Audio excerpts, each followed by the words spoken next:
Chapter 51. Vileplume. The next day, Kane, dressed in his league trainer uniform, ventured into the mountains without notifying anyone. He didn't take the same path as before.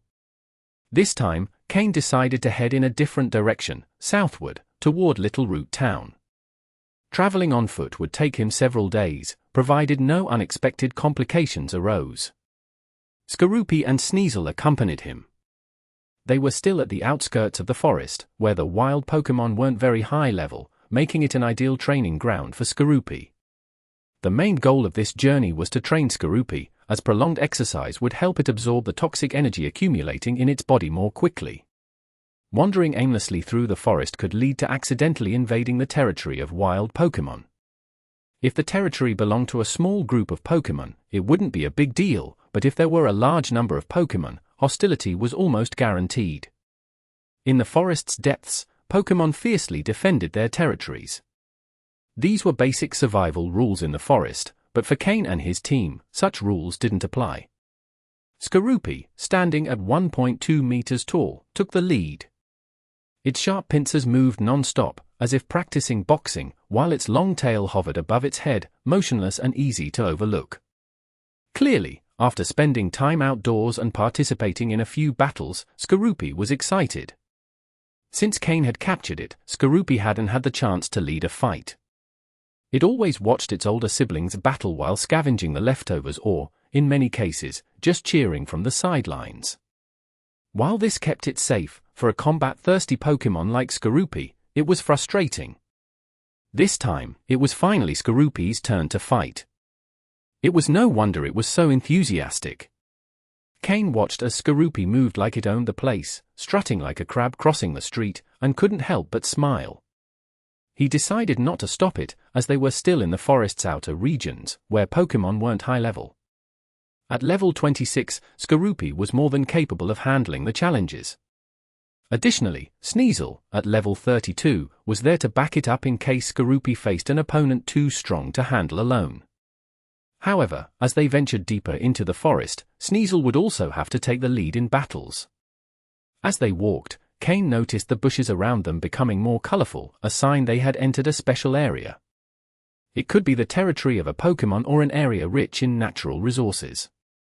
They hadn't gone far when Kane realized his assumption was correct. They were in the middle of a wild Pokémon's territory. One Pokémon decided to ambush Kane, aiming its attack primarily at him, perceiving him as the most vulnerable in the group. Pokémon. Vileplume, green. Gender? Female. Level 29. Type: Grass plus Poison. Ability: Chlorophyll. Held item: None. Egg moves: Razor Leaf, Synthesis, Ingrain. Basic moves: Absorb, Growth, Sweet Scent, Acid, Poison Powder, Stun Spore, Sleep Powder, Giga Drain, Lucky Chant, Moonlight, Aromatherapy. Learned moves: Seed Bomb, Gastro Acid, Drain Punch. TM moves: None. At first glance, this Vileplume had good stats and abilities, but as a final evolution, its potential was already more limited. It wasn't a bad Pokémon, but given Kane's current level, Vileplume no longer piqued his interest as a training prospect. Still, for Skorupi, it was a perfect opponent. Vileplume had evolved from a Gloom with the help of a Leaf Stone, and this one clearly ruled the territory. It had likely stumbled upon a Leaf Stone by chance, allowing it to complete its evolution. Although Kane wasn't interested in training Vileplume, it remained a valuable specimen for a Pokémon hunter. Even if he didn't sell it, it could be useful for training his subordinates. After all, Vileplume's grass and poison type gave it many moves beneficial for survival in the wild. Kane was particularly interested in its Sweet Scent move, which could attract numerous wild Pokémon, making training and capturing easier. However, Skorupi had to defeat it first. Vileplume, with its grass and poison types, didn't have clear weaknesses against Skorupi, also a poison type. Even so, its grass and poison type moves wouldn't be very effective against Skorupi. Skorupi resisted grass moves 4 times over and poison moves twice over. Vileplume lunged, using Giga Drain. This grass-type move not only dealt damage but also restored the user's energy. A small blue hand glowed with green energy as Vileplume advanced rapidly. The opponent is close. Get ready, Skorupi. Use agility and counter with Bug Bite. Kane, accustomed to wild Pokémon ambushes, remained calm, issuing precise instructions to Skorupi. Upon hearing Kane's orders, Skorupi displayed a look of excitement. With a shout, it planted its legs firmly on the ground, kicking up dirt and dead leaves as its speed drastically increased. Then, it opened its massive jaws, already charged with bug-type energy. With its large size and growing strength, Skorupi had become Kane's strongest Pokémon in terms of raw physical power. It might only be level 26, but in terms of sheer strength, none of Kane's other Pokémon could compete. Skorupi and Vileplume collided midway. Boom! Vileplume's Giga Drain struck Skorupi, but Skorupi's Bug Bite also landed on one of Vileplume's petals. In the next moment, Skorupi took 3 steps back, while Vileplume was sent flying 5 or 6 meters, crashing into a tree. End of chapter. Chapter 52. The Sniper Ability. It was evident that the flower on Vileplume's head already had a noticeable notch, bitten by Skorupi's fangs, with a bit of pink nectar slowly seeping from the wound. Vileplume showed clear signs of pain. In addition to the wound on its flower, the blow Skorupi delivered by slamming it against the tree had also left its body exhausted. However, Skorupi didn't come out completely unscathed either. Although Vileplume hadn't physically moved him, the force it exerted was considerable, leaving him somewhat dazed. Fortunately, Skorupi had quadruple resistance against grass-type moves like Giga Drain, so he didn't suffer much damage. The effect of Giga Drain didn't fully manifest either, as the amount of energy Vileplume absorbed wasn't enough to counteract the damage Skorupi had inflicted. Take advantage of the momentum, Skorupi. Charge and use Poison Jab. Let's see if it can match your strength now, Kane said with a smile. With every battle, Skorupi's strength shone brighter. So far, there wasn't a single Pokémon that could compete with him in terms of physical power. "CHA," cried Skorupi, shaking his head as he charged once again toward the weakened Vileplume. Vileplume, after being thrown to the ground, could barely recover. Seeing Skorupi rushing toward her again, her expression turned to panic. She knew she had collided with an impenetrable wall. She had always relied on her strength to crush opponents, but this time, she was the one being crushed. However, realizing that escape wasn't an option, Vileplume decided to face him again. She knew she couldn't run, so her only choice was to fight back. Shaking the injured flower on her head, she began scattering several powders from her bloom: poison powder, stun spore, and sleep powder. Simultaneously, her feet, firmly planted on the ground, began to root themselves in the soil. Fine roots dug deep, extracting energy from the earth. The move Ingrain allowed Vileplume to recover some energy while anchoring herself more securely to the ground. With a fierce expression, she raised her right hand and launched the Giga Drain move again. It was her last desperate attempt. Skorupi grinned as he used his powerful pincers to grab Vileplume's hands, blocking her Giga Drain. Without halting his charge, Skorupi broke Vileplume's roots and slammed her against a tree with a loud crash. This time, Skorupi's tail, which had remained still until now, shot forward like a bolt, injecting venom into Vileplume's body before she could react. As Skorupi stepped back, Vileplume had already fallen unconscious, her body emanating a purple glow, a sign that she had been poisoned. If Vileplume didn't wake up soon and treat her poisoning, she might not survive and would end up as another special nutrient in this forest soil.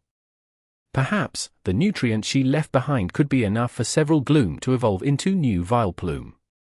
After Vileplume's fall, the Gloom and Ardish watching from the shadows disappeared instantly. Some Ardish even buried themselves in the ground, leaving only a few leaves visible, almost indistinguishable from the rest of the forest's vegetation.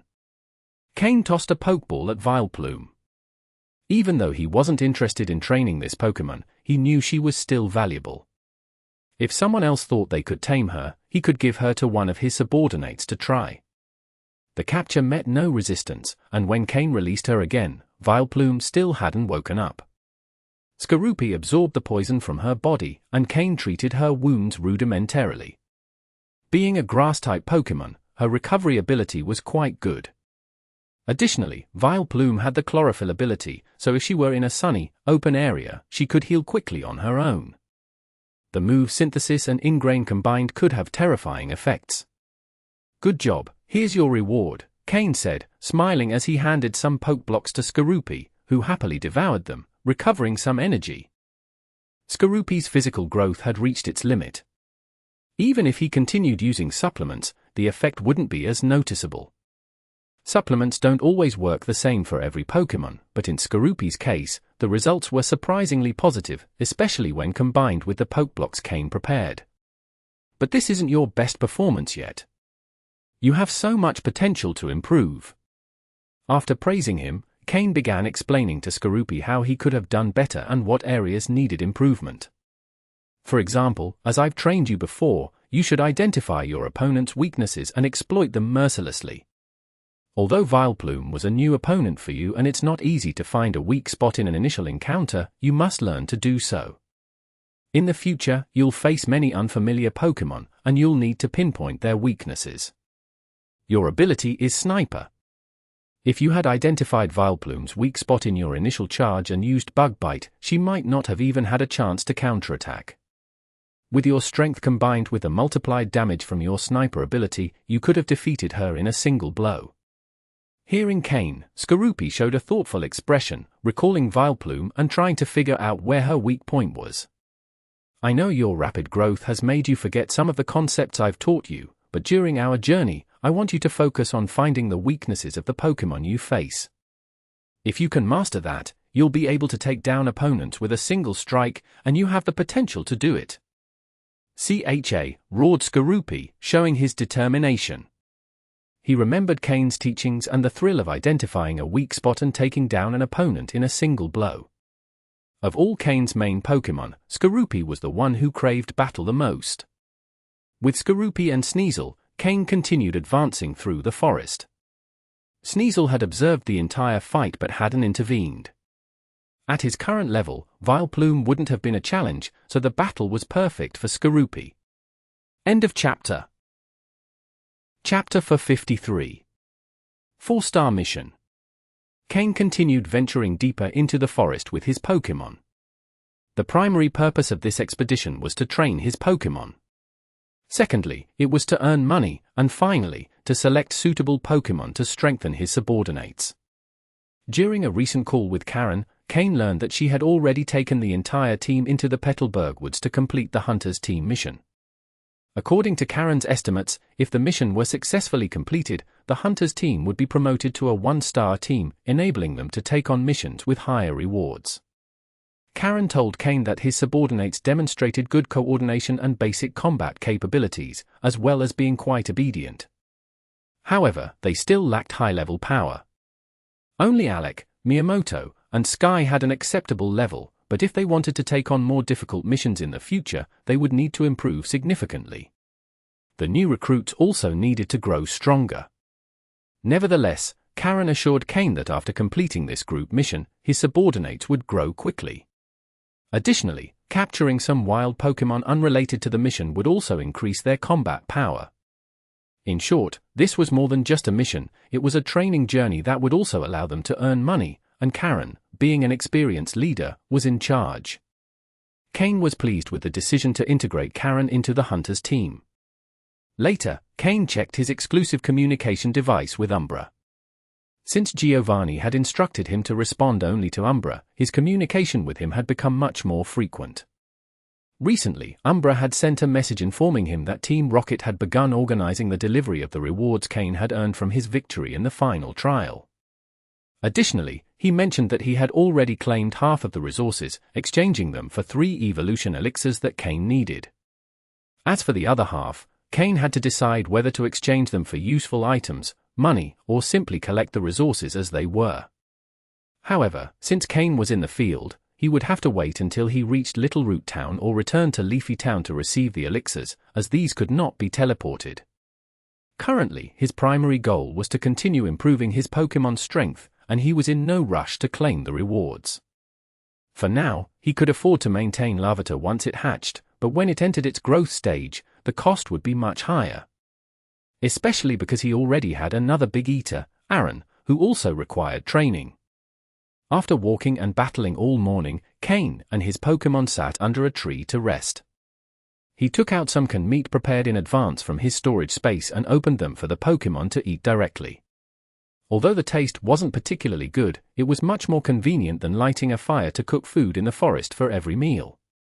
Moreover, with so many Pokémon under his care and the amount of food they required, opening cans was a quick solution. Those who weren't satisfied could supplement their meals with Pokeblocks. Although Pokeblocks were small, they contained a large amount of energy, as they were made from fragments of energy crystals.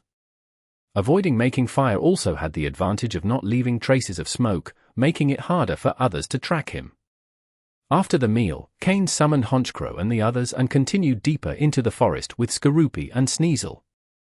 They were still far from their destination. In the afternoon, while walking through the forest, Kane received another message from Karen, who was busy with the Hunters Team mission. Since the Hunters Team was founded, they had gained many more members, giving them greater flexibility. Karen had left one of the members of the Celestial Hunting Group monitoring the Hunters Guild headquarters, constantly checking for available missions. Any task with good rewards was immediately reported to Karen to decide whether to take it. One of the advantages of Hunters teams is that, once authorized by the leader, members could accept missions on their behalf, as long as they had the appropriate rank. This was how many Hunters teams operated. On this occasion, the team member spotted an interesting 4-star mission, a request to capture a green-quality Scolipede. The higher the quality, the greater the reward, with no upper limit. Although Scolipede was initially discovered in Unova, it could also be found in deep mountainous regions of other areas, including Hoenn. The fact that a Pokémon was registered in one region didn't mean it couldn't appear in others. For example, Slowpoke was registered in Kanto, but Slowking was registered in Johto. That didn't mean there were no Slowking in Kanto. The Pokémon world was interconnected, and the movement of Pokémon between regions was common. Karen immediately accepted the mission and informed Kane. It didn't matter whether she found the Scolipede first or Kane did, as long as they captured and delivered it before the deadline, the mission would be completed. Kane wasn't surprised by the news.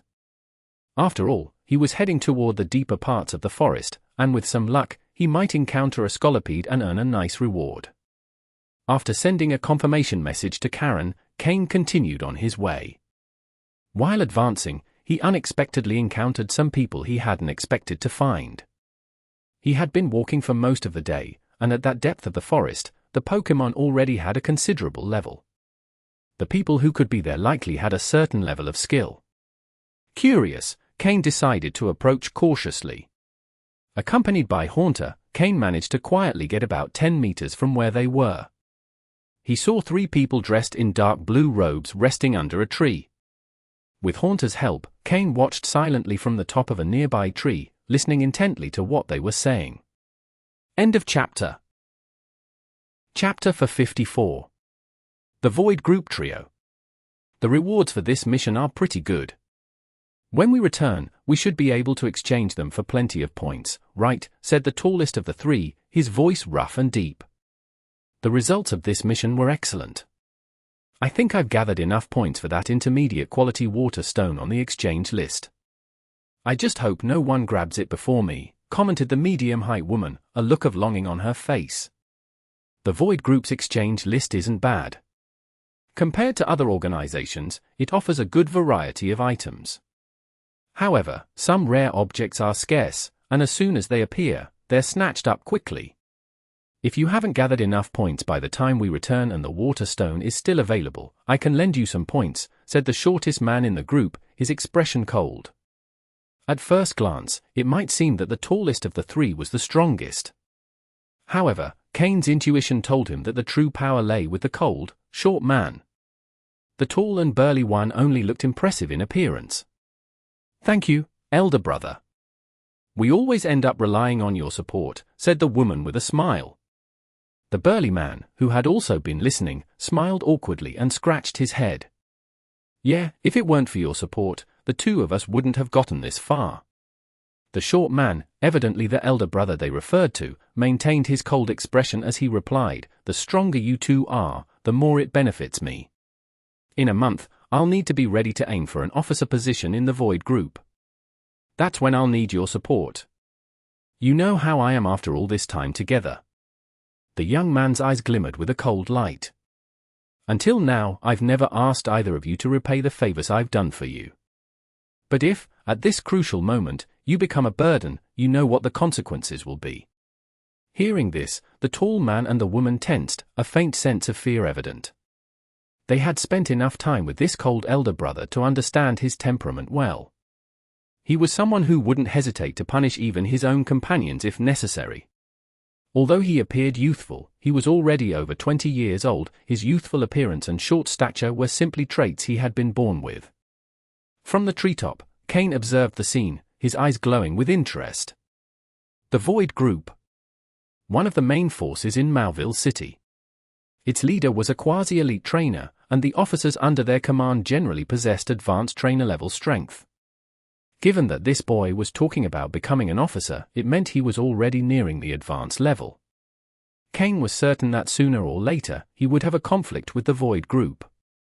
However, for the moment, he was still in his growth phase, and his Heaven team wasn't yet a match for an underground organization as established as the Void Group. Without Team Rocket's support, confronting them would be difficult. While Kain weighed the possibility of acting, the trio's conversation caught his attention again. "Elder brother, I heard we're near Leafy Town. We've been in these mountains for nearly a month. Why don't we relax a bit and go have some fun there?" suggested the burly man. "Phut, what's fun about Leafy Town? It's a miserable place, it doesn't even have a decent restaurant," replied the woman disdainfully. "Leafy Town? I believe that's the place Kainan has taken under his control. I've heard they send him money tributes periodically, which has allowed him to make some extra cash. Maybe in the future, I should find someone to manage a place like that for me," the elder brother said coldly. "So that place is Officer Kainan's? We'd better not cause any trouble there. After all, Officer Kainan has been a good ally of yours. When you first tried to become an officer, he was the first to support you," said the woman. The elder brother nodded. "Yes, Kainan and I have had a good relationship. We come from the same town, and part of my success is due to his help. If he ever needs assistance after I become an officer, I won't hesitate to help him in return for what he's done for me." At that moment, from the tree where Kain was observing, a cold glint settled in his eyes. Kainan! So, Kainan was the one behind the Black Serpent gang. And it seemed this elder brother had quite a close relationship with him. Although Kain didn't believe this young man would fight to the death for Kainan, he also wouldn't hesitate to help him if needed. That was something Kain wasn't willing to allow. Since this young man hadn't yet reached the advanced trainer level or become an officer, it was the perfect time to eliminate him. Kain pulled 2 Pokeballs from his belt. Honchkrow and Slowking. This battle would definitely require both of them. Since it was going to be a 1 versus 3 fight and he had the advantage of attacking from the shadows, if he could eliminate 1 or 2 of them with a surprise attack, the rest would be much easier. Kain decided not to act immediately but to wait patiently in the tree. Clearly, these 3 weren't novices. Anyone who could survive more than half a month in these mountains had to have at least a basic sense of caution, especially during rest periods. So Kain waited silently. After 20 minutes, the 3 finished resting and prepared to continue on their way. This was the moment Kain had been waiting for. The instant they let their guard down while standing up, Kain released his 2 Pokeballs.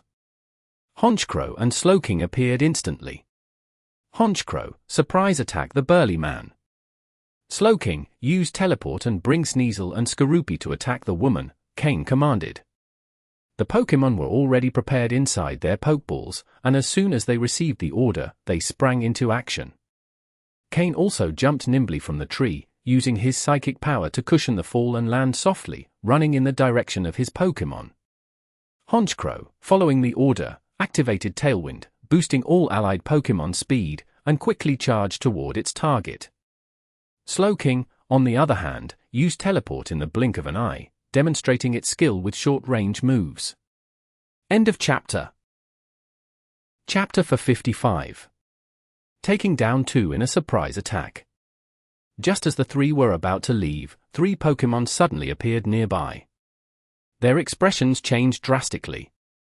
In a wild environment like this, if a Pokémon got this close, the situation was dire.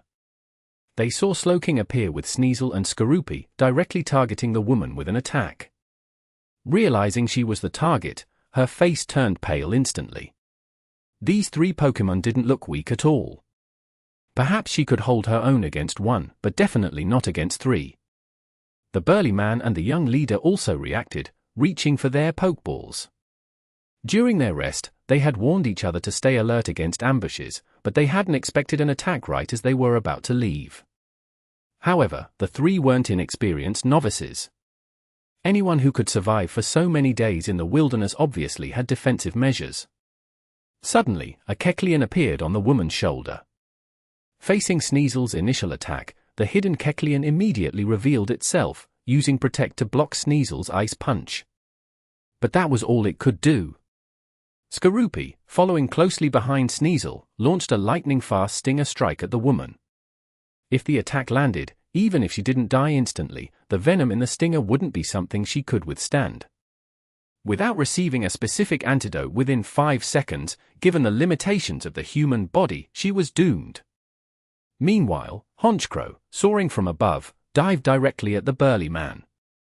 The man had barely evaded Sneasel and Skorupi's attacks when he saw a massive crow descending on him. For Honchkrow, 10 meters was nothing but a blink of an eye, and the attacks from Sneasel and Skorupi were just as swift. Seeing Honchkrow closing in, the man gritted his teeth. A Kecleon also appeared on his shoulder, jumping to use Protect and block Honchkrow's attack. Finally, his hand reached for his Pokeball. On the other hand, the short-statured young leader rolled across the ground, evading Skorupi's attack without needing any Pokémon to block it. From a distance, Kane observed the entire scene, his expression growing serious. He hadn't expected the 2 to have Kecleon as their secret defense. Now he understood why no Pokémon had been visible with them. Like him, they had an ace up their sleeves. Fortunately, Kane hadn't relied solely on Sneasel to attack. Skorupi's stinger, moving at high speed, struck the woman directly. It pinned her to the ground. She couldn't avoid the attack. Her eyes widened in shock. She could hardly believe that just moments ago she had been fantasizing about returning to redeem an intermediate quality water stone to evolve her Shelder into a cloister, which would greatly boost her strength to help her elder brother. But now, all those dreams had turned to dust. Though she had blocked Sneasel's first ice punch, she couldn't evade Skorupi's venomous strike. What she couldn't understand was why her leader, who clearly had the opportunity to save her, didn't. All 3 had a Kecleon as their hidden defense. The leader had dodged Skorupi's attack, and none of the attacking Pokémon seemed to target him. He could have easily used his Kecleon to save her. But she would never get the chance to ask, as her vision faded. Elsewhere, the burly man had managed to have his Kecleon block Honchkrow's attack, but Slowking, who had teleported with Sneasel and Skorupi, had yet to act. Initially, it had been eyeing the young leader for an attack, but noticing the Kecleons on the other 2, it understood that its assault might not be as effective as expected. With sharp instincts, Slowking made a quick decision. In the absence of direct orders from its trainer, a Pokémon had to act on its own. It fired a water gun, amplified by its psychic powers, creating its signature technique, the Psychic Water Gun. Following Honchkrow's attack, the Psychic Water Gun was aimed at the burly man. The psychic power accelerated the attack, transforming the stream of water into a deadly arrow. The man had just evaded Honchkrow's strike and was about to release his Pokémon when the water arrow appeared before him. His expression froze as Slowking's attack slammed him against a tree. As the psychic energy and water dissipated, the man slowly slid down the trunk. In the blink of an eye, Kane's 4 Pokémon had achieved tremendous success in their surprise attack, eliminating 2 of the 3 opponents. This was made possible by Kane's impeccable timing, striking when the trio was at their most vulnerable. Moreover, the coordination among the Pokémon was flawless. Even though the three enemies had Kecleon for defense, they couldn't withstand the assaults. Kane's Pokémon worked in pairs, with one breaking the defense and the other delivering the fatal blow. The sole survivor, the young leader, now wore a grim expression, his face clouded with extreme bitterness. Moments ago, he had been telling his two subordinates that he would soon ascend to the rank of officer and would need their support. But now, without ever receiving that support, they were dead. He had invested heavily in their training, almost as if he had raised them himself. His plan had been to ensure that once he became an officer, he wouldn't stand alone in the role. But now, one was pinned to the ground, and the other lay against a tree, both dead without ceremony. As the woman had thought before dying, he really could have saved her. But he hadn't, or rather, he didn't dare to. He still had his Kecleon hidden on his shoulder, his last line of defense. In most battles, this Pokémon never showed itself, kept as his ultimate trump card. He hadn't allowed his Kecleon to assist the woman because he believed that if he did, he might die himself. No life was more important than his own. And he had been right.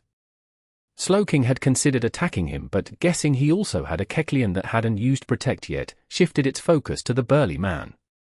The latter's shield had already been broken by Honchkrow, so Slowking knew its attack would succeed. "Who are you?" "Show yourself," the leader shouted, his voice filled with uncontrollable rage. End of chapter. Chapter 56. Breloom and Zangoose. At this moment, he already held two Pokeballs in his hands, and the Kecleon on his shoulder had also revealed itself, so he wasn't afraid of any surprise attacks. It was then that Kane slowly emerged from the forest. Although only 10 meters separated them, Kane could cross it in just a few seconds with his speed. The responsiveness of his Pokémon during the battle impressed him, especially Slowking's quick decision-making in such a short amount of time. However, the enemy was still present. This was not the time for praise. With a smile on his face, Kane observed the man, who appeared to be a young person of similar height. Although he looked young, Kane already knew that this individual, despite his youthful appearance, was much older than him. The young man frowned as Kane appeared. He was clearly surprised by how young Kane seemed and didn't think Kane was like him, merely looking youthful. Kane was genuinely young. "I'm Keiji, the chief subordinate of Officer Kainan of the Void Group in Mauville City. Have you considered the consequences of attacking our team?" Keiji said coldly, his eyes fixed on Kane. He didn't underestimate Kane because of his youthful appearance. Kane's Pokémon's abilities clearly marked him as a formidable opponent. Kane let out a mocking laugh. These people always mentioned their superiors when facing a strong opponent, as a tactic to intimidate the enemy. Whether it worked or not, bringing up their superiors at least managed to sow some doubt in their opponent's mind. "Do you really think I'd attack without knowing who you are?" Kane replied with a mocking smile. Hearing this, Keiji's face darkened. His two valuable subordinates had been killed, and now the enemy was mocking him, something he could not tolerate. He threw the Pokeballs in his hands, and two Pokémon appeared before him, a Zangoose and a Breloom. Kane's eyes gleamed as he analyzed the data of the two Pokémon. Pokémon. Zangoose, dark green. Gender? Male. Level. 38. Type. Normal. Ability. Toxic Boost. Held item. None. Egg moves. Double Kick, Fury Swipes, Metal Claw. Basic moves. Scratch, Leer, Quick Attack, Fury Cutter, Pursuit, Hone Claws, Slash, Revenge, Crush Claw, False Swipe, Embargo, Detect. Learned moves. Thunder Punch, Ice Punch, Snore. TM moves. Protect, Hidden Power, Flying, Shadow Ball, Poison Jab, Brick Break. Pokémon. Breloom, dark green. Gender? Male. Level. 38. Type. Grass plus Fighting. Ability. Poison Heal. Held item. None. Egg moves. Wake Up Slap, Bullet Seed, Drain Punch. Basic moves: Mach Punch, Absorb, Tackle, Stun Spore, Leech Seed, Mega Drain, Headbutt, Feint, Counter, Force Palm, Mind Reader. Learned moves: Snore, Thunder Punch, Synthesis, Iron Tail. TM moves: Protect, Hidden Power, Fire, Toxic, Energy Ball, Venoshock.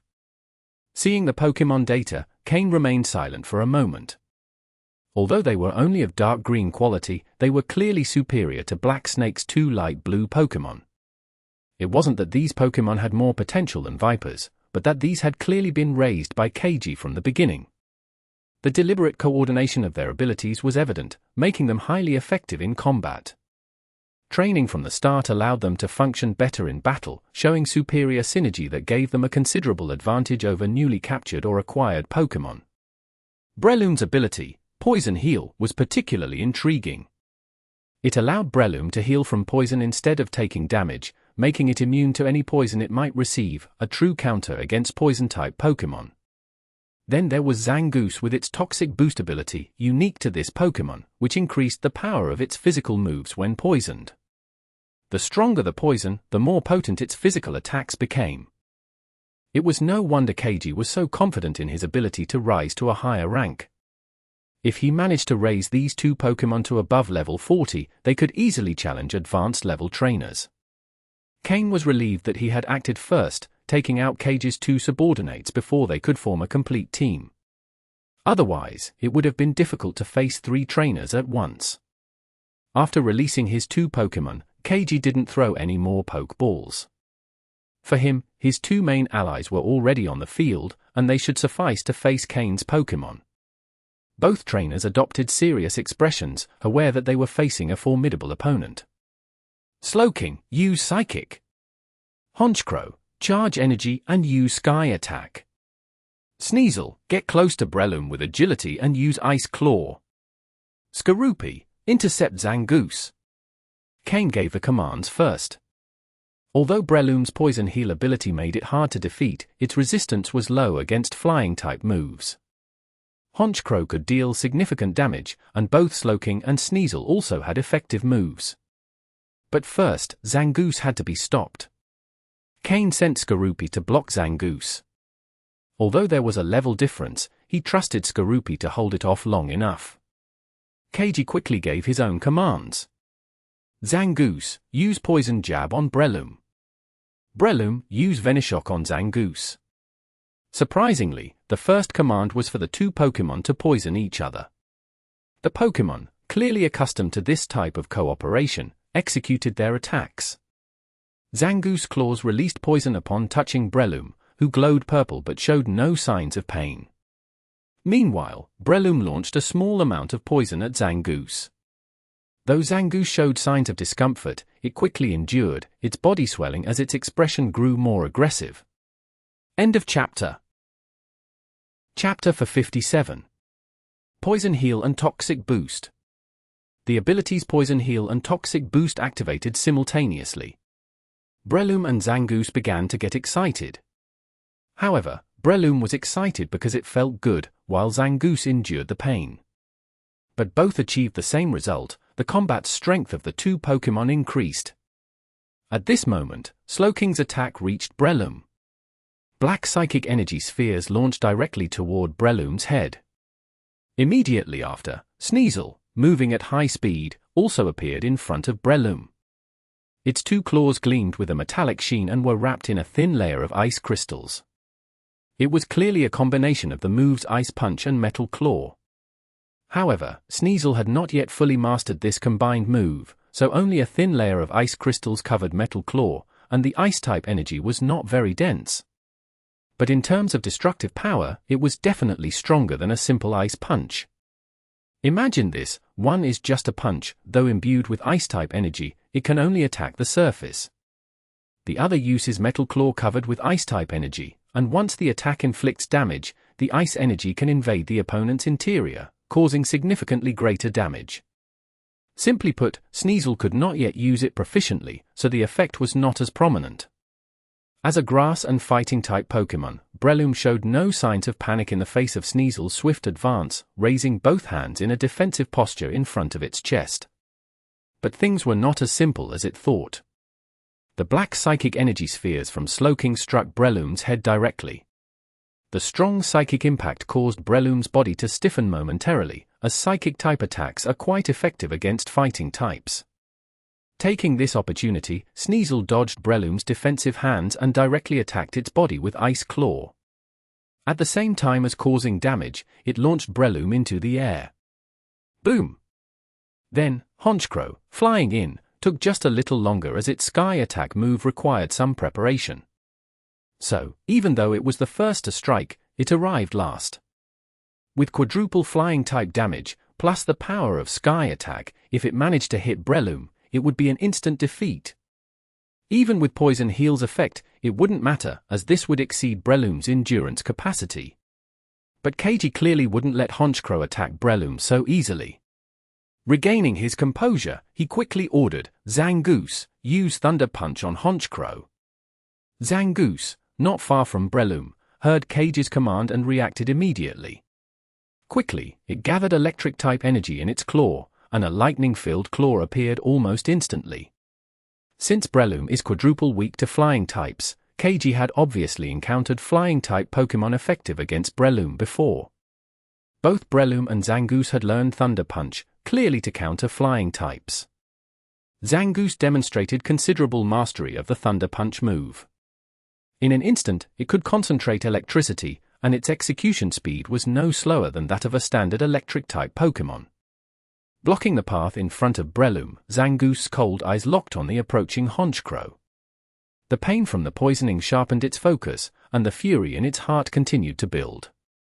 However, Kane had also prepared for this. Skorupi, arriving slightly behind, intercepted Zangoose just before Honchkrow could attack. Since Poison-type moves would enhance Zangoose's attack power, Skorupi could only use Bug-type moves. Bug Bite! Both pincers simultaneously targeted Zangoose's electrically charged claw. Zangoose tried to dodge but was pushed back several meters by Skorupi's momentum. In the ensuing chaos, Skorupi managed to clamp the Thunder Punch move with one of its pincers. In the next second, Skorupi's large mouth filled with bug-type energy, and it bit Zangoose. Seeing Skorupi trying to block Zangoose, Keiji's face darkened. Although Skorupi seemed well-trained, in terms of strength, it was still far below Zangoose. Now that Skorupi had directly interposed to stop Zangoose, it would be eliminated first. Zangoose, forget Honchkrow, use Brick Break on Skorupi. Let it see the difference in power between you. Keiji, frowning, continued. As for Breloom, it still had a defensive move. Breloom, use Protect, block this attack. Zangoose, hearing this, shot a cold glance. Facing the strong Skorupi, it had been irritated for a while. If it weren't for its trainer asking it to block Honchkrow's attack, it wouldn't have been caught and restrained this way. Zangoose used its other claw to directly attack Skorupi's head. The fighting-type move, Brick Break. But to be honest, Skorupi wasn't really afraid of fighting-type attacks, as it was quadruple resistant to them. This demonstrated the importance of a trainer's knowledge in battle. Keiji knew little about Sinnoh region Skorupi, while Kane was thoroughly familiar with Breloom's Poison Heal ability and Zangoose's Toxic Boost. Know yourself and your opponent. Only then could you ensure consistent victories. Boom! Almost simultaneously, Honchkrow's Sky attack collided with Breloom's Protect barrier, neutralizing the attack. Poison Heal continued its effect, and the wounds caused by Sneasel's Ice Claw were slowly healing. With just a bit more time, the damage caused by Sneasel would be fully healed. Meanwhile, Zangoose's Brick Break move struck Skorupi. The ground cracked, showcasing Zangoose's attack power. After Toxic Boost activated, Zangoose's attack power had increased even further. When the dust settled, Skorupi was still clutching one of Zangoose's claws with one of its pincers, while the other intercepted Zangoose's Brick Break move. Skorupi's other forelegs were deeply embedded in the ground. A trace of green blood slowly dripped from its mouth. Clearly, although Zangoose's fighting-type attack was resisted quadruple-fold, the toxic boost effect still packed a significant punch. Skorupi and Zangoose had a massive level difference, a full 12 levels. Yet, Skorupi's trembling pincers still firmly gripped Zangoose's claws. Though injured, it hadn't forgotten Kane's command to restrain Zangoose. Skorupi's tail, the only undamaged part, lashed furiously, attacking Zangoose's body. Even without poison, stingers of that size were still quite painful when piercing flesh. Boom! End of chapter. Chapter 58. The Battle of Skorupi. Well done, Skorupi. Stop for now and recover a bit. Slowking, use your psychic power to push Zangoose away. Kane observed Skorupi's battle closely, though he had no intention of stopping it from the start. Skorupi, from its birth until now, had had things too easy, never facing a truly strong opponent. It was always protected by Kane and only battled enemies it could easily defeat. This time, the pressure exerted by Zangoose, superior in strength and mastery of its moves, should motivate Skorupi to push itself harder in the future. Despite its forelegs being buried in the ground, Skorupi's claws continued to hold tightly onto Zangoose, trembling but refusing to let go. Kane was satisfied with its determination and tenacity. Slowking, hearing Kane's command, used its psychic power to push Zangoose away and then used telekinesis to help Skorupi out of the ground. When Skorupi finally managed to free its legs, its body was a bit stiff. The prolonged tension had left its joints slightly rigid, but after taking a few steps, it began to recover gradually. Slowking, use Heal Pulse on Skorupi. Kane handed some poke blocks to Skorupi and instructed Slowking to use Heal Pulse. After evolving, Slowking had learned Heal Pulse, a move capable of restoring Pokémon's energy. Although it wasn't a specialized healer, the effect of this move was quite good. Kane also gave Skorupi a bottle of Moo Moo milk. In no time, Skorupi would be fully recovered. Now, Slowking faced Zangoose, while Honchkrow and Sneasel battled Breloom. Since Kane's continuous offensive had failed to take down Breloom in one blow, Slowking didn't need to assist Honchkrow and Sneasel. With their combat levels combined with the type advantage, facing a single Breloom shouldn't be an issue. KG observed his two Pokémon. While they hadn't been defeated immediately, it was clear they wouldn't hold out much longer. Zangoose was poisoned. While this poison boosted its move power, it was useless if it couldn't reach Slowking. Additionally, the poison was continuously draining Zangoose's energy. With a bit more time, Zangoose would lose the ability to fight. The other situation wasn't much better. Although Breloom's poison heal ability could continuously restore its energy, it wasn't enough for instant recovery. And the combined attacks from Honchkrow and Sneasel clearly outpaced its recovery speed. Sneasel, use Icy Wind, then close in with Ice Claw. Honchkrow, charge another Sky attack and finish it. Slowking, use Psychic on Zangoose. Kane gave his commands to his Pokémon. If anyone among Kane's Pokémon could defeat Zangoose after its poison-induced power boost, it was Slowking. Second to that would be Honchkrow, but Slowking was currently Kane's strongest Pokémon, and Zangoose's speed couldn't match Slowking's instantaneous moves. However, Honchkrow also had great power against Breloom. With enough time, it could defeat Breloom one-on-one. That was a type advantage, but with Sneasel's help, the battle became even easier. Sneasel used Icy Wind against Breloom. The move was effective, freezing some parts of Breloom and reducing its speed. The ice concentrated on its joints, preventing Breloom, a Pokémon that relies on its fighting-type movements, from unleashing its full attack power. Sneasel quickly closed in with Ice Claw. Having gained previous combat experience, Sneasel's Ice Claw now carried a stronger ice-type energy. If it struck Breloom again, the wound would be much harder to heal. KG watched his two Pokémon at a disadvantage but had no better option since he was outnumbered. Understanding the situation, he pulled two more Pokeballs from his belt. He had initially thought his two main Pokémon would suffice, but Kane proved to be more challenging than anticipated. Throwing the two Pokeballs, two Mightyena appeared. Both Mightyena were around level 30 and of green tier quality. Clearly, KG had trained these two Mightyena together from the start, enhancing their teamwork in combat. Mightyena, attack that human! KG ordered coldly. Skorupi, have you recovered enough? Your real enemies have arrived, and this time there are two. Kain, unfazed, looked at Skorupi, who was recovering steadily, and asked. Char! Skorupi let out a fierce cry, assuring Kain it was ready. Earlier, against Zangoose, it had been completely outmatched, but against these two Mightyena, it intended to regain its confidence. Both Mightyena were quite large, reaching about a meter in height, but they didn't seem as imposing next to the 1.2 meter tall Skorupi. Skorupi, use Bug Bite and Poison Tail. Kain commanded as he observed the Mightyena closing in fast. Without hesitation, Skorupi charged into the attack. Its massive pincers lunged at the two Mightyena, confronting them with its considerable strength. Bang! Bang! Two heavy blows resounded as Skorupi was rammed, brought to a halt, and pushed backward. Its full legs left deep grooves in the ground. But Skorupi didn't give up, showing a fierce expression as its tail, like a lightning bolt, shot toward one of the Mightyena. Mightyena, finish it! Fire Fang! KG, seeing his Mightyena halted by Skorupi, quickly commanded. The Fire Fang move would be highly effective against Skorupi due to its weakness to fire-type moves. However, Skorupi's Poison Tail struck one of the Mightyena, poisoning it and reducing its reaction speed. Then, with a spark in its eyes, Skorupi released the poisoned Mightyena and bit down on its back with sharp teeth. Bug Bite! Though Mightyena resembled a wolf, with a hard head and a more vulnerable torso, bug-type damage was doubly effective.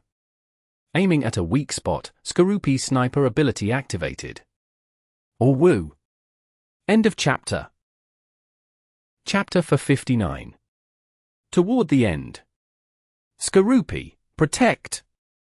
Kain ordered quickly. The two Mightyena attacked at the same time that Skorupi used its Bug Bite move, almost simultaneously. However, Mightyena's attacks were blocked by Skorupi's Protect, while Bug Bite struck one of the Mightyena's weak spots. With double damage from the Bug type, plus the critical hit from the Sniper ability, the damage dealt was 5 times greater. At that moment, one of the Mightyena was immediately defeated. The Fire Fang move hadn't even finished when Mightyena fell to the ground. The other Mightyena, seeing its companion defeated so quickly, displayed a panicked expression. What the hell? KG exclaimed, his eyes wide open. Even though Mightyena wasn't the strongest, it shouldn't have been defeated with a single attack. What KG didn't know was that Skorupi's sniper ability made that victory possible. Meanwhile, on another part of the battlefield, Honchkrow was also about to decide the outcome of its battle.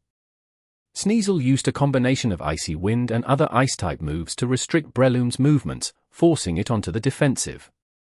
Although Breloom didn't take much damage due to its Poison Heal ability, which quickly healed its wounds, its energy was still intact. However, Sneasel's offensive didn't let up, and at that moment, Honchkrow had charged up its Sky Attack. Once again, Sky Attack! This time, Breloom couldn't use Protect. Sneasel, use Icicle Crash to block the path. Honchkrow, Sky Attack, Kain ordered coldly. Upon receiving the order, Sneasel quickly stepped back, condensing ice energy, and 3 ice pillars formed in the air. The ice pillars fell around Breloom. As Breloom tried to avoid being impaled by the ice pillars, it became trapped, blocking its escape route. At that moment, Honchkrow, engulfed in blue flames, dove straight toward Breloom. Boom! Crack! The 3 ice pillars shattered into pieces, and Breloom, caught between them, was sent flying. With a single attack, Honchkrow rendered Breloom unable to fight. With a base power of 150 from Sky Attack, along with quadruple damage from the flying type, even Breloom's resilience wasn't enough. Grah!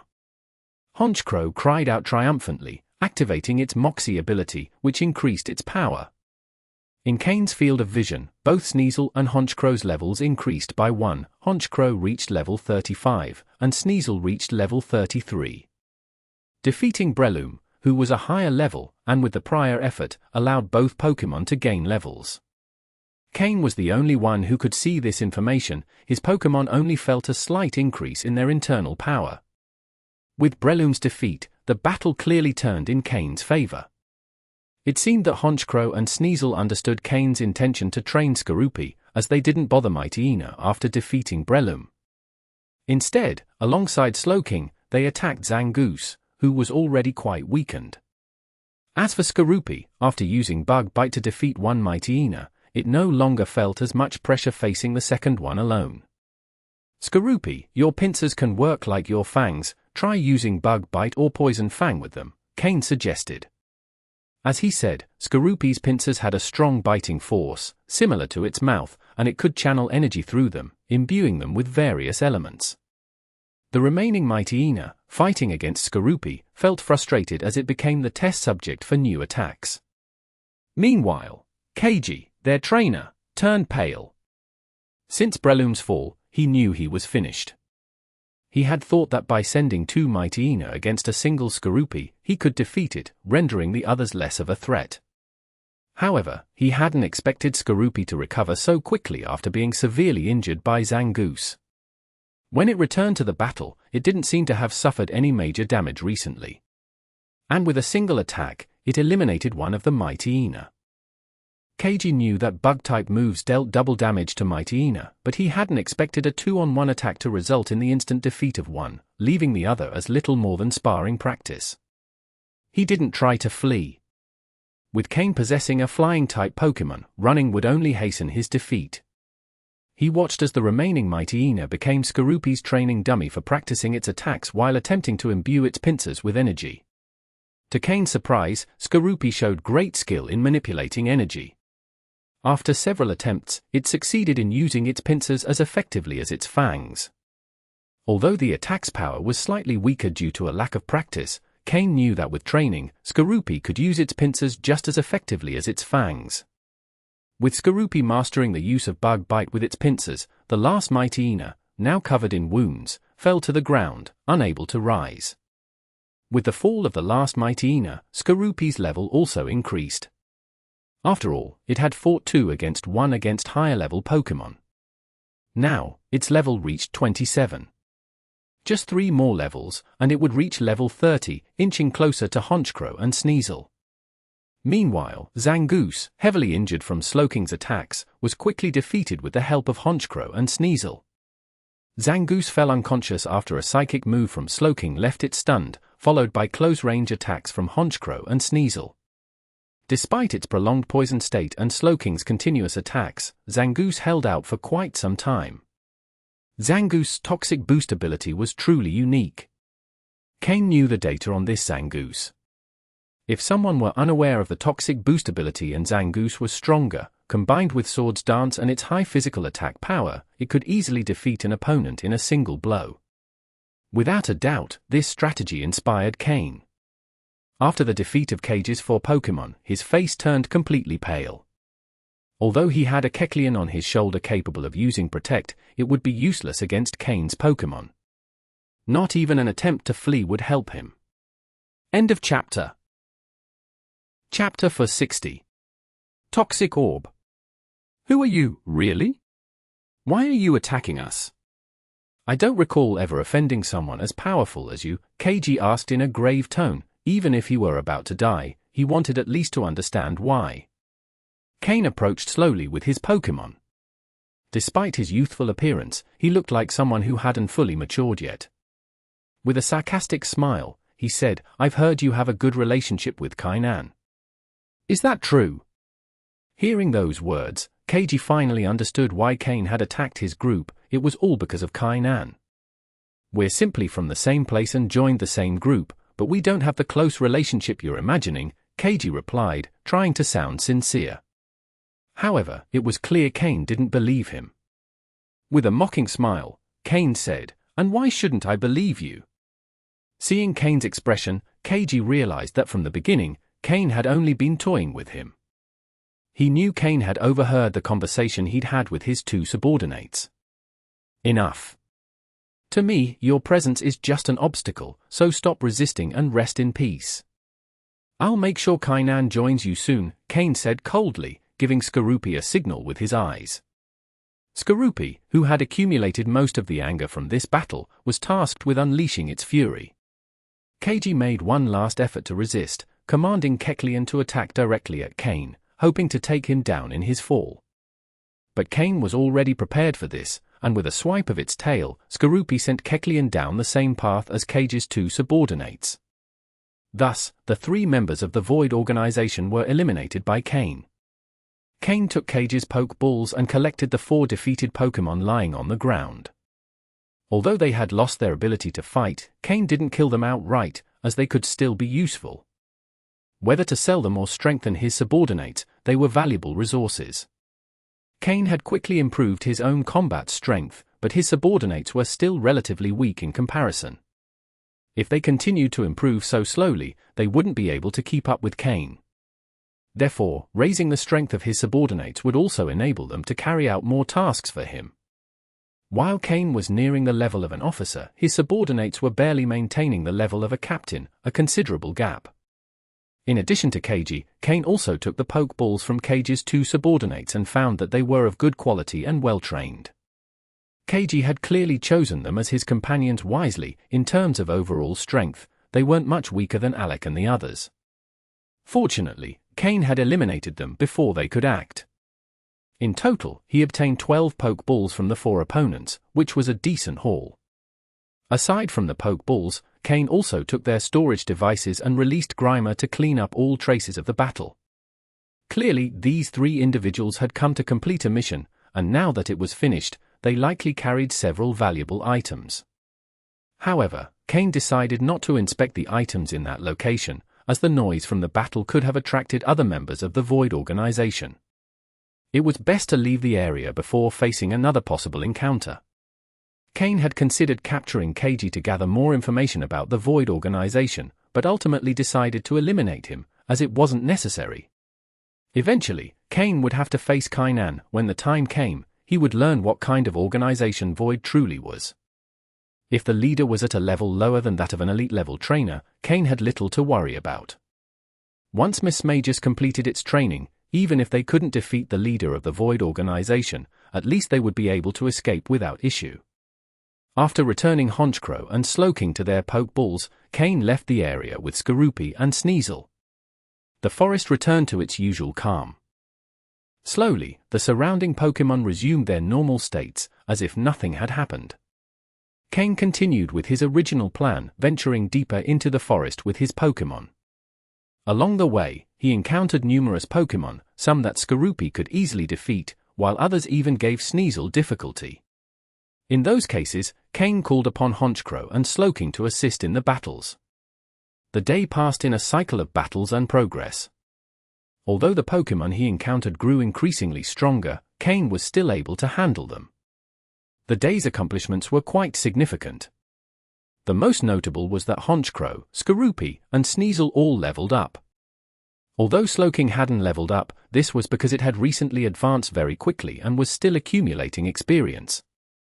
The only one who hadn't leveled up was Haunter, who had been hiding in Kane's shadow, serving as his last line of defense.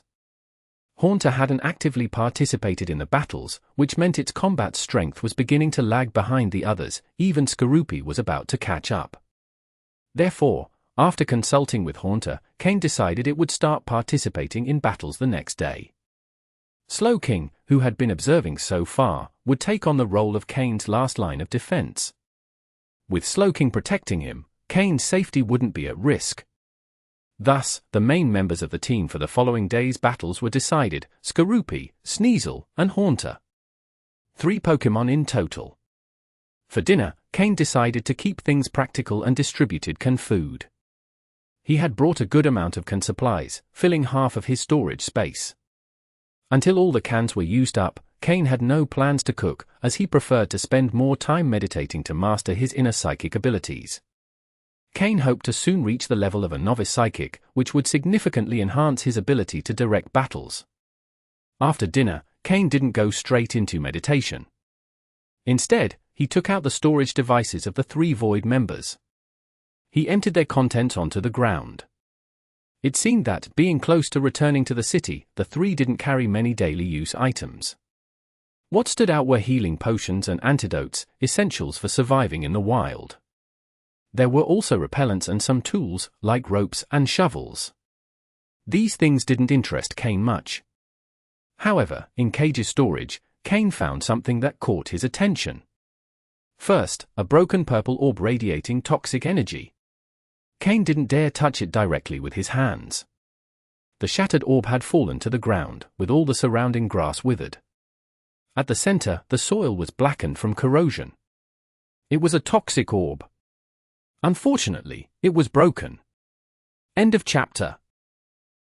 Chapter 61. Soothe Bell. Item name. Toxic orb, broken. Description. A magical pearl that releases poison upon contact, but it is broken. Effect. Originally a very powerful pearl, but since it's broken, it has lost most of its energy. Currently, a Pokémon holding it will not suffer poisoning effects. A toxic orb? What a shame it's broken, Kane murmured. The fact that Kage possessed such an item surprised him a little. A toxic orb combined with a Breloom with the poison heal ability or a Zangoose with the toxic boost ability would have been quite useful. Unfortunately, this toxic orb is broken and can no longer produce that effect. Otherwise, that Breloom would have been even harder to deal with. After all, Zangoose isn't a poison-type Pokémon, and its synergy with poison isn't as effective. This also meant Breloom's poison heal ability couldn't be fully utilized. It seemed this broken toxic orb was something Kage couldn't sell and couldn't use effectively either. These naturally formed magical poisonous pearls fetch a high price. Even broken, they still hold considerable value. However, Kane wouldn't sell it. Though most of the poisonous energy had dissipated, a toxic orb was still a toxic orb. Even a dead camel is bigger than a horse. The quality of a toxic orb's poisonous energy is incomparable to common poison. Now that Skorupi needed to develop its poison-type attribute, using this broken pearl to absorb its poisonous energy gradually was the best option. Kane donned leather gloves, made a net with special threads, and placed the broken toxic orb inside. He then hung it around Skorupi's neck. Skorupi slowly absorbed the poisonous energy from the pearl. The poison inside is potent, so take it slow and don't absorb too much at once. Once you get accustomed to it, you can increase the absorption rate. When you've absorbed it all, your internal poison sac will likely have solidified, Kane explained. CHA. Skorupi nodded obediently. As a poison-type Pokémon, it could clearly sense the intense poisonous energy within the pearl. To absorb it, it would need to take it gradually and build up some immunity first. After absorbing a small amount, Skorupi's face turned slightly purple. It closed its eyes and lay on the ground to begin digesting the poisonous energy, creating antibodies within its body. Kane then fixed his gaze on a small bell on the ground. Item name. Soothe Bell. Description. A melodious bell that calms the Pokémon holding it, making them more likely to bond with their trainer. Effect. Doubles the rate of affinity growth between the Pokémon and its trainer when held. After scanning the item, Kane's eyes narrowed. Soothe Bell. Was this the target item of the mission? For an ordinary person, the Soothe Bell's function might not seem very powerful, especially to League trainers. But for Pokémon that need to reach a certain level of affinity with their trainer to evolve, the Soothe Bell is extremely valuable. Moreover, it's not just that. For Pokémon captured in advanced stages or those with a previous trainer, reconnecting with a new trainer can be challenging. Synchronization between the Pokémon and trainer may never occur. However, with the Soothe Bell, everything changes. The affinity between the Pokémon and trainer grows exponentially. Even Pokémon captured at a high level can begin to develop an understanding with their new trainer. Thus, while the Soothe Bell's effect isn't immediate, its unique impact is absolutely invaluable. No wonder those three men went to such lengths to obtain this Soothe Bell. For anyone who could use it, it's a true treasure. Additionally, the Soothe Bell isn't a single-use item. Once one Pokémon is done using it, it can be handed to another or sold.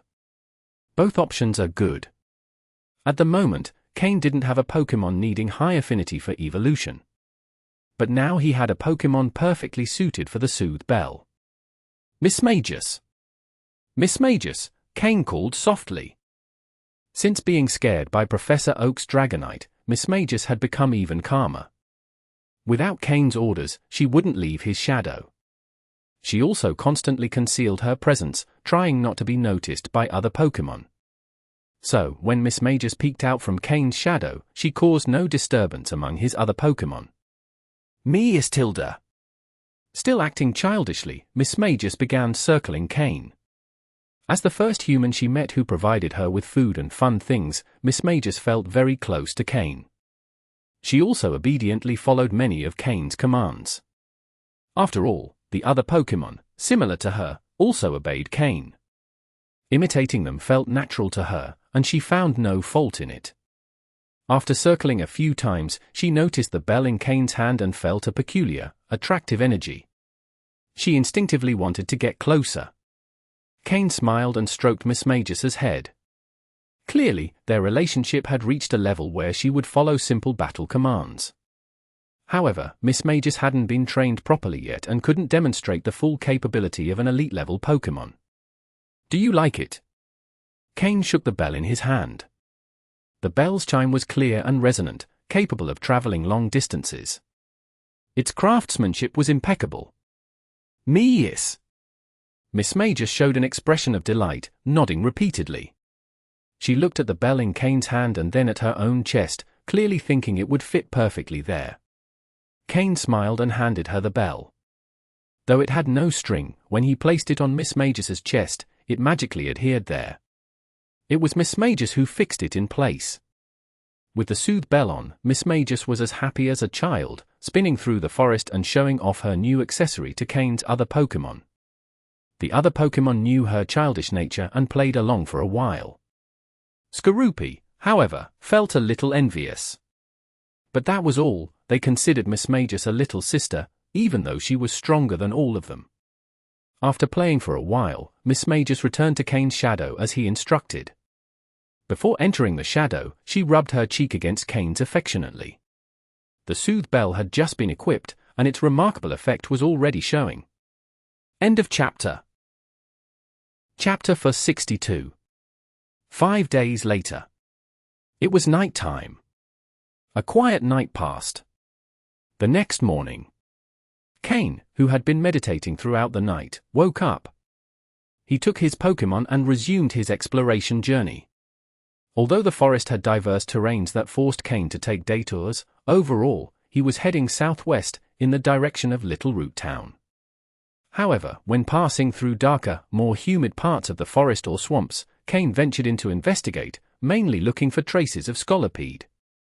After all, training his Pokémon and earning money along the way was something Kain wouldn't pass up. The Pokémon they encountered on their way and showed decent quality, Kain captured for future sale.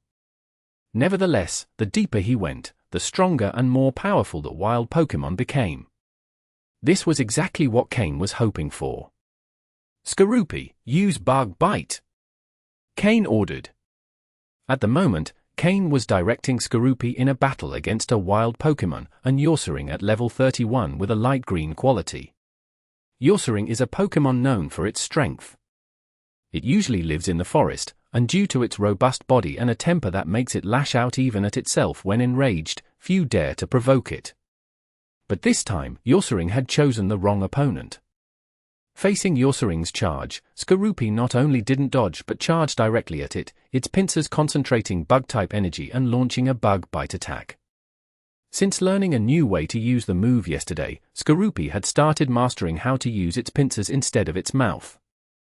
Kain was preparing Skorupi for evolution. When Skorupi evolves into Drapion, it gains the innate ability to use moves like Ice Fang, Fire Fang, and Thunder Fang. With these, its attack power will increase significantly. If Drapion can use its pincers instead of its mouth to execute these moves, its combat capabilities will reach a whole new level. Additionally, since equipping the fragmented toxic orb yesterday, Skorupi had started developing antibodies against the poisonous energy within, accelerating its poison-type development several times over. Boom! Skorupi's pincers clashed with Ursaring's massive claws. Both Pokémon, known for their strength, refused to back down. However, to Ursaring's surprise, used to intimidating others with its power, today, a small bug-like Pokémon was resisting and, more so, overpowering it, pushing Ursaring back. Ursaring's eyes widened in disbelief. Skorupi, Poison Tail. Kain continued. Skorupi didn't rely solely on its pincers to attack. Upon hearing the command, its eyes gleamed. Its pincers shifted slightly from pushing to gripping, locking onto Ursaring's claws. Its venom-coated tail shot swiftly toward Ursaring's underarm. Grah! Ursaring roared in pain. Skorupi had targeted a weak spot in its body, activating its sniper ability. The pain was immense. Now, Skorupi was like it had 3 hands, with its tail being the strongest. Ursaring's body began showing signs of poisoning, a purplish tint spreading, clearly entering a poisoned state. Skorupi seized the opportunity, releasing Ursaring's claws and following up with Poison Fang, this time with its pincers. This intensified the poison within Ursaring's body. Struck once more, Ursaring staggered back a few steps, feeling its body weaken. Dizzy and disoriented, it collapsed onto its back, losing its ability to fight. Well done, Skorupi. Remember this rhythm, use your strength to break the enemy's coordination. When necessary, use moves to disrupt the opponent's rhythm and then strike their weakest point with your tail, aiming to take them down in one blow, Kain said, rewarding Skorupi with some poke blocks and patting its now iron-hard armor encouragingly. Cha! Skorupi nodded with determination. It now had a better understanding of how to utilize its ability and always sought to pinpoint the enemy's weak spots before launching a decisive attack. This Ursaring was just one of the many opponents Skorupi had defeated, and its strength was quite impressive. Now, defeating Pokémon 3 or 4 levels higher without a type disadvantage was relatively easy for Skorupi. Kain threw a Pokeball, capturing Ursaring. Whether he'd use it or not, it could at least strengthen his team. And so, Kain continued his journey with his Pokémon. This brief battle, lasting only a few minutes, was just a reflection of what the next days would hold. Traveling, battling, and moving forward, all while searching for traces of Scolipede. Thus, Kain and his Pokémon had been trekking through the forest for 5 days. Now, they were deep in the forest, where they could encounter an opponent Kain couldn't defeat with his current strength at any moment. Therefore, he had to be extremely cautious, avoiding clearly marked dangerous territories. Fortunately, with Slowking's teleport move, Kain didn't always need to flee. Sometimes, challenging the forest's leaders with his Pokémon was also a way to train them. During these 5 days, Kain felt like he was back on the trial island, growing stronger in the forest. Only this time, the enemies were much more terrifying than back then. Fortunately, Kain was now much stronger. 5 days of combat had brought significant changes to his Pokémon. Since, aside from resting, all they had done was fight continuously, all of Kain's Pokémon had undergone a shift in temperament, becoming more feral and developing a greater desire to fight. Slowking, as one of the main combatants in their deep forest adventures, had reached level 39. It only needed 1 more level to reach the advanced level. But since it had recently leveled up, it required time to accumulate experience. Honchkrow had risen 3 levels, reaching level 38. The abundance of grass and bug-type Pokémon in the forest allowed it to maximize its flying-type advantage, and with its Moxie ability and Sky Attack move, it could unleash its full potential when facing swarms of bug-type Pokémon. Under such circumstances, Honchkrow was practically the combined strength of all of Kain's Pokémon. Once its Moxie ability was boosted, it could knock out Pokémon in a single strike. If not for its endurance, Kain believed Honchkrow could sweep through a section of the forest teeming with bug-type Pokémon. End of chapter. Chapter 63. Rapid growth in strength. Slowking and Honchkrow remained the strongest Pokémon on Kain's team for now. However, the other Pokémon have quickly caught up, as Kain has focused his training efforts on them during this time. One of the Pokémon Kain has been training is Sneasel, whose level has reached 37. The improvement rate has been very fast, as the forest is full of grass-type Pokémon, and under the immense power of Sneasel's Ice-type moves, it has defeated many Pokémon. Additionally, thanks to the combination of Metal Claw and Ice Punch, Sneasel's damage output is even more remarkable. The move Metal Claw, infused with Ice-type energy, enhances the effectiveness of its Ice-type attacks. With Sneasel now at level 37, it has met Kane's expectations. All that's left is for Kane to acquire a Razor Claw so that Sneasel can evolve into Weavile, unlocking its full potential. Meanwhile, Haunter, who previously served as Kane's guardian, has reached level 35. Figuring out how to evolve Haunter into Jengar remains a dilemma Kane has yet to solve. Previously, on the trial island, if Haunter had stayed in the cave brimming with ghost-type energy, it might have evolved into Jengar due to the overwhelming ghost energy there. However, back then, Haunter didn't meet Kane's requirements. Even now, at level 35, it still falls short. Kane plans to ask Umbra next time they meet since he also has a Jengar and might offer some insight into its evolution. After all, in his previous life, Kane never had a Jengar. For now, there's no rush with Haunter, it can continue to grow stronger. The Pokémon that has made the most progress is Skorupi. As Kane's primary focus for training this time, its level has risen significantly, to the point where one might say its strength has exploded. Since Skorupi is strong enough, it now battles many strength-type Pokémon and is always on the front lines. Skorupi has become the physically strongest Pokémon on Kane's team and has started mastering the use of its pincers, which has significantly enhanced its combat power. Skorupi has reached level 32, catching up to Haunter and the others. At the very least, it's no longer falling behind. Skorupi's rapid leveling is partly due to the constant battles but also to one crucial factor, the fragmented toxic orb hanging around its neck. Although the toxic orb is broken and has lost much of its energy, it still contains enough power for Skorupi to absorb. Over these days, Skorupi has absorbed a significant amount of that energy, accelerating its level progression. Moreover, during this time, Skorupi's venom sac has fully developed. Although the toxins it produces are still relatively basic, Kane plans to search for various poisons for Skorupi to use, fully developing its potential.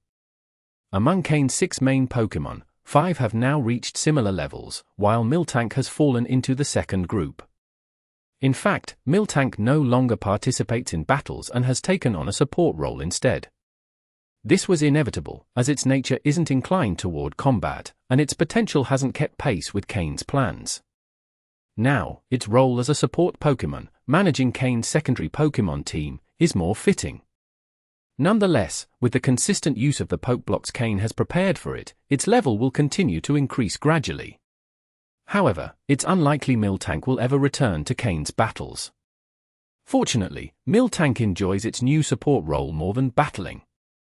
In summary, Kane has experienced a significant overall increase in power, thanks partly to the high-level Pokémon in this forest. If Kane had only encountered weaker Pokémon, he wouldn't have been able to train his team as effectively. Even so, many wild Pokémon in this forest remain beyond Kane's ability to defeat. For instance, yesterday, Kane accidentally wandered into the territory of an exceptionally powerful wild Pokémon and was chased out. If not for Slowking's teleport move, they would have been in serious trouble. The opponent was a level 50 Shiftry. A level 50 Pokémon falls into the quasi-elite category, and Kane barely escaped. So, even though Kane's team has improved considerably, he must remain cautious in this forest at all times. One never knows when they might encounter an invincible enemy. That said, Kane has no trouble facing level 40 Pokémon. If one Pokémon can't defeat them, the team can handle it together. But when Kane faces Pokémon at this level, he can't hold back. If he does, and the opponent has an unexpected ace up its sleeve, he could lose a Pokémon. Thus, when Kane confronts level 40 Pokémon, they often end up surrounded and defeated. So far, Kane has covered more than half of his target area but still hasn't found any trace of Scolipede, which has surprised him. During phone calls with Karen, Kane learned that over the past few days, they've completed several group missions, raising their hunting team's rating to 2 stars and earning a substantial sum of money, which has allowed them to upgrade their equipment and significantly increase their strength. However, hunting always comes with risks, and sadly, 2 team members have lost their lives. One was a new member, and the other a veteran fighter who had been with the team since their Black Snake days. Nevertheless, these losses were deemed acceptable due to the substantial gains. Currently, in Leafy Town, there are still many league inspectors and construction workers, so Alec and his team cannot return yet. However, rumors suggest that Miyamoto and others have quietly approached the area to scout. The gym is nearly complete, and soon, Kane will become the gym leader of Leafy Town, joining the league's elite. With that, Kane will have established a solid base in the Hoenn region. When this training journey concludes, Kane will retreat to train quietly for a while. The Pokémon that have leveled up will need time to stabilize their power, master moves, and adapt to the changes in their bodies. Moreover, Kane's second Pokémon team will begin formal training. Kane has already outlined a preliminary plan for his next steps. Once he reaches the advanced level, he'll return to Mudkip. The wait is almost over. End of chapter. Chapter 64. The Attack of Scolipede. Perhaps due to some magical law, after so many days of fruitless searching, Kane had been unable to locate Scolipede. Just as he was about to give up, it appeared before him. Scolipede is a bug and poison-type Pokémon, commonly found in dense forests, in darker and more humid areas of the ground. Kane had been vigilant in such places but never imagined he would end up finding it in such an unexpected way. Pokémon. Scolipede, green. Gender? Female. Level. 40. Types. Bug plus poison. Ability. Poison point. Held item. None. Egg moves. Twine needle, pin missile, toxic spikes. Basic moves. Baton pass, iron defense, megahorn, defense curl, rollout, poison sting, screech, pursuit, protect, poison tail, venoshock, agility, steamroller. Learned moves. Bug bite, signal beam, throat chop. TM moves. None. Kane's eyes narrowed slightly. This Scolipede had reached level 40, and its quality was green, clearly meeting the requirements of the Hunter League mission. However, at level 40, Scolipede was already an advanced level Pokémon. Previously, Kane's Pokémon had fought others at levels 42 and 43.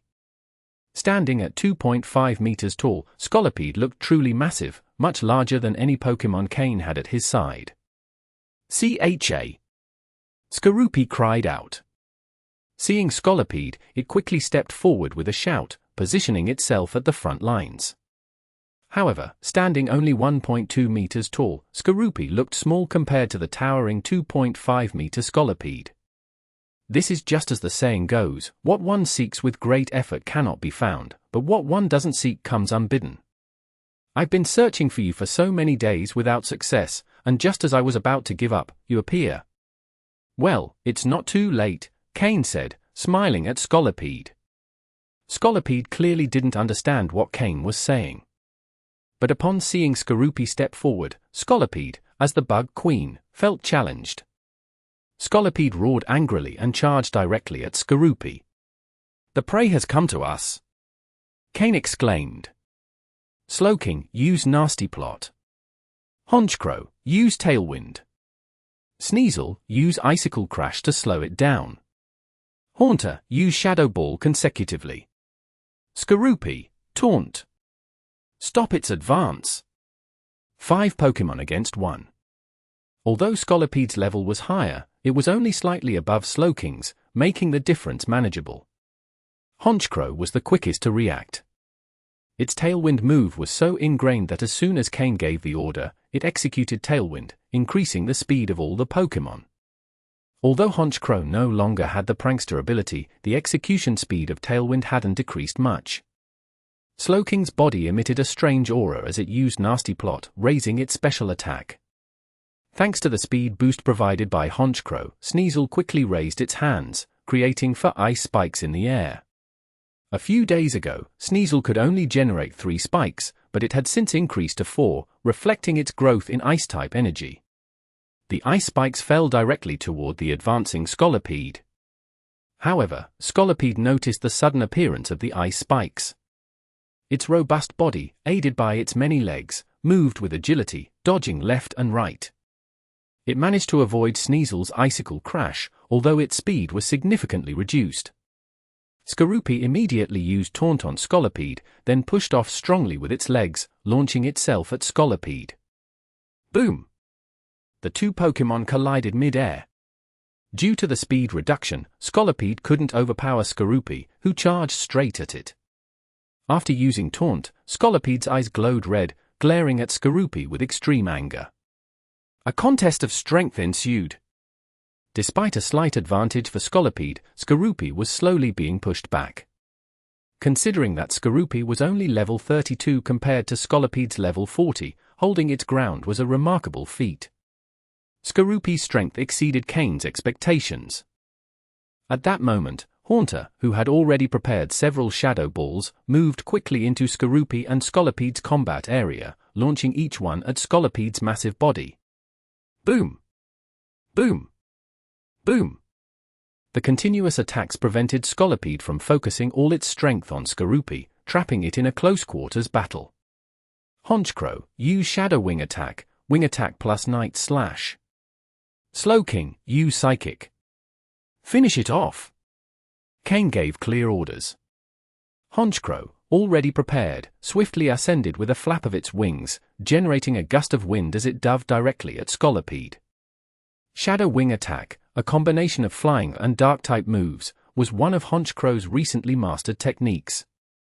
White flying energy and black dark energy swirled around Honchkrow. Boom! Like a hunting eagle, Honchkrow swooped down rapidly, striking Scolipede and then quickly ascending again, leaving no opportunity for Scolipede to counterattack. Immediately afterward, Slowking's Psychic Attack hit its mark. Dark Psychic Energy Ball struck Scolipede directly on the head, leaving it stunned.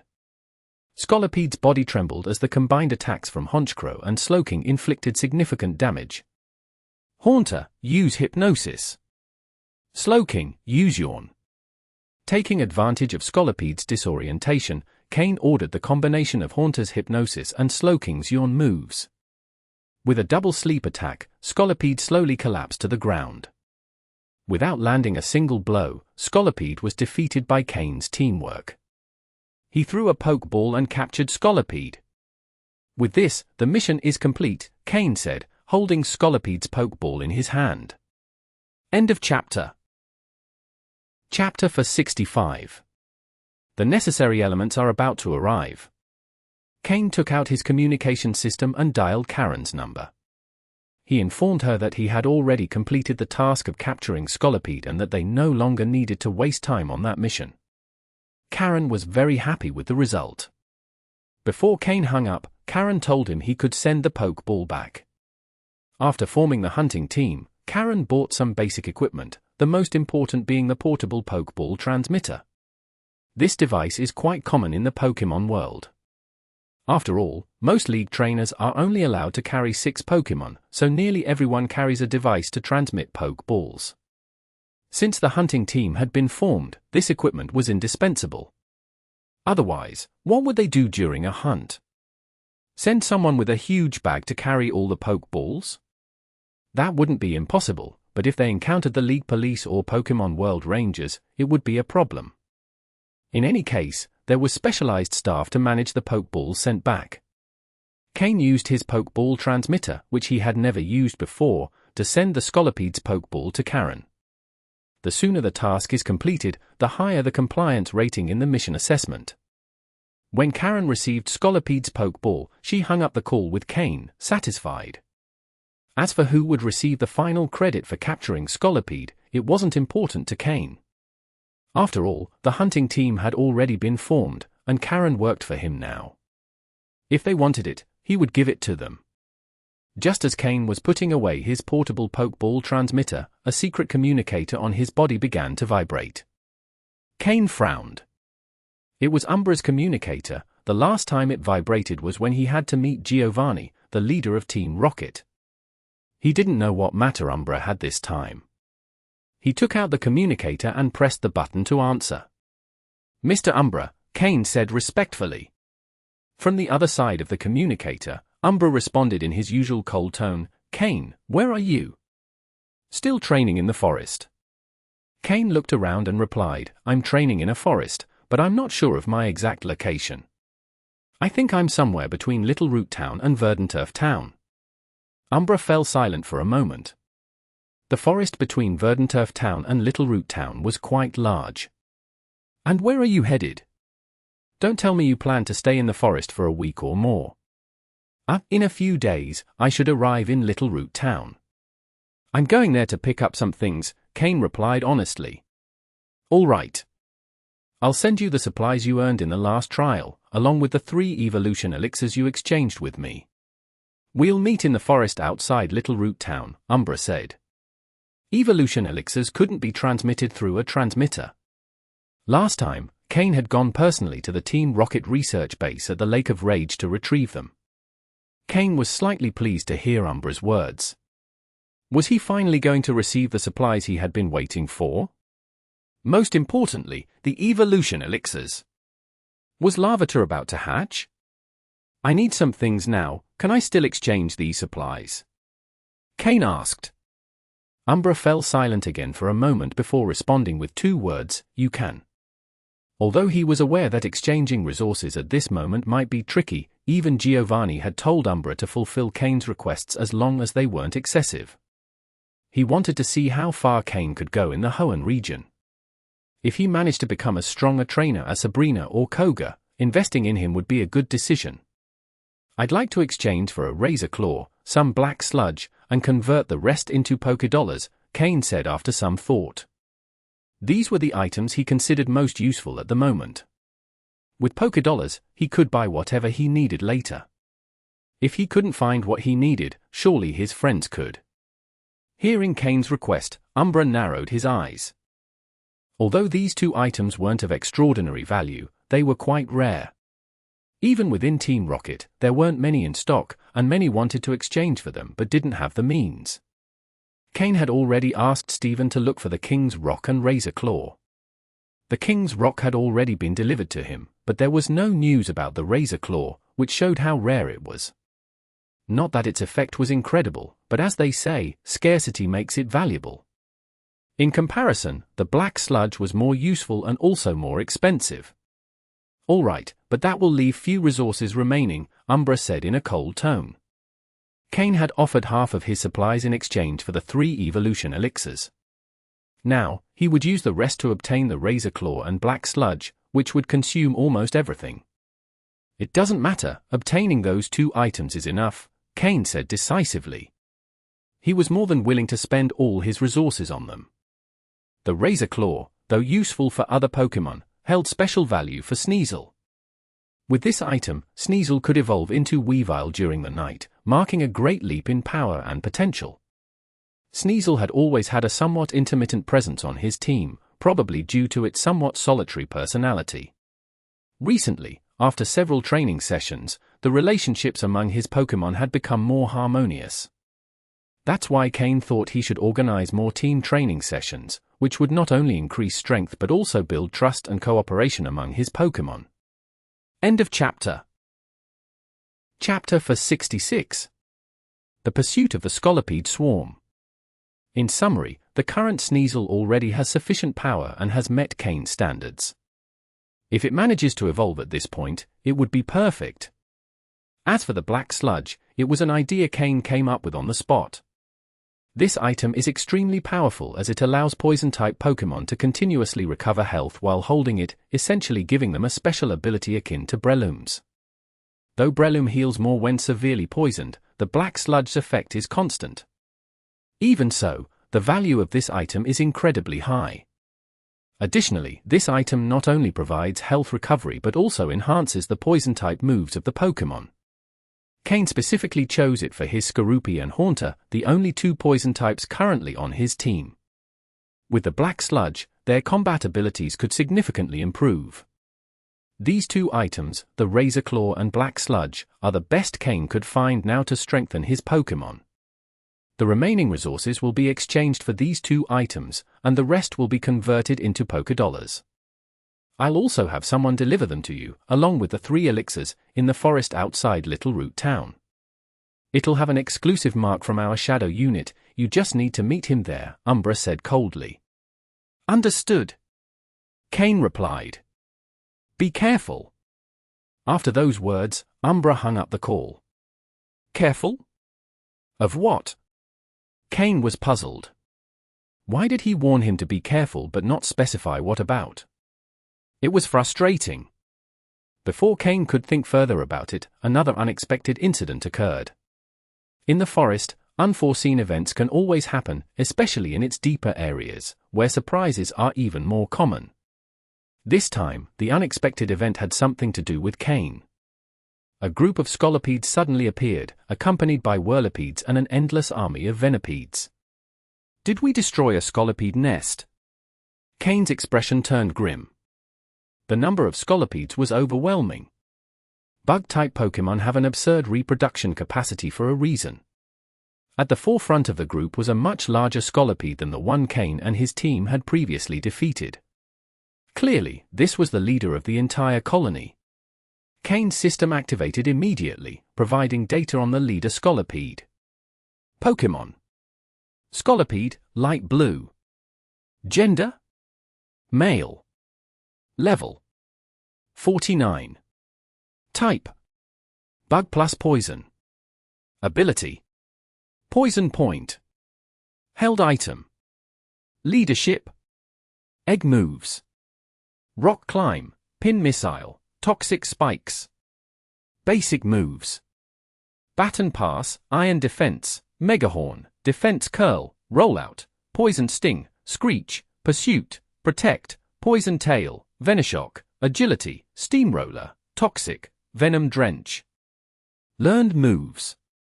Bug bite, signal beam, throat chop, iron tail, stomping tantrum. TM moves. None. Seeing the data on the leader Scolipede, Kain realized the situation was getting complicated. A level 49 Scolipede was nothing like a level 41, the former was barely advanced level, while the latter was already on the verge of the quasi-elite level. The difference between the two was enormous. Moreover, this Scolipede had a light blue quality, meaning its capabilities far exceeded those of ordinary Scolipedes. It's male? Then the Scolipede I captured earlier was its mate? One of many. Kain looked at the large number of Scolipedes behind him and quickly added, one of many. It seemed he had indeed disturbed a Scolipede nest. And judging by the situation, it didn't look like they could win this fight. In situations like this, fleeing is the best strategy. If you can't win, the only option is to retreat. Otherwise, getting trapped by a swarm of poison-type Pokémon would be dangerous. Kain quickly threw a Pokeball, and Tropius appeared. Initially, Tropius seemed relaxed, but as soon as it saw the Scolipedes and their army approaching, its expression immediately changed. Tropius wasn't the same as before. In the past, when Kain had less power, their enemies were more manageable, but now the opponents they faced emitted auras that genuinely intimidated it. Kain noticed Tropius's frightened expression and smiled, calmly climbing onto its back. The Scolipedes were strong, but they couldn't fly, making them unable to threaten Kain. Kain's other Pokémon also climbed onto Tropius's back. Honchkrow could fly on its own, Skorupi was returned to its Pokeball, and Slowking simply found a spot on Tropius's back, using its telekinesis to minimize its own weight. A slightly nervous Tropius began flapping its wings, lifting into the air. In theory, the Scolipedes should have given up upon seeing them take to the skies, but for some reason, the leader Scolipede appeared particularly enraged about the capture of the female Scolipede, perhaps its favorite. Thus, they continued pursuing Tropius on the ground. To make matters worse, Tropius's massive size made it difficult to maneuver between the forest trees, while the agile Scolipedes easily kept pace, right behind them. Kain patted Tropius's neck, signaling it not to rush, to stay calm, and just maintain a steady speed. Although Tropius was still somewhat scared, its trust in Kain's strength calmed it a bit, and it slowed its flight. The Scolipedes got even closer. If they're going to chase us this persistently, they won't walk away empty-handed, Kain said coldly, his dark eyes gleaming with a frosty light. Slowking, use Psychic repeatedly. Honchkrow, attack with Dark Pulse. Sneasel, use Icicle Crash and Icy Wind. Remember to take advantage of the large number of enemies below to practice your moves. Haunter, launch Shadow Ball repeatedly. Following Kane's orders, his Pokémon, without needing to worry about being attacked, unleashed their most powerful attacks indiscriminately on the swarm of Scolipedes. After all, any attack would hit an enemy. However, the Scolipedes didn't remain idle, countering with moves like Pin Missile, Poison Sting, Venoshock, and other ranged attacks aimed at Kane and his team in the air. End of chapter. Chapter 67. Grumpig and the Radiant Stone. The Scolipede pursued Kane and his group for over half an hour, covering several dozen miles. If not for Kane's extended flight, causing significant casualties within the colony, the Scolipede likely would not have ceased their chase. However, due to the prolonged pursuit, many Venipede were unable to keep up and, upon entering the territory of other Pokémon, were deemed intruders and eliminated. Today could be considered a day of heavy losses for the Scolipede colony. For Kane and his group, the situation wasn't as dire, as the decision to fight or retreat was entirely Kane's. Although the Scolipede's attacks were somewhat troublesome, fortunately, Slowking's psychic abilities managed to block them. Despite this, the spoils of the encounter were significant, not in terms of material resources, but in the mastery and handling of their moves, which improved considerably. After all, it's rare to have such an abundance of targets to practice on. More than half an hour later, Tropius had no issues flying. When Kane asked him to land, the Pokémon wasn't even out of breath, though his small heart was racing rapidly. Flying through a mountainous and forested region like this entails dealing not only with terrestrial Pokémon but also with those that inhabit the trees and skies. Fortunately, Tropius bore traces of dragon-type blood, and with the powerful aura that Slowking and the others had cultivated in the forest, few Pokémon dared to attack them. If any audacious Pokémon appeared, Honchkrow was ready to teach it a lesson. If they encountered an overwhelming threat, Kane would have Tropius change direction to avoid entering the territory of stronger Pokémon. Facing a terrestrial Pokémon wasn't a major issue, but encountering a powerful flying Pokémon could pose complications. In such a scenario, Slowking would have to use Teleport to escape. However, using Teleport would set them back in their journey, so Kane avoided this option unless absolutely necessary. After recalling Tropius, Kane sat down to rest with his Pokémon. Even though there was no immediate danger, the continuous use of moves was exhausting. Seated on the ground, Kane's Pokémon recovered their energy while mentally reviewing their control over energy and the rhythm of their moves to truly benefit from the experience. But just as Kane and his team had rested for over half an hour, their reprieve was interrupted. They had inadvertently entered another Pokémon's territory. This time, the wild Pokémon they encountered was particularly peculiar. A group of robust Grumpig appeared before Kane. Grumpig is a relatively rare Pokémon in the Hoenn region, typically living in herds in forests and rarely seen in human-populated areas. Although they resemble pigs, they are pure psychic-type Pokémon, whose innate intelligence belies their appearance. The first to detect their presence was Slowking. With Slowking's advanced psychic abilities, few Pokémon could approach them undetected, let alone a group of psychically empowered pigs. Thus, as soon as the Grumpig entered Slowking's perception range, he alerted Kane. However, Kane did not halt his advance, as encountering psychic-type Pokémon in the wild was a rare opportunity. Throughout his expeditions, Kane had never come across a purely psychic-type Pokémon in the wild. Pure psychic types are those with only the psychic type. Due to their purity, they are far rarer. When Slowking informed him of the Grumpig's proximity, Kane recalled something. When Kane's psychic abilities were still very weak, he used his system to analyze what could enhance his psychic powers and quickly elevate them to the level of a novice psychic. The system discovered a very special item called the Radiant Stone. Although Kane had yet to see one, he clearly remembered how the system described its appearance. It is believed that radiant stones form within the bodies of psychic Pokémon. And purely psychic Pokémon, such as Grumpig, have a higher chance of producing these stones. This is why Kane once sought out Abra's evolutionary line in Kanto, as they are pure psychic types. But in the end, he never found them. Abra is born with the ability to use teleport, so even if Kain managed to locate them, he lacked the means to prevent Abra from using teleport. Eventually, Kain gave up the search. But now, before him stood a group of purely psychic Pokémon, Grumpig. Kain wasn't very familiar with these Pokémon. Since they aren't commonly seen among trainers, Grumpig doesn't particularly stand out, aside from its purity as a psychic type. However, Kain was intrigued by the black pearls on the Grumpig's bodies. Were they truly just pearls? This point had never been thoroughly investigated, but Kain was genuinely interested in finding out. Additionally, Kain was eager to verify whether these Grumpig could produce a radiant stone. However, to test this, he would first have to defeat, or even eliminate, the group of Grumpig, who already showed signs of hostility. A group of Grumpig, led by an alpha Grumpig, stopped a short distance from Kain. This forest was their territory, and now it had been invaded by unknown Pokémon and a human. Although Grumpig is not a Pokémon that seeks trouble, once provoked, they cannot afford to show weakness if they wish to survive in the wild. Furthermore, as psychic Pokémon, they have a heightened sense of danger compared to other Pokémon. The alpha Grumpig could clearly sense the intense malice and uncontrollable desire emanating from Kain.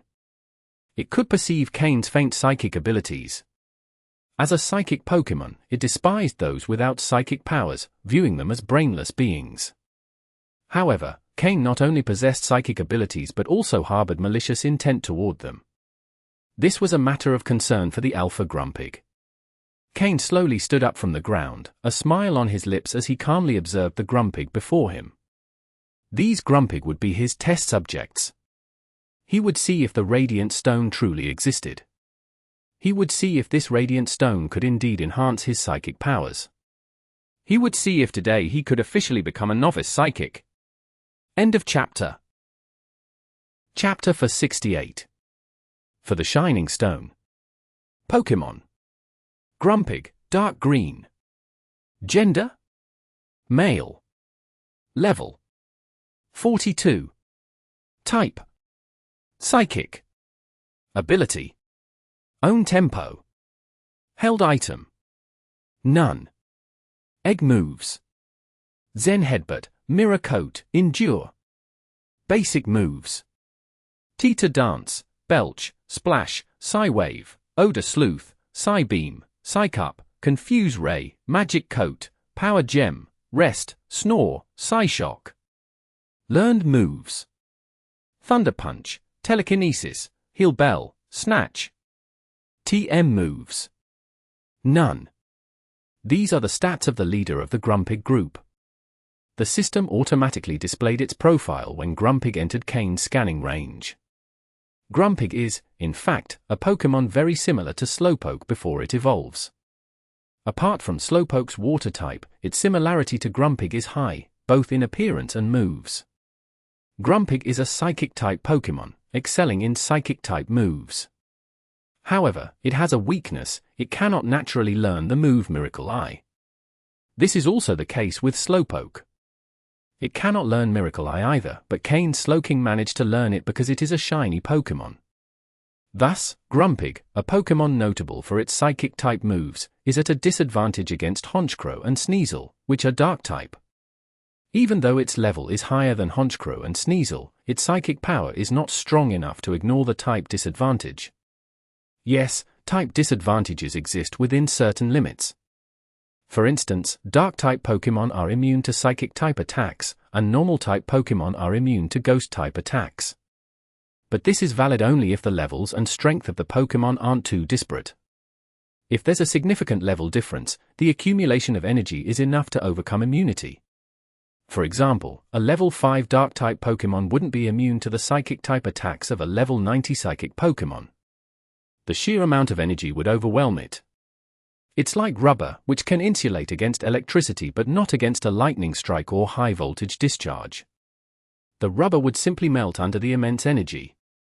Similarly, Pokémon-type immunities follow this logic. However, in this case, Honchkrow and Sneasel can completely ignore the psychic moves of the Grumpig. So, even though the leader of the Grumpig has reached level 42, they are at a significant disadvantage against Honchkrow and Sneasel. With their intelligence, they should be able to understand what I say, right? Kain said calmly, looking at the hostile Grumpig in the distance. Grum! The Grumpig leader remained serious. Kain, though maintaining a neutral expression, could sense the intense malice emanating from him. As his malice grew, so did that of the Pokémon around him. The other Pokémon weren't as intimidating, but two Dark-type Pokémon provoked an innate fear in the Grumpig leader, as if he were facing his natural predators. Moreover, a pink Pokémon with a majestic appearance, bearing something like a crown-shaped shell, emitted two intertwined psychic waves, as if they were a single entity. The psychic power emanating from that Pokémon was so overwhelming that even the Grumpig leader felt astonished. "What do you intend, human?" asked the Grumpig leader, his eyes glowing red, psychic energy flowing. The leader's voice echoed in Kain's mind via telepathy. Sensing the telepathic connection, Kain didn't sever the link with his own psychic powers. "I'm interested in your kind because you might have something that can enhance my psychic abilities." "I'm sorry, but..." "I have no other choice," Kain said, raising an eyebrow and flashing a cold smile. It seemed he was about to massacre another Pokémon tribe. If not for the potential of finding the Shining Stone, he might have considered relocating the Grumpig to the mountains behind his home. The mountains behind Kain's gym in Verdant Town were vast and challenging to manage. Having a group of psychic Pokémon helping to guard it would have made intrusions nearly impossible. The artificial lake behind the gym could be cared for by the Slowpoke tribe, but Kain didn't yet have a plan for the mountains. Grum! Hearing Kain's words, both the leader and his Grumpig tribe grew furious. This was an open challenge. Honchkrow, Sneasel, prepare for battle! The main fighters this time would be the Dark types, Honchkrow and Sneasel. Against Pokémon like Grumpig, who only have Psychic-type moves, as long as they're cautious about moves of other types, they can completely ignore psychic attacks. Slowking, use Nasty Plot. Haunter, this time you'll be the distraction. Be careful not to get hit. Slowking would play a crucial role in the offense. As for Haunter, despite being a Ghost and Poison type, which is vulnerable to Psychic, it also has Ghost-type moves that are highly effective against Psychic Pokémon. So Haunter had to prioritize avoiding attacks and then strike from the shadows. Honchkrow and Sneasel would take the lead, absorbing most of the attacks. As for Skorupi, it was still a Bug and Poison type for now. Once it evolved into Drapion, it would become a Poison and Dark type, immune to psychic attacks. Skorupi, dodge psychic attacks and wait for the right moment to use Bite. Remember how to use your pincers and find the enemy's weak point. Kain gave instructions to each of his Pokémon, detailing their roles. Unlike one-on-one or two-on-two battles, this was a group fight, heavily reliant on the Pokémon's reaction speed and the trainer's precise commands at key moments. Most of the time, the Pokémon fought following the trainer's directions but made their own decisions in the heat of battle. Honchkrow led the charge. As a Dark-type Pokémon, it had no fear of facing Psychics. Seeing Honchkrow approaching from the air, the Grumpig began to use their most powerful psychic moves against it. But the attacks had no effect. Honchkrow didn't even flinch. The Grumpig leader grew frustrated. Dark-type Pokémon were a real problem. End of chapter. Chapter 69. The concept of skill exchange. A massacre led by Honchkrow began immediately. Honchkrow and Sneasel were the primary attackers in this battle, while Slowking, Haunter, and Skorupi primarily focused on defense, resisting the rebellion of the Grumpig group. A total of 21 Grumpig, including their leader, lay lifeless after an hour. Although Honchkrow and Sneasel were immune to psychic attacks, the Grumpig didn't rely solely on psychic-type moves. For instance, the leader Grumpig could use Thunder Punch. However, being immune to psychic moves significantly diminished the Grumpig's offensive capabilities, rendering them like snakes without fangs. With each activation of Honchkrow's Moxie ability, its power grew exponentially, and the remaining Grumpig were practically defeated in a single strike. Although both Sneasel and Slowking sustained some injuries, they successfully overcame a group of 21 opponents, securing a fruitful victory. Throughout his adventures, Kain had previously exterminated various Pokémon groups, often using Grimer to absorb the bodies and use them as sustenance. This time, however, he had to take more extreme measures. Half an hour later, the ground sank 3 centimeters as 2 Grimer, under Kane's orders, absorbed the Grumpig corpses and the blood-soaked soil. Both Grimer had already reached a deep, dark green quality. Although one seemed to have reached its limit, the other still had room for improvement, and Kane estimated it could eventually reach a light blue quality before stopping. Thanks to the energy absorbed from the bodies, both Grimer also leveled up quickly, reaching level 32. At this rate, they would reach level 38 and evolve into Muck. These types of Pokémon, whose levels had been trained but not their combat skills, still had great potential and high value. If a trainer properly trained them, they could develop their own style and battle rhythm, allowing them to showcase their full strength. However, for Kane, these Grimer were merely experiments. He planned to reward his subordinates with them once he returned, strengthening their battle teams. As Kane observed the 5 black, opaque stones in his hand, the shining stones, he was struck by how difficult they were to obtain. Out of 21 Grumpig, only 5 shining stones had emerged, something that would have been nearly impossible to find without his system's help. These 5 stones appeared very unremarkable, emitting no glow. At first glance, they looked like ordinary rocks, and when Kane held them, apart from feeling slight warmth, he perceived nothing special. Can these things really enhance psychic powers? Kane murmured as he felt the warmth in his hand. Kane also discovered that the production of these stones was related to the Pokémon's strength and longevity. The stronger and older the Pokémon, the larger the stone. The production of these stones is truly challenging, but I don't think I'll actively seek them in the future. If the most powerful psychic Pokémon discover that someone is after these stones, a revolt would likely erupt, Kane thought. Psychic Pokémon are extremely intelligent, almost on par with humans. If they were to learn that they carried something so valuable, it would surely trigger an uprising. Because if it were confirmed that these stones were effective, psychic Pokémon might face mass slaughter at the hands of humans. This would practically affect all Pokémon of this type. Kane stored the 5 stones in his storage space, knowing that the battlefield, still reeking of blood, was unsuitable for resting or further research. Thus, tired and with his Pokémon team exhausted, he decided to leave quickly. Soon, other wild Pokémon would move to claim the Grumpig's territory, and facing them could prove troublesome. Just as he was about to leave, Slowking, who was not physically injured but emotionally affected, tugged at his clothes with a pale expression. Intrigued, Kane looked at Slowking, who quickly spoke to him through telepathy. "Master, up ahead there are other Pokémon with mental waves similar to the Grumpig, but weaker," said Slowking. Hearing this, Kane narrowed his eyes. Other Pokémon with similar mental waves, but weaker? Could it be Spoink, the ones that evolve into Grumpig? Although not many trainers use Grumpig, this Pokémon has a rather special use that perhaps people in this world have yet to discover. Seeing the Grumpig, Kane remembered an idea he had back on Earth. Spoink and Grumpig can learn 2 special moves, Roleplay and Skill Swap. The move Roleplay allows copying the opponent's ability, and Skill Swap enables exchanging abilities with the rival using psychic powers. These moves are powerful individually, but when combined, they produce unexpected results. In other words, a Pokémon that knows both moves could act as a skill converter, allowing Kane to transfer any ability he wanted to another Pokémon. Even if temporary, with enough training, this transfer could last quite some time.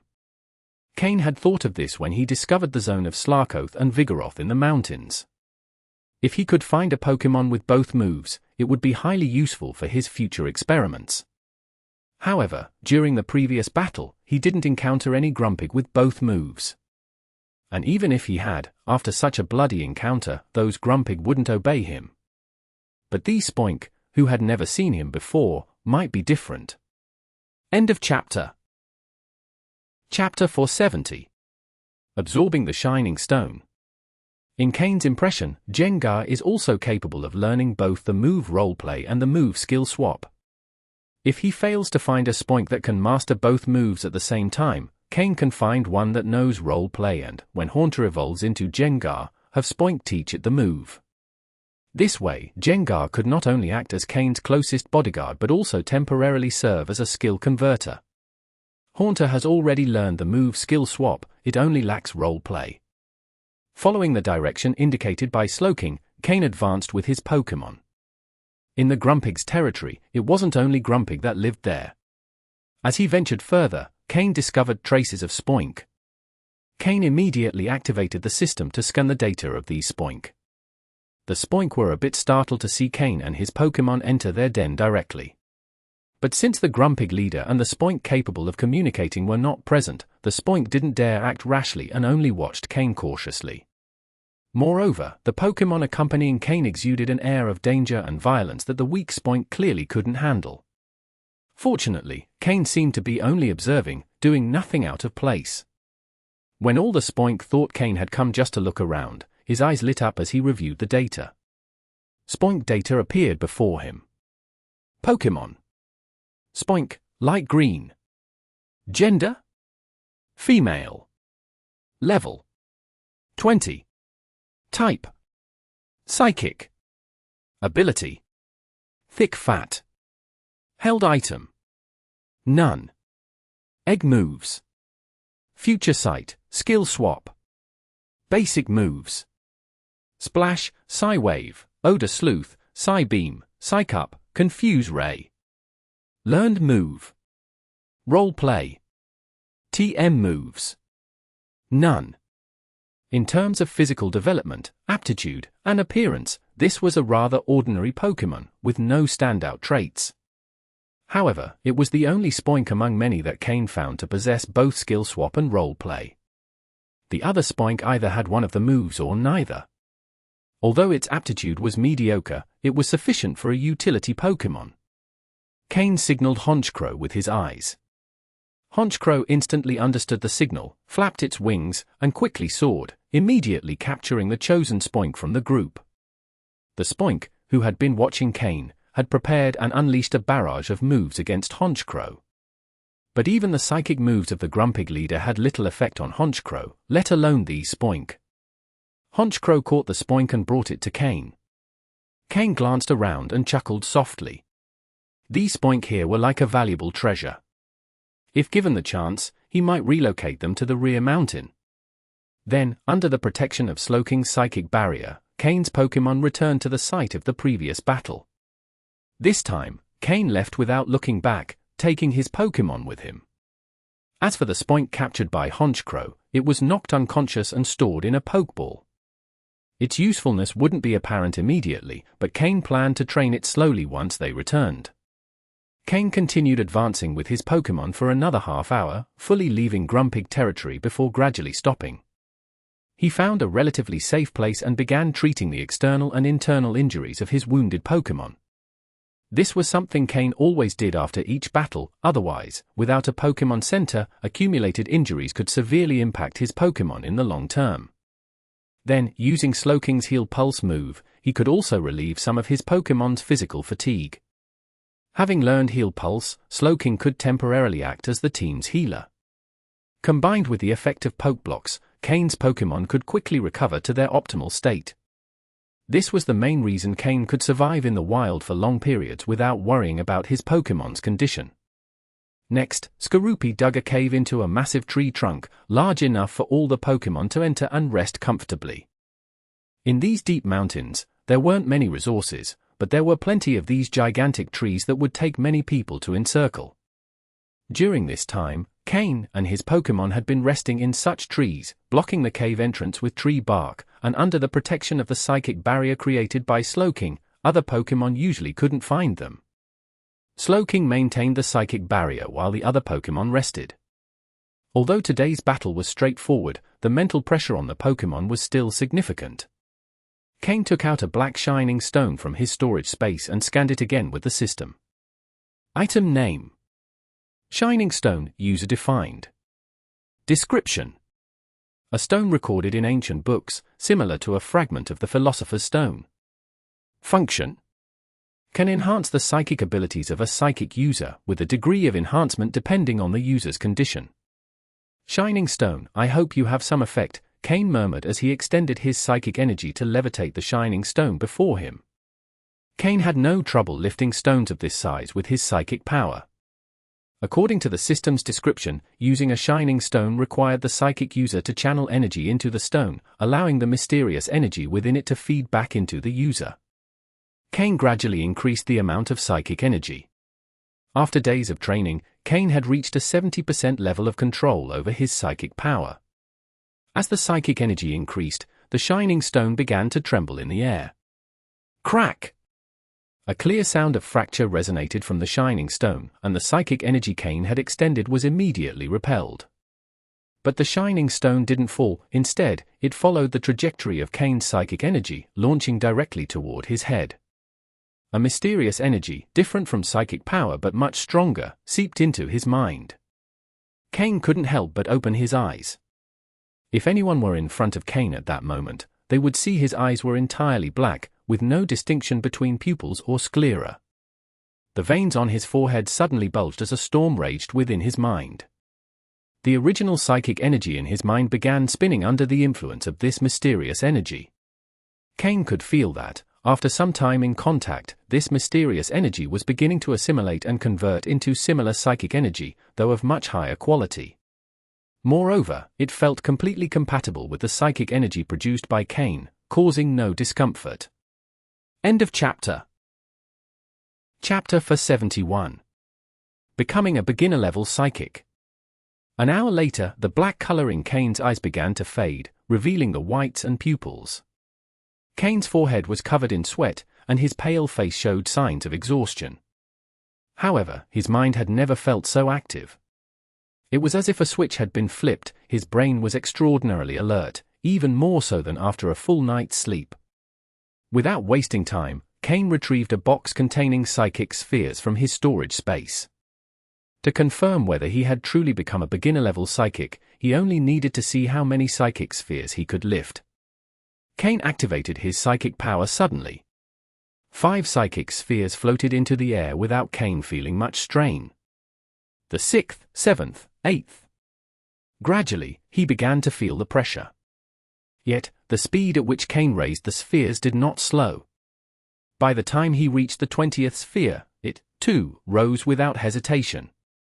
20 spheres. The standard of a beginner-level psychic. Kain felt a trace of joy in his heart. He had finally become a beginner-level psychic and could now learn the telepathy skill. With the help of telepathy, his ability to command his Pokémon in battle and his reaction time would improve significantly. However, Kain didn't stop using his psychic power, sensing that he hadn't yet reached his limit. Finally, when Kain felt utterly exhausted, the number of psychic spheres floating around him reached 24.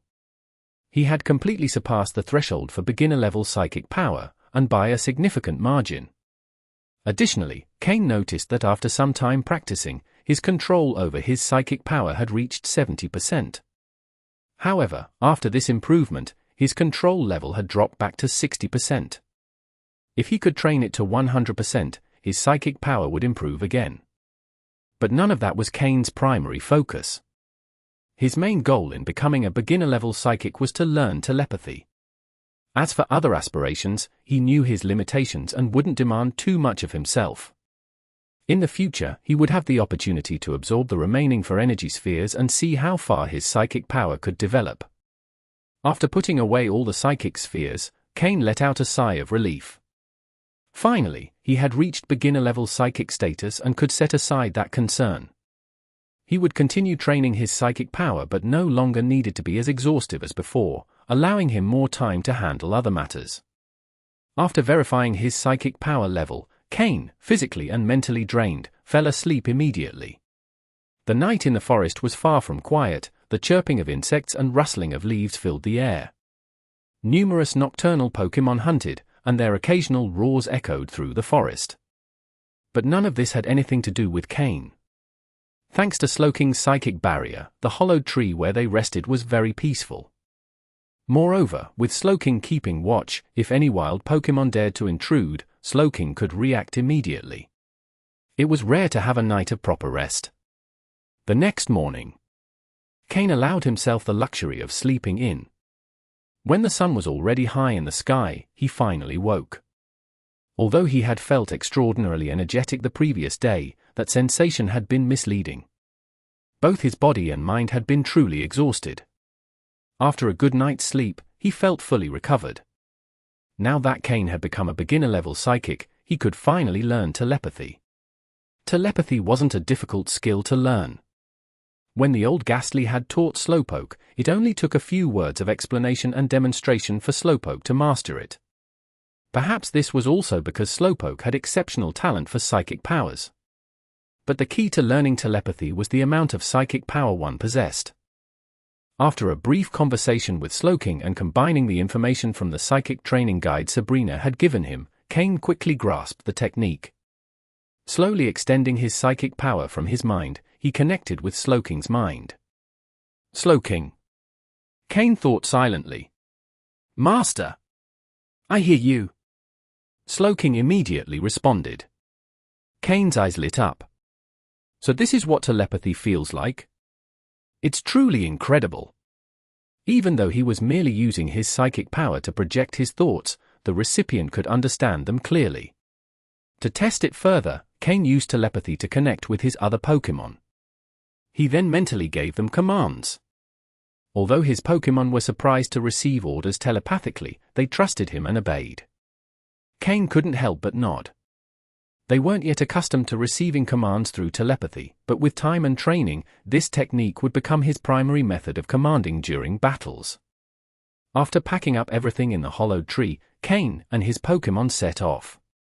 This time, he had captured a Spoink that could function as a skill converter, raised his psychic power to the beginner level, and learned the much-anticipated telepathy skill. It was a significant achievement. As for his psychic power, Kain was already very satisfied. Any future improvements would depend on fate. He disappeared into the forest, heading toward Littleroot town. The goal of training his Pokémon remained. Slowking had reached level 39, making it Kain's highest level Pokémon, just one level short of advanced rank. If Slowking could reach advanced level, his position as a gym leader would be much more secure. Furthermore, although Kain held the rank of officer within Team Rocket, he had yet to attain the power associated with that title, which was crucial. One must possess the strength required for their position, otherwise, there would always be someone eager to challenge them, using them as a stepping stone to climb higher. With Littleroot town 2 days away, Kain aimed to have Slowking reach advanced level during that time. Even better if Honchkrow could do so as well. In the previous day's battle against the Grumpig herd, Honchkrow had been the main attacker, and his progress was remarkable. He should soon reach level 39. With a few more battles, reaching level 40 shouldn't be an issue. With Slowking and Honchkrow at advanced levels, Kain would have the strength necessary for his rank as a Team Rocket officer. Moreover, Kain's Pokémon were of high quality and had been properly trained. Battles against higher-level opponents wouldn't pose a significant problem, as long as there were no type disadvantages. End of chapter. Chapter 472. Level 40. 2 days later. In the forest north of Littleroot town. After 2 days of continuous travel, Kain finally managed to traverse this massive combination of forest and mountains. Inside, he encountered a large number of Pokémon. Some of these Pokémon could be easily defeated by Kain's team, but there were also some that Kain preferred to avoid. There are still many boss-level Pokémon in the forest, so Kain dared not provoke them. These powerful wild Pokémon will be dealt with later when his strength increases. Who knows, he might even find valuable items in their nests. However, there were also many Pokémon at a similar level to Kain's team, and all of them ended up as his training targets, allowing his Pokémon to grow stronger. Additionally, Kain found many interesting and useful items in the nests of these Pokémon and captured several wild Pokémon with good attributes, which he could exchange for points at the Hunters Guild. In fact, if Kain's team had remained at the same strength as when they started, it would have taken him several more days to get through. But as they got closer to Littleroot town, the level and strength of the wild Pokémon significantly decreased, causing fewer of them to dare challenge Honchkrow and the others. In the last half of the day, Kain practically only focused on advancing. Fortunately, this time the primary objective was achieved. Slowking successfully broke through, reaching level 40. Honchkrow, while not yet at the advanced level, reached level 39, just one step away. This training can be considered a success, though improving further will become increasingly difficult since the higher the Pokémon's level, the harder it is to advance. With Slowking as the first Pokémon in Kane's main team to reach the advanced level, his training has been very effective. Pokémon. Shiny Slowking, dark blue. Gender? Male. Level 40. Type: Water plus Psychic. Ability: Own Tempo. Held item: Leadership. Egg moves: Rest, Rain Dance, Teleport. Basic moves: Curse, Yawn, Tackle, Growl, Water Gun, Confusion, Disable, Headbutt, Water Pulse, Zen Headbutt, Slack Off, Heal Pulse, Power Gem, Nasty Plot. Learned moves: Calm Mind, Psyshock, Miracle Eye, Shiny, Psychic, Shiny, Ice Punch, taught by Sneasel. Combined moves: Psychic Water Gun, Psychic Power plus Water Gun. TM moves: Protect, Hidden Power, Fire, Bulldoze, Flamethrower, Earthquake, Surf. During this time, Slowking also sought to learn Ice Punch from Sneasel to better deal with close combat Pokémon. In addition, Sneasel reached level 38, Skorupi level 34, and Haunter level 36. The next step for Kane will be preparing the evolutions of Sneasel and Haunter. Once these two Pokémon evolve, their strength will increase significantly. Although they currently have acceptable levels and quality, they still don't perform at the same level as Honchkrow and Slowking, who have already fully evolved. They have sufficient combat capability but lack the ability to deliver a decisive blow. While their original purpose isn't necessarily to end battles in one strike, they still need enough strength for critical situations. The biggest improvement during this training was made by Skorupi, who went from level 26 to level 34. Additionally, Skorupi's poison sac successfully developed, making its venom the most potent among Kane's Pokémon. As Skorupi leveled up, its strength also increased significantly. It can now confidently take the vanguard role in Kane's team, excelling in physical combat with its pincers. Its sniper ability further enhances its power. Skorupi's rapid growth was largely due to the poison-type energy Kane provided. Initially, Skorupi absorbed a special item that stimulated its venom, increasing its quantity while the poison-type energy in the item helped reshape its body and level up. Later, Kane obtained a broken toxic orb from Keiji, which accelerated Skorupi's growth even further. Absorbing the remaining poison energy in the toxic orb caused Skorupi's level to skyrocket. However, this growth rate will slow down over time, as the energy in the toxic orb is nearly depleted due to Skorupi's absorption. This is because the toxic orb had been broken for a long time, losing much of its energy. Otherwise, an intact toxic orb would have contained too much energy for Skorupi to handle at this stage. In conclusion, the main objective of this training has been achieved. Kane can now confidently say he has reached the basic level of an advanced trainer, meaning he has crossed the threshold for being a standard officer in Team Rocket. His strength now roughly matches his status.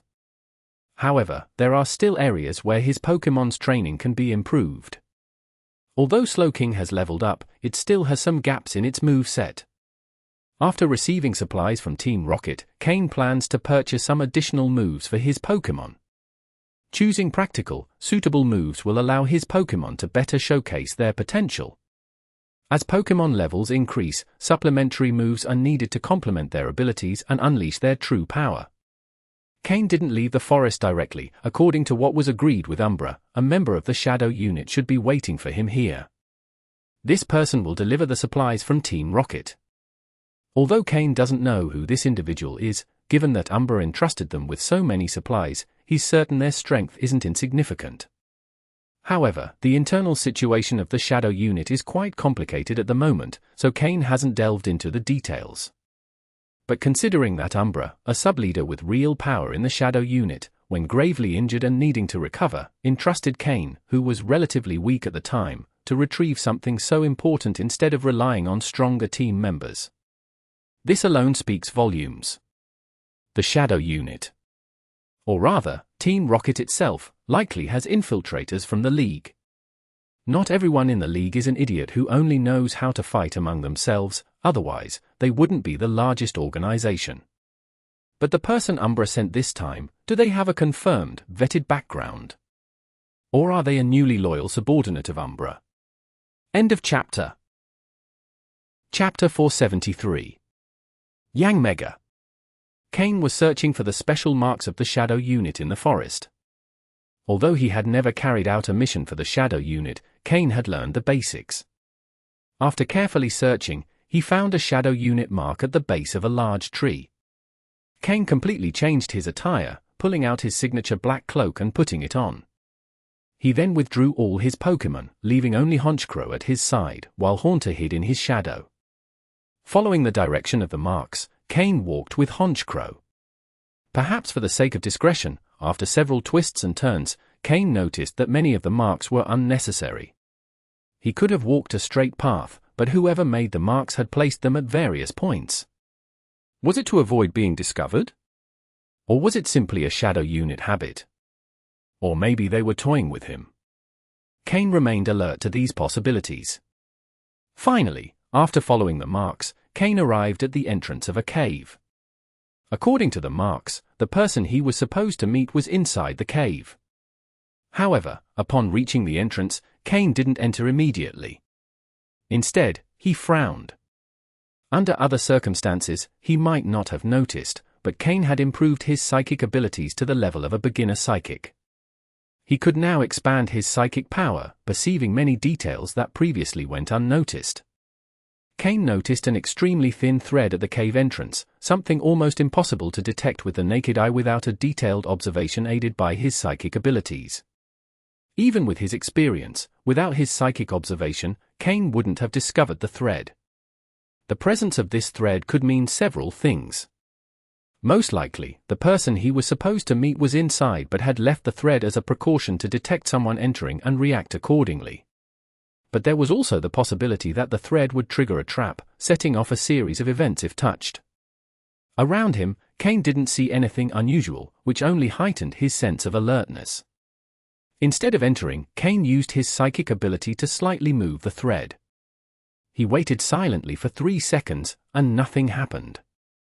Just as Kain began to think he was being paranoid, an explosion echoed inside the cave, starting at the entrance and moving inward.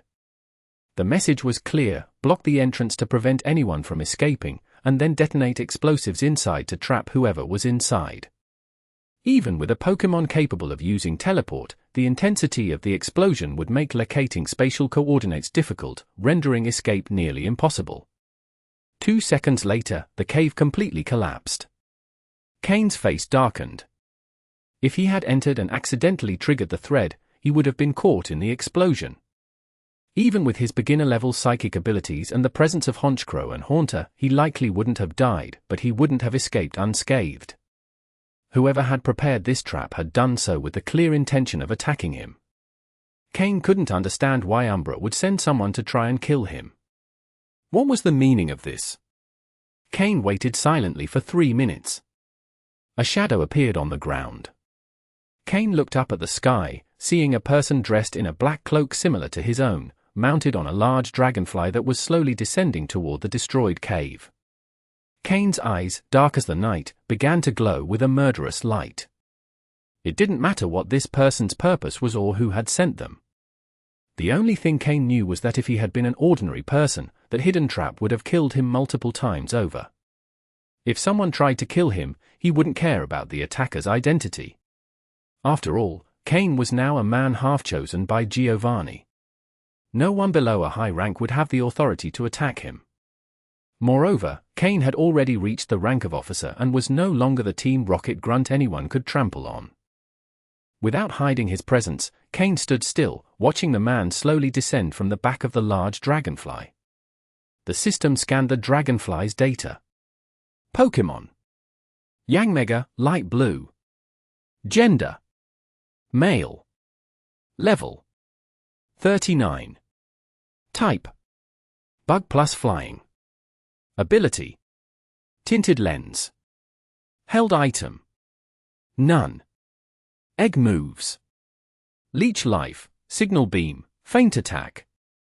Basic moves: Bug Buzz, Air Slash, Night Slash, Bug Bite, Tackle, Foresight, Quick Attack, Double Team, Sonic Boom, Detect, Supersonic, Uproar, Pursuit, Ancient Power, Feint. Learned moves: Bug Bite, Giga Drain, Snore. TM moves: Protect, Hidden Power, Fire, Shadow Ball, Aerial Ace, Steel Wing, Substitute.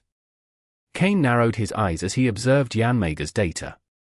This Yanmega had a fairly high level and potential, close to reaching the advanced level.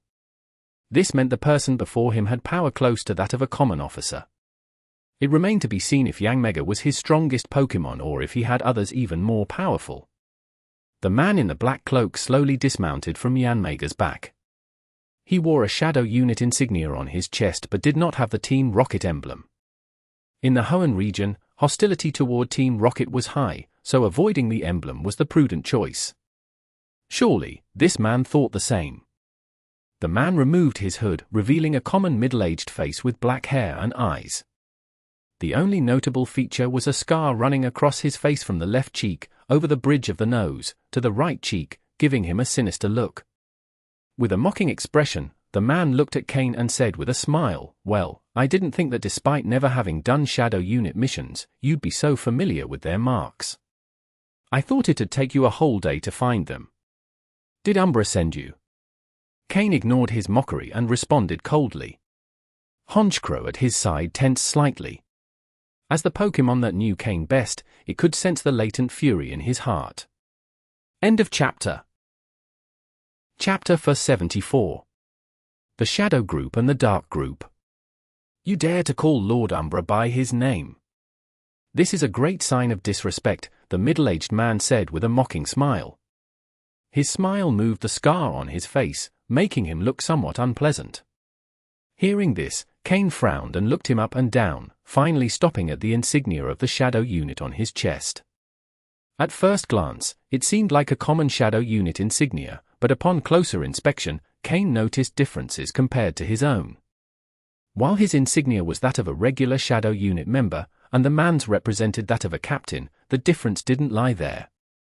Kain's insignia, which had been given to him by Umbra, had a greyish, faded color, while the man's was jet black, so dark that its details were barely distinguishable without careful observation. Kain's eyes glimmered with understanding. Is this guy from the Dark Group? But I've never had any dealings with Tenebris, why would he come after me? As one of Giovanni's closest allies, he shouldn't have any reason to mistrust me. If this man truly belonged to the Dark Group, was this provocation on Tenebris's orders, or was it a personal act? That much remained unclear. Did Tenebris send you? Kain asked coldly, focusing his psychic powers on the middle-aged man. Hearing Tenebris's name, the man's expression shifted slightly, a brief flash of discomfort that he quickly hid, but Kain noticed it. This confirmed about 80% of his suspicions. And now you've also called Lord Tenebris by name. It seems you need to learn the rules of respect within the Shadow Unit, the man replied, his expression stern.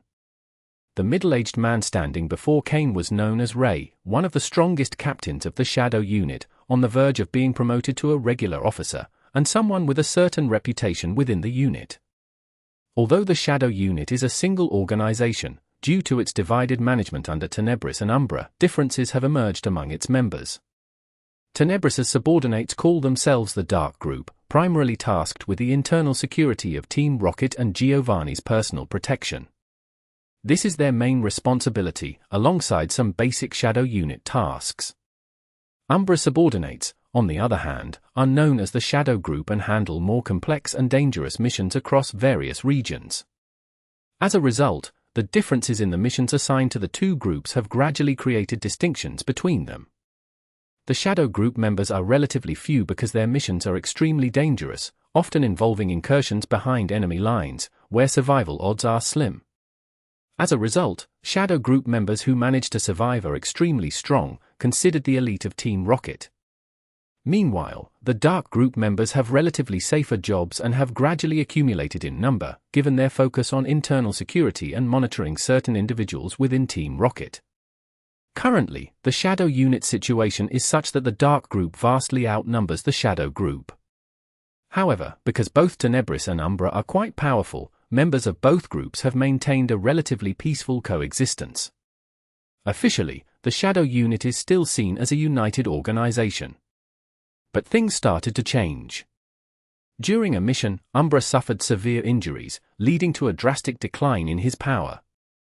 Although he later regained some strength using evolution elixirs, he couldn't return to his former power level. Additionally, due to the elixir's side effects, Umbra's potential was reduced. Only a few of Umbra's closest associates knew this, but rumors soon began to spread among Dark Group members that Umbra had lost his power and that Lord Tenebris would become the true leader of the Shadow Unit. Tenebris and Umbra are officially only deputy leaders of the Shadow Unit. The leader position has remained vacant for a long time. Whether the leader is missing or dead remains unclear.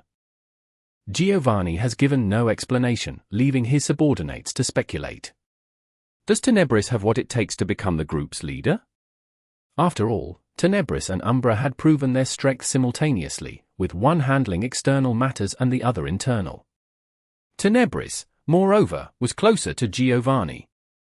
As a result, Dark Group members began to take action. Their initially small moves grew larger, starting to interfere with the Shadow Unit's operations and missions. The man who had come this time was a captain of the Dark Group. However, it wasn't clear why someone from the Dark Group was sent regarding a matter related to Umbra. To Kain, at this moment, it didn't matter who the man was, after all, they were in Hoenn. Giovanni had entrusted Kain with being Team Rocket's chief representative in the Hoenn region, with direct orders only from Umbra. Now, this man looking for trouble with Kain was merely a Shadow Unit captain. Even within Team Rocket's hierarchy, he was just a relatively strong captain. And Kain? An officer appointed directly by Giovanni. Although his power and rank hadn't initially matched, after this stage of training, Kain finally met the requirements of his position. Now, both in status and rank, Kain had the authority to confront him. First, he needed to defeat him and then ask Umbra what was going on. Having made up his mind, Kain's gaze at the man turned sharper. Ray also noticed Kain's gaze and, after a brief pause, burst into laughter. Ha ha ha! Are you going to attack me? You, an officer without the power to back your position. Do you think everyone is as weak as those from the trial island? You talk too much. Kain snapped disdainfully. Honchkrow, use Tailwind. Honchkrow, who had been ready to attack, immediately surrounded itself with flying-type energy. You're courting death, the man growled. Yanmega, use Quick Attack, then Steel Wing. The Yanmega floating beside Ray glared with its red eyes. With a buzz of its four wings, it charged forward, maximizing its Quick Attack and powering up its Steel Wing, aiming directly at Honchkrow. Honchkrow, use Night Slash. Without flinching, Honchkrow flew directly toward Yanmega, with interwoven flying and dark energy coursing through its wings. Boom! The two Pokémon collided in mid-air. Though Yanmega was larger than Honchkrow, it didn't overpower it in strength. Both Pokémon were sent flying after the impact, but Honchkrow was pushed back less. End of chapter. Chapter 475. Telepathy in action. Seeing that his Yanmega was at a disadvantage, Ray slowly narrowed his eyes. It seems I underestimated you a bit, he said. The information Ray had received indicated that Kain's strength was average among captains, while Ray himself possessed the power of a high-level captain, just one step away from the officer rank. He had already applied for the position of officer in Team Rocket and only needed to pass the evaluation to achieve it. Initially, he thought that facing Kain would be a straightforward task, but the power of Kain's Honchkrow was somewhat unexpected. Clearly, that Pokémon also had the strength of a high-level captain. Ray's face darkened. The inaccurate information had put him at a disadvantage. However, he believed the situation was still under his control. According to his intel, Honchkrow was Kain's strongest Pokémon, capable of suppressing his Yanmega, but Kain's other Pokémon shouldn't be as powerful. With this confidence, Ray grabbed a Pokeball from his belt. Go, Ariados! He threw the Pokeball, and an Ariados appeared out of nowhere. Kain quickly activated his system to scan Ariado's data. Pokémon. Ariados, dark green. Gender? Male. Level 39. Types: Bug plus Poison. Ability: Sniper. Held item: None. Egg moves: Sonic Boom, Pursuit, Signal Beam. Basic moves: Swords Dance, Focus Energy, Absorb, Venom Drench, Fell Stinger, Poison Sting, String Shot, Scary Face, Constrict, Infestation, Nightshade, Shadow Sneak, Fury Swipes, Sucker Punch, Spider Web, Agility. Learned moves: Giga Drain, Snore, Bug Bite, Bounce. TM moves: Protect, Hidden Power, Water, Double Team, Poison Jab. This Ariados was no weakling, and its sniper ability was quite rare. Another bug-type trainer. Kain frowned, thinking. However, he wasn't too concerned. Since the opponent had sent out another Pokémon, it would be challenging for Honchkrow to face two Pokémon at once, so Kain also grabbed a Pokeball from his belt. Go, Sneasel! In reality, Slowking might have been the best choice to deal with this Ariados, but Kain decided to send out Sneasel instead. If Slowking entered the battle, victory would be easy, but Kain wanted his other Pokémon to get some training too. Sneasel, Agility, then Icy Wind. Kain ordered. The moment it emerged, Sneasel followed Kain's commands. It sprinted quickly across the grassy field and exhaled a freezing wind mixed with small ice fragments toward Ariados. Ariados, bounce. Evade the icy wind, then use Swords Dance. Ray ordered calmly. Even if the bond between a trainer and their Pokémon is strong, there's always a slight delay between a command and its execution. That delay is an opportunity for the opponent to react. As in this case, after Sneasel started running and unleashed the icy wind attack, Ariados dodged it with a high leap and landed to perform Swords Dance. With Swords Dance and its sniper ability, if Ariados landed a critical hit, even Sneasel could be taken out in one strike. Kain frowned and decided not to hide his tactic anymore. He activated his psychic power, his eyes glowing red, and used telepathy to communicate directly with Honchkrow and Sneasel. Honchkrow, use Protect to withstand Yanmega's next attack, then charge with Sky Attack and switch your target to Ariados. Sneasel, avoid getting close to Ariados after it uses Swords Dance, run and use Icy Wind on it, then use Icicle Crash to block its retreat and create an opening for Honchkrow to attack. The telepathic commands were issued extremely quickly. Kain only needed to think his orders in his mind, and his Pokémon could receive them. Yanmega, use Quick Attack, then Bug Bite on Honchkrow. Ariados, after Swords Dance, use Sucker Punch on Sneasel. Ray commanded his Pokémon. However, to his surprise, Kain didn't react to the attack orders at all. Although Kain's eyes were glowing red, which seemed strange, Ray didn't consider the possibility of telepathy since Kain had never shown any practical psychic abilities before. Yanmega used Quick Attack again and launched toward Honchkrow, ready to use Bug Bite. Yanmega's ability, Tinted Lens, made Bug-type moves less ineffective against Honchkrow's Flying type, allowing Bug Bite to deal normal damage. If Honchkrow were hit, it would take considerable damage. Meanwhile, Ariados on the ground, after performing Swords Dance, rushed toward Sneasel. Sneasel, seeing Ariados approach, also began running rapidly and unleashed Icy Wind again, slowing it down. Honchkrow, floating in the air, remained still as if waiting for Kain's command. Just as Yanmega was about to strike Honchkrow, the latter abruptly changed direction and launched toward Ariados. However, Yanmega's speed, already maxed out, was clearly far greater than that of Honchkrow, which had just started moving. Ray showed a delighted expression, although he didn't understand why Kain hadn't issued a command. Yanmega was about to hit Honchkrow.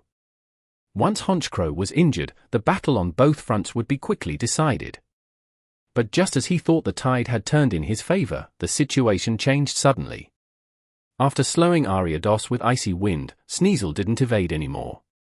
Instead, it condensed for icy stakes and hurled them directly at Ariados. This wasn't the first time Sneasel and Honchkrow had used this tactic.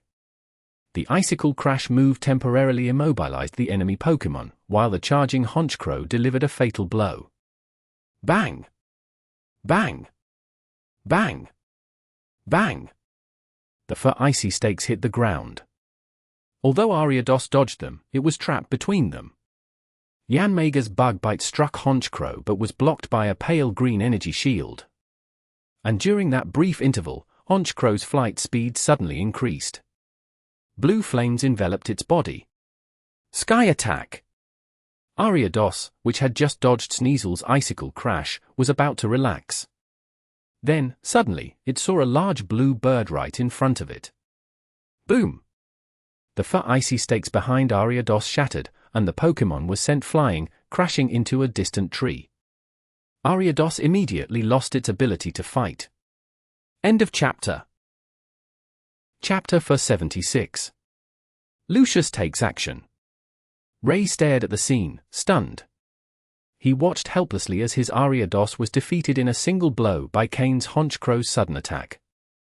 But Kane hadn't given any orders.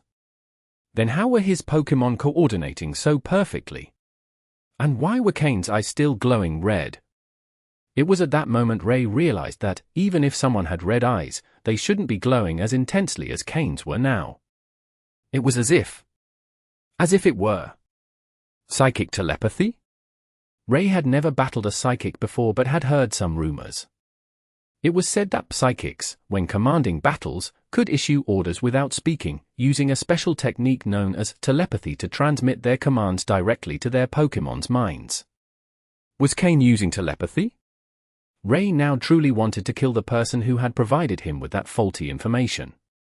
Did that guy have something against Kane, or something against him? This was clearly a setup. While Ray remained motionless, Kane continued issuing orders. The telepathy was still in effect. After defeating Ariados, Honchkrow's Moxie ability activated. Honchkrow, use Sky Attack on Yanmega. Sneasel, use Ice Beam on Yanmega. Hearing the command, Sneasel crossed its arms over its chest, and a bright white beam shot out at high speed toward Yanmega in the sky. Although Yanmega reacted quickly, its wings were hit by Sneasel's ice beam and became covered in frost. This caused its flight to become unstable. Right after Sneasel's attack, Honchkrow prepared another Sky Attack, diving upward toward Yanmega. Yanmega, dodge it, shouted Ray, finally snapping back to reality. But as Kane's Honchkrow was about to strike Yanmega, Ray felt a sinking sensation in his stomach, as if something terrible was about to happen. He didn't even have time to issue another command. Just as Ray finished speaking, Honchkrow collided with Yanmega. Though Yanmega didn't lose its fighting ability immediately due to its excellent physical condition, it plummeted from the sky. Sneasel, already prepared to intercept Yanmega, sprinted swiftly. As Yanmega descended to a certain height, Sneasel unleashed its Ice Claw technique, a combination of Metal Claw and Ice Punch, striking Yanmega square in the face. Boom! Like its companion Ariados, Yanmega was sent flying into a tree, losing its ability to battle. Ray's face changed multiple times. Desperately, he reached for another Pokeball on his belt. But no matter how fast he was, he couldn't outpace Sneasel. Following Kane's telepathic orders, Sneasel kicked Ray to the ground, and Honchkrow landed beside him. Ray, sprawled face down, tried to get up but froze when he saw Sneasel's sharp claws glinting coldly and Honchkrow's piercing gaze. His body remained paralyzed. Kane withdrew his psychic powers, using telepathy hadn't consumed too much of his psychic energy, so it was within his limits.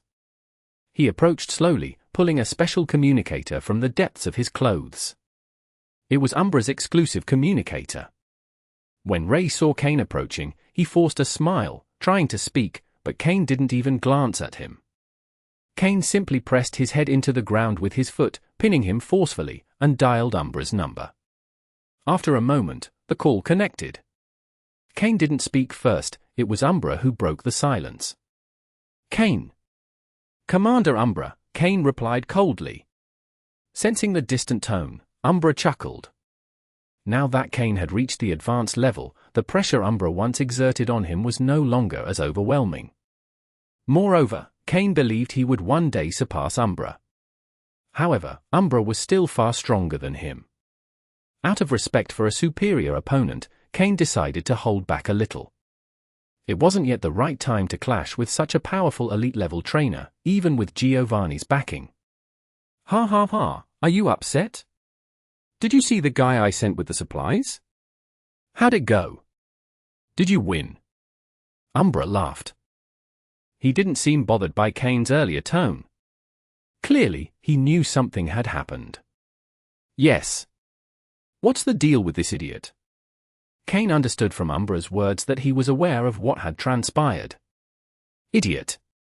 Ha ha ha. Well said. He's just an idiot, Umbra laughed again. Kain frowned but said nothing. Umbra continued, though this time he wasn't addressing Kain. Tenebris, why did you send someone as incompetent as this? Tenebris? Kain was taken aback upon hearing this name. Was Tenebris with Umbra? A strange voice, one Kain had never heard before, responded. It was devoid of any emotion, and even Umbra's mocking remarks didn't affect its tone. Perhaps he really is an idiot. Tenebris. Weren't Umbra and Tenebris supposed to be at odds within the Shadows unit? Was that just a rumor? Umbra chuckled a bit more before speaking again. All right, I suppose you must be confused now. I sent someone to deliver supplies to you. Initially, I wanted to send someone from the Shadows group, but Tenebris came to me saying the Shadows unit had been infiltrated.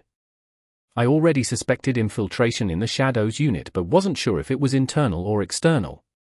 This was an opportunity, so I sent someone who had been acting a bit suspicious to test the waters. And it turned out we uncovered something. The person I sent was one of the individuals Tenebris suspected. While loyal to the Shadows unit, it seems they had already accepted bribes from others. Probably manipulated to target you directly this time. The one behind it is someone you've surely heard of. Lucius. Kain suddenly mentioned a name. Umbra seemed surprised for a moment and, after a brief pause, said, "Even you noticed. It seems both vice leaders of the Shadows unit have been quite incompetent.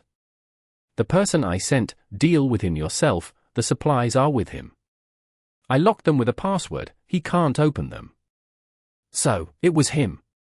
Lucius, an executive of Team Rocket who had been behind Vexor during the Trial Island mission. However, there were more intricate details Kain didn't know, and Umbra didn't seem inclined to share them with him. In short, this was an embarrassing leak for the Shadows unit. Well, that's all. I have nothing more to say. Tenebris and I will be busy handling some matters within the Shadows unit for a while. Unless it's something extremely important, you'll handle it yourself. Since you've defeated Ray, it seems you've reached the level of an advanced trainer. You shouldn't have any trouble establishing yourself in the Hoenn region. With that, Umbra ended the call. Ray, still pinned under Kain's foot, stared blankly. He had never expected that his acceptance of a bribe from someone sent by Lucius would be exposed by both leaders of the Shadows unit. End of chapter. Chapter 477. Resource Acquisition. From the beginning, when Ray received the mission from Umbra, he didn't give it much thought, assuming it was just a simple escort task. He had completed countless such missions over the year, even carrying out some in the Hoenn region. However, before departing for the mission, Lucius sent someone to contact him, offering numerous benefits and promising to help him reach the advanced level. On previous occasions, Lucius had also sent people to approach him privately, but it was always over trivial matters, and Ray hadn't paid much attention to them. This time, although he knew the mission was important, he couldn't resist the temptation of advancing his level. Yet, he never questioned how Lucius knew about the mission or was aware of the person it was intended for. Lucius provided information about Kain, describing him as a fool and predicting no major issues. Watching a thoroughly defeated Ray, Kain smirked sarcastically. He ordered Sneasel to strip Ray of all his storage equipment and also collected the Pokeballs from his belt, particularly those containing Yanmega and Ariados, which were especially valuable. Although Ray's other Pokémon were strong, they didn't match the level of these two.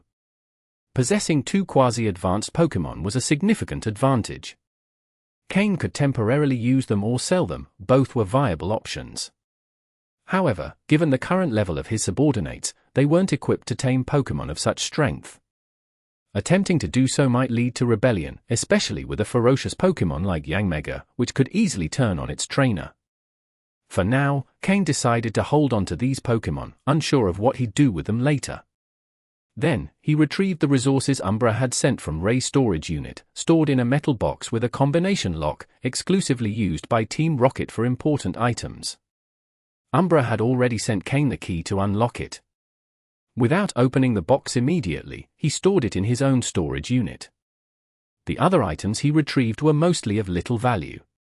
Team Rocket members typically avoided carrying valuable items with them, preferring to use their resources to improve their skills, store points on their ID cards, or convert them into Pokédollars and deposit them in secure bank accounts. Even so, the Pokémon he had obtained were valuable in their own right. As for Ray, who still lay under Kain's foot, there was no intention of letting him live. Ray had probably resigned himself to his fate the moment Kain defeated him. Unfortunately, the information provided by Lucius was too outdated. It not only failed to help Ray but also misled him. Now, Ray, with a vacant expression, showed no signs of resistance. Kain gestured to Sneasel, who summoned its ice energy and froze Ray completely. This left no blood traces, which was convenient since they were near Littleroot town, and Kain didn't want to meet Professor Birch covered in blood. It might leave a bad impression. Kain buried the body without leaving a trace, then changed clothes and headed out of the forest. Now less than half a day from Littleroot town, he summoned Tropius. Since the local Pokémon were too weak for training, Kain decided to fly to Littleroot town on Tropius. While in flight, Kain took out the metal box he had received and opened it using the combination Umbra had provided. Inside, he found several compartments and a card. It was a nameless League bank account card with a balance of 50 million Pokédollars, a significant fortune for Kain at that moment. The box also contained TMs for Pokémon and food for Aaron and others in their early development stages. Kain stored the card in his storage unit, aware of its importance as a source of sustenance. He then opened two of the smaller compartments. Judging by their size, one likely contained a razor claw and the other black sludge. Sure enough, upon opening one of the compartments, he found an item resembling a metal disc, though its material was unclear. While called a razor claw, it didn't actually resemble a claw, it looked more like a grooved metal disc. Item: Razor Claw. Description: a sharp claw that increases the holder's chance of landing critical hits. Effect: boosts the holder's critical hit ratio by 1 stage. Special effect: Sneasel can evolve into Weavile at night if holding this item. This was the item Kain had been waiting for to evolve Sneasel. Next, he opened the other compartment, which contained a lump of sludge emitting a foul odor. Item: Black Sludge. Description: an item that slowly restores the health of poison-type Pokémon. Pokémon of other types will lose health if they hold it. Effect: restores 1/16 of a poison-type Pokémon's total HP, while other types lose approximately 1/8 of their total HP. This black sludge was an excellent accessory for Skorupi, one of Kain's main battle Pokémon. With this item, Skorupi could recover health and stay in battle longer, especially with some poison-type support. Both items were incredibly valuable and had cost Kain significant resources. He stored them carefully, then moved on to the most important item in the box, 3 full evolution elixirs. These were likely the last remaining elixirs within Team Rocket. Kain had spent half of the rewards from his previous trial to obtain them. But now that he had them, he felt it was worth every Pokédollar. These 3 elixirs were Kain's only method of incubating the Larvitar egg he had been holding onto for so long. Larvitar, a pseudo-legendary Pokémon. Although, with Kain's current strength, it might be challenging to protect a Pokémon of this caliber, he felt confident in his basic ability to raise it. The incubation of Larvitar had to begin soon. However, thinking about Larvitar's appetite compared to Aaron's gave Kain a headache. The 50 million Pokédollars from Umbra suddenly seemed insufficient. Even so, incubating Larvitar was an unavoidable priority for Kane's future. Carefully storing the box with the 3 catalysts, he descended from Tropius's back. Littleroot town was now very close. End of chapter. Chapter 478. Professor Birch. Littleroot town, a small village in the southern part of the Hoenn region. Originally, it should have been a remote and obscure place, much like Pallet Town. However, due to the presence of one individual, this little town gained significant importance in the Hoenn region. Professor Birch is one of the few in the Pokémon world to hold a doctorate in Pokémon research. The last one Kane encountered was Professor Oak from Pallet Town in the Kanto region. However, unlike Professor Oak, who focuses on Pokémon evolution research, Professor Birch studies Pokémon habitats and their distribution. Earlier, Kane had contacted Professor Birch using the details provided by Professor Oak. Tropius landed on the outskirts of Littleroot town, and Kane entered directly. Unlike Pallet Town, even though Littleroot town also hosts a Pokémon professor, its status in the league doesn't compare to that of Pallet Town. While many powerful trainers have emerged from Pallet Town, Littleroot town's fame is entirely due to Professor Birch. Dressed in a league trainer's uniform, Kane walked through the village without drawing much attention. Following the signs along the way, he arrived at the entrance of Professor Birch's lab. At that moment, a man in a white coat was already waiting at the door. As soon as he saw Kane, his eyes lit up, and he hurried over. "You must be Kane, right? Professor Birch has had me waiting here for quite a while." Recognizing Kane immediately was due to the fact that there weren't many trainers in Littleroot town. With so few, most of them knew one another, so a stranger like Kane was easy to spot. Kane gave an apologetic smile and said, "I'm very sorry, I got delayed along the way." "Thank you for waiting." The man in the white coat wasn't upset, he waved it off and said, "It's no problem at all. It's just that the professor will need to head out for field work soon, so if you hadn't arrived, it could have complicated his schedule." Pokémon researchers like the man in the white coat were very similar to scientists from Kane's previous life, results-focused and often lacking emotional intelligence. Kane nodded, and the two quickly walked into the lab. Much like Professor Oak's lab, the interior was filled with cluttered scientific instruments. Perhaps all professors prefer not to concern themselves with such minor details. Amidst the bustling crowd of white-coated individuals, Kane spotted Professor Birch. Among a group of slim individuals, Professor Birch stood out with his robust frame. He was tall and sturdy, and if he had chosen to train fighting-type Pokémon, it would have suited him perfectly. Curiously, though, he ended up as a Pokémon research professor. Professor Birch also noticed Kane, and with a smile on his face, he strode over. "Professor Birch, I'm sorry to have kept you waiting." "I truly apologize for the inconvenience," Kane said quickly, expressing his regret. Professor Birch clapped Kane on the shoulder and said, "Don't worry about it, it's not an urgent matter. Let's take care of your concerns first." After dismissing the man who had brought Kane to the lab, Professor Birch motioned for Kane to follow him. The two headed toward the inner part of the lab. "Kane, do you mind if I call you that?" asked Professor Birch. "No problem at all, feel free to use my name," Kane replied. "Great! I received an email from Professor Oak a few days ago, and I was quite surprised. A mid-level Pokémon breeder at just 16 years old, that's no small feat." Professor Birch walked ahead, continuously praising Kane. While the profession of Pokémon breeder isn't as prominent in the Hoenn region, with the league's expansion, breeders' fame has gradually spread everywhere, and breeder guild buildings have been established in many major cities. It's a very popular profession among trainers, as it provides significant benefits. Kane scratched his head modestly and said, "Those are just exaggerations. It's not that impressive." "Ha, no need to be so modest with me. I know your master, Master Motsuda." As they walked deeper into the lab, they engaged in simple conversation. Primarily, Professor Birch asked questions, and Kane responded. It wasn't clear if it was because Professor Birch was in a hurry or if it was just his nature, but he walked at a brisk pace.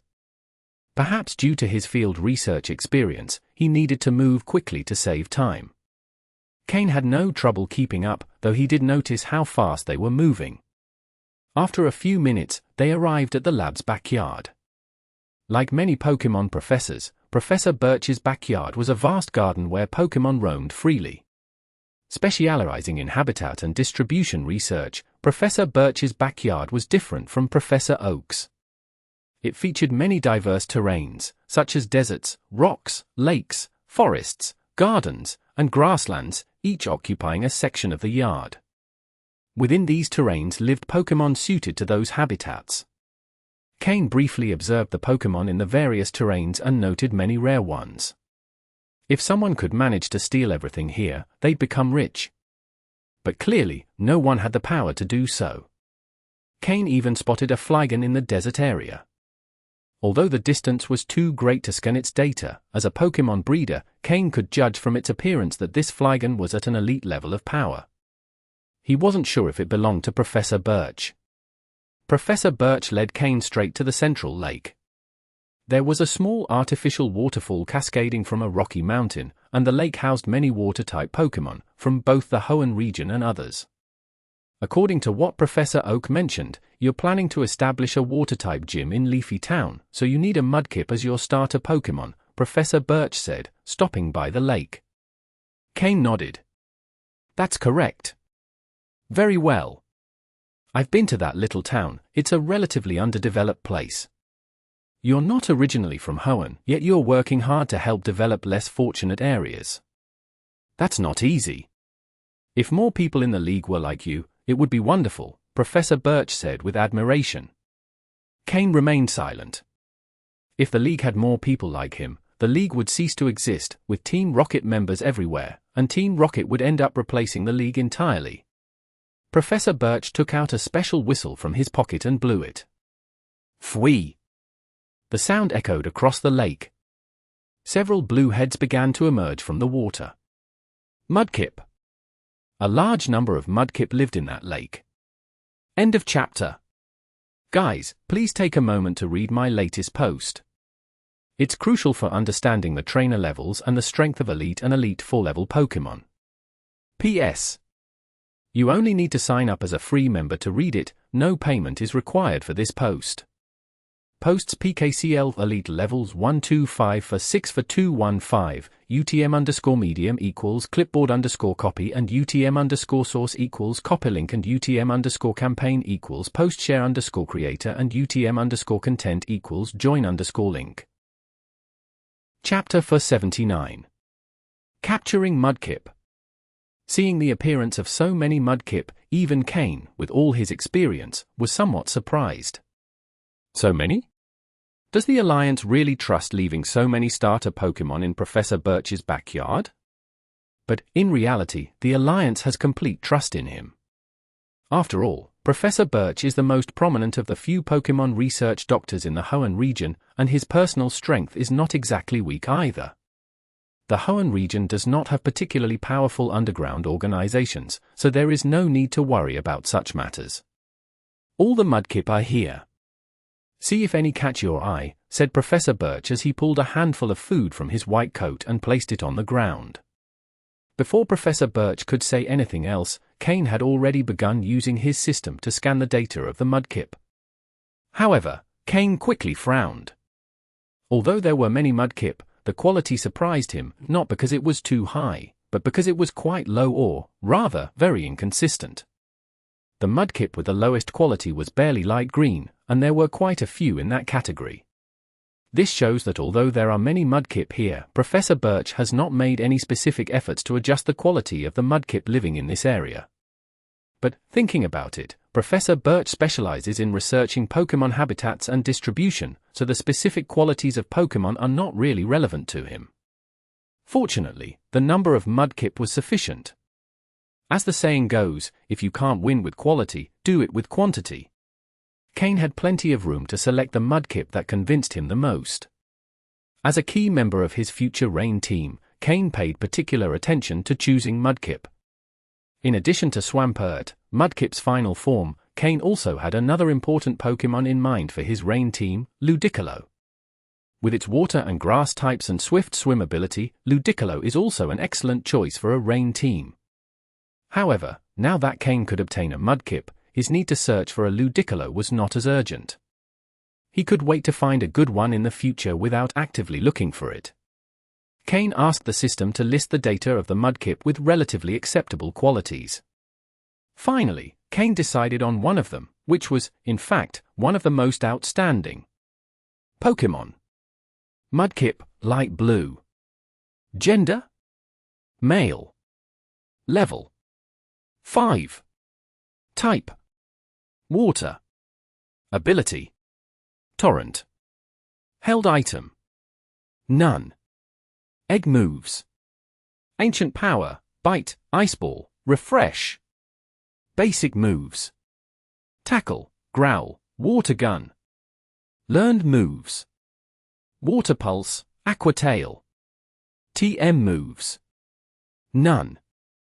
This Mudkip had the best quality among all present, and its egg and learned moves weren't bad at all were attack moves, which indicated it had faced other Pokémon in battle. For a level 5 Pokémon to have learned so many moves was already a remarkable achievement. I'll go with this little one, Kain said, pointing to the Mudkip near Professor Birch. Oh. Professor Birch picked up the little one and lifted it. He examined it from head to toe to confirm it had no injuries or illnesses. Mudkip stayed still, evidently familiar with Professor Birch, who often fed them. It did not resist or oppose. It only observed Kain with a curious gaze. For some reason, it felt it would soon part ways with its companions. Although it felt a bit nostalgic, its desire to explore the outside world was stronger. Your choice is very sharp, not for nothing are you a Pokémon breeder. This little one is one of the most outstanding among all the Mudkip here, Professor Birch said with a smile after confirming Mudkip's condition. Although Professor Birch primarily focuses on Pokémon habitats and distribution, as a Pokémon researcher, he can differentiate their abilities and potential. However, he did not intervene in Kain's selection. Trainers choose Pokémon, and Pokémon also choose trainers. Only when both sides agree can the choice be considered correct. When Professor Birch approached Kain with Mudkip, and Mudkip did not resist, he knew that even though the Pokémon did not fully understand what was happening, it did not reject Kain's presence. That was enough. Well, I'll leave this little one for you to try capturing. I'll wait for you outside, said Professor Birch after leading Kain a bit away from the lake. All the Pokémon in this place were wild Pokémon that had not yet been captured, so Kain would need to use his skills to capture Mudkip. For a level 5 Pokémon, a force-based capture method wouldn't be appropriate. Kain placed Mudkip on the ground. Mudkip looked at him with its big round eyes, curious to see what Kain would do next. Kain slowly crouched and gently patted Mudkip's head. Its texture reminded him of his old Slowpoke. A familiar feeling, Kain thought. Then, he activated telepathic communication. Mudkip, would you like to come with me to explore the vast outside world? Kain asked telepathically. Gulu? Mudkip's eyes widened suddenly. It looked around but saw no one other than Kain. Clearly, it had felt a voice in its head, a voice it could understand. Don't look around, it's me speaking to you, Kain continued. This time, Mudkip became convinced the voice in its head came from the human in front of it. So amazing! Mudkip felt its curiosity had been completely piqued. Kain turned his palm to reveal several Pokeblocks specially made for Mudkip. Before coming to capture it, Kain had already prepared these specific Pokeblocks. Upon smelling the aroma, Mudkip's eyes widened even more. It looked at Kain, then at the Pokeblocks in his hand, and couldn't help but devour them all in one bite. What do you think? Would you like to come with me to see the outside world? It's huge, with many fun things, interesting Pokémon, and fascinating people. Of course, there will also be many battles, but as a reward, there will be lots of these delicious Pokeblocks, Kain tempted. For a Mudkip like this, which had never seen the world and had an innocent mind, the unknown and delicious food were the greatest temptations possible. Sure enough, after hearing Kain's words, Mudkip hesitated for a moment but quickly stopped resisting and nodded. Kain smiled. he took out an empty Pokeball and showed it to Mudkip. Moments later, Mudkip was successfully captured inside the Pokeball. Mudkip, successfully captured. Kane's Rain team was practically complete. End of chapter. Guys, please take a moment to read my latest post. It's crucial for understanding the trainer levels and the strength of Elite and Elite 4 level Pokémon. P.S. You only need to sign up as a free member to read it, no payment is required for this post. Posts PKCL Elite levels 125 for 6 for 215, UTM_medium equals clipboard_copy and UTM_source equals copylink and UTM_campaign equals postshare_creator and UTM_content equals join_link. Chapter 480. Departure from Littleroot Town and Planning. After successfully capturing Mudkip, Kane left the backyard without looking back, a backyard simulating various environments. He dared not linger any longer in such a place, where a single misstep could prove fatal. Upon exiting the backyard, Kane found Professor Birch waiting for him, reading a report in his hands, evidently making use of his time. Seeing Kane, the professor put the report away and smiled. "Already caught it? That quick?" Kane nodded and expressed his gratitude. "I really appreciate the trouble, Professor. Capturing this water-type Pokémon will greatly ease the opening of my gym." Professor Birch patted Kane on the shoulder and said, "No need to be so formal. These Mudkip are meant for outstanding trainers in the league. Opening a gym in Hoenn with your reputation as a prodigious breeder has earned you quite the recognition." Kane couldn't help but feel a little overwhelmed by the comment. His master's previous risky maneuver had now made him famous as a breeder. The two walked slowly from the backyard to the lab's exterior, where a rather conspicuous off-road vehicle awaited them. Several lab staff members, now without their white coats, were already inside. "Well, Kane, I'm sorry, but I have an urgent matter to attend to, so I must leave. I won't be able to stay and keep you company," Professor Birch apologized. "Don't worry, Professor. I understand your duties take precedence. I've also accomplished my purpose here and should head back. The gym in Leafy Town is probably almost finished, and I need to return to finalize preparations," Kane replied with a smile. "Perfect. Then next time you're in Littleroot Town, we can have a proper chat," Professor Birch said, boarding the off-road vehicle. Kane nodded. At that moment, the engine roared, and the vehicle sped off, kicking up a cloud of dust as it disappeared into the forest. Kane stood watching for a moment before heading into the woods himself. Overall, Kane was quite satisfied with the achievements of this visit, strengthening his Pokémon, increasing his psychic power, and capturing Mudkip. Everything had gone smoothly. Moreover, he already had the 3 elixirs necessary for hatching Larvitar.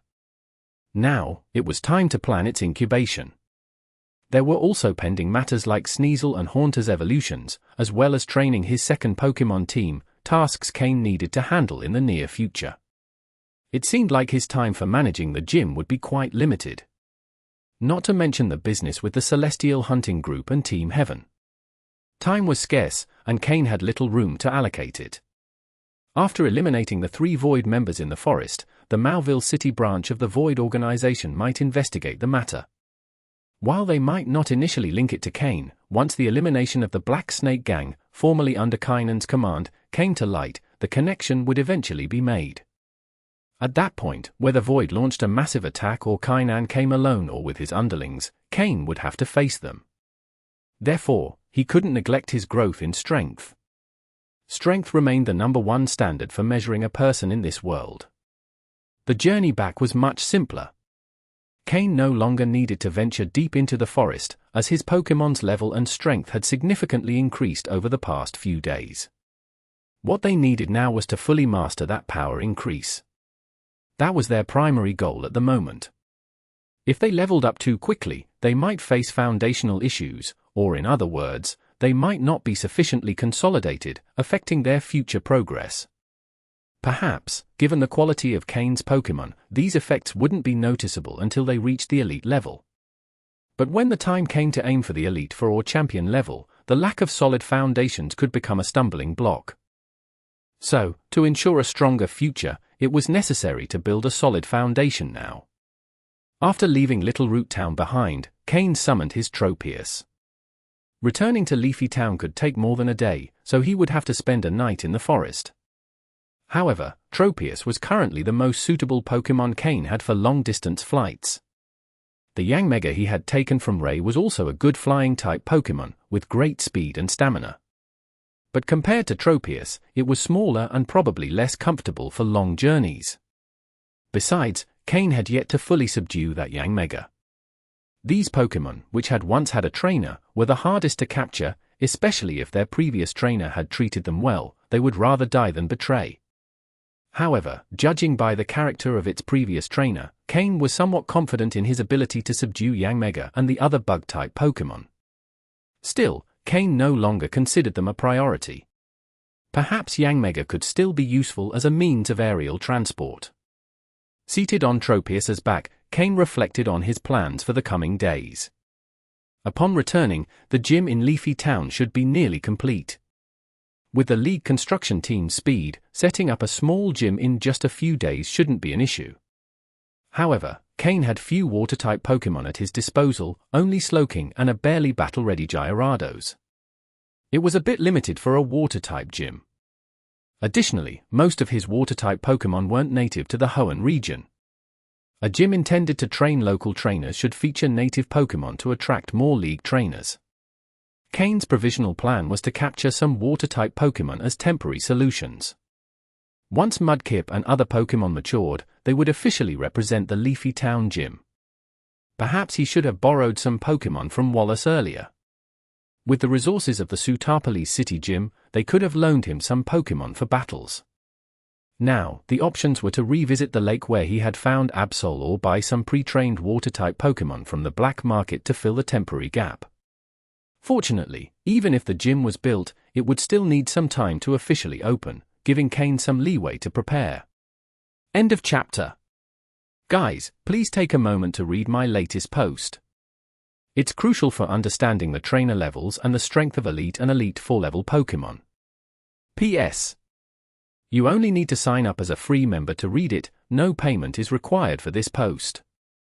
Posts PKCL Elite levels 125 for 6 for 215, UTM_medium equals clipboard_copy and UTM_source equals copylink and UTM_campaign equals postshare_creator and UTM_content equals join_link. Chapter for 81. Bringing out the Larvitar Incubator. At night, in the middle of the forest, Kain chose a relatively quiet spot to rest. Since a single day wasn't enough to fly from Littleroot Town to Leafy Town, it was necessary to stop and rest along the way. Fortunately, during his journey from Leafy Town through the forest to Littleroot Town, Kain had taken note of specific spots he passed. This time, Kain decided to stay in a tree hollow where he had spent the night a few days earlier. The hollow was already excavated, so there was no need for Skorupi to do the work again. After carefully sealing the entrance of the tree hollow, Kain was able to rest peacefully inside. The forest trees were large enough that even summoning some of his Pokémon wasn't a problem. However, he could only release those that were smaller in size. Larger Pokémon like Tropius, Honchkrow, or Skorupi had to remain in their Pokeballs for the night. Slowking, however, stayed outside to act as a surveillance radar. Kain released his smaller Pokémon. The capture of Mudkip had made it part of his second team. Since these Pokémon would work together in the future, Kain decided it was important for them to meet and familiarize themselves with each other. Kain's second team consisted of Torchic, Aron, Poliwag, and Mudkip. These four would be his main focus for training moving forward. Larvitar would soon join, making a total of 5 Pokémon. Kain wasn't certain if he would add more in the future, but if he found suitable candidates, he wouldn't pass up the opportunity. Even training these 5 Pokémon required significantly more resources than his first team had needed.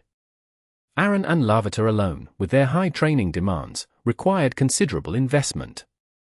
Although both would become incredibly powerful Pokémon, their evolution would take time and resources that were hard to quantify. Nonetheless, Kain was much stronger now, and his influence was growing. As his network of contacts and resources expanded, he hoped to meet the costs of raising these Pokémon. Most importantly, even though the Pokémon in his first team had started with less potential, they were now far more capable. If his new Pokémon followed the same trajectory, Kane could hardly imagine how far they might go. However, the greater the potential, the harder it was to improve. One thing that pleased Kane was Torchic. Torchic's potential had fluctuated between blue and dark blue, and Kane's system couldn't predict where it would ultimately stabilize.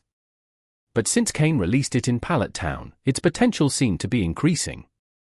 The likelihood of it stabilizing at the dark blue level had now surpassed 60%. If confirmed, Kane would have a team comprising a dark blue quality Torchic, a dark blue quality Aron, a light blue quality Poliwag, a light blue quality Mudkip, and a blue quality Larvitar. This combination was something Kane had never achieved in his previous life. Reflecting on his Pokémon from his past life, Kane realized he might now have the strength to capture a Pokémon that had once helped him reach the quasi-elite level. Since returning to the past, Kane's tight schedule had allowed him to reach his current level. But with his current strength, he might now have the chance to capture that Pokémon again. Kane began formulating a plan. After spending some time playing with his small Pokémon, he noticed that Mudkip was integrating quickly into the group.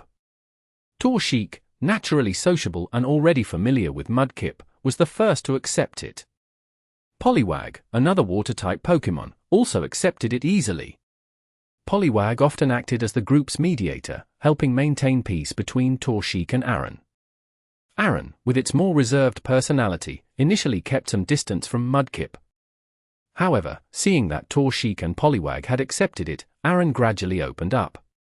After a while, Aron discovered that Mudkip also had a strong fighting spirit, which piqued Aron's interest even more.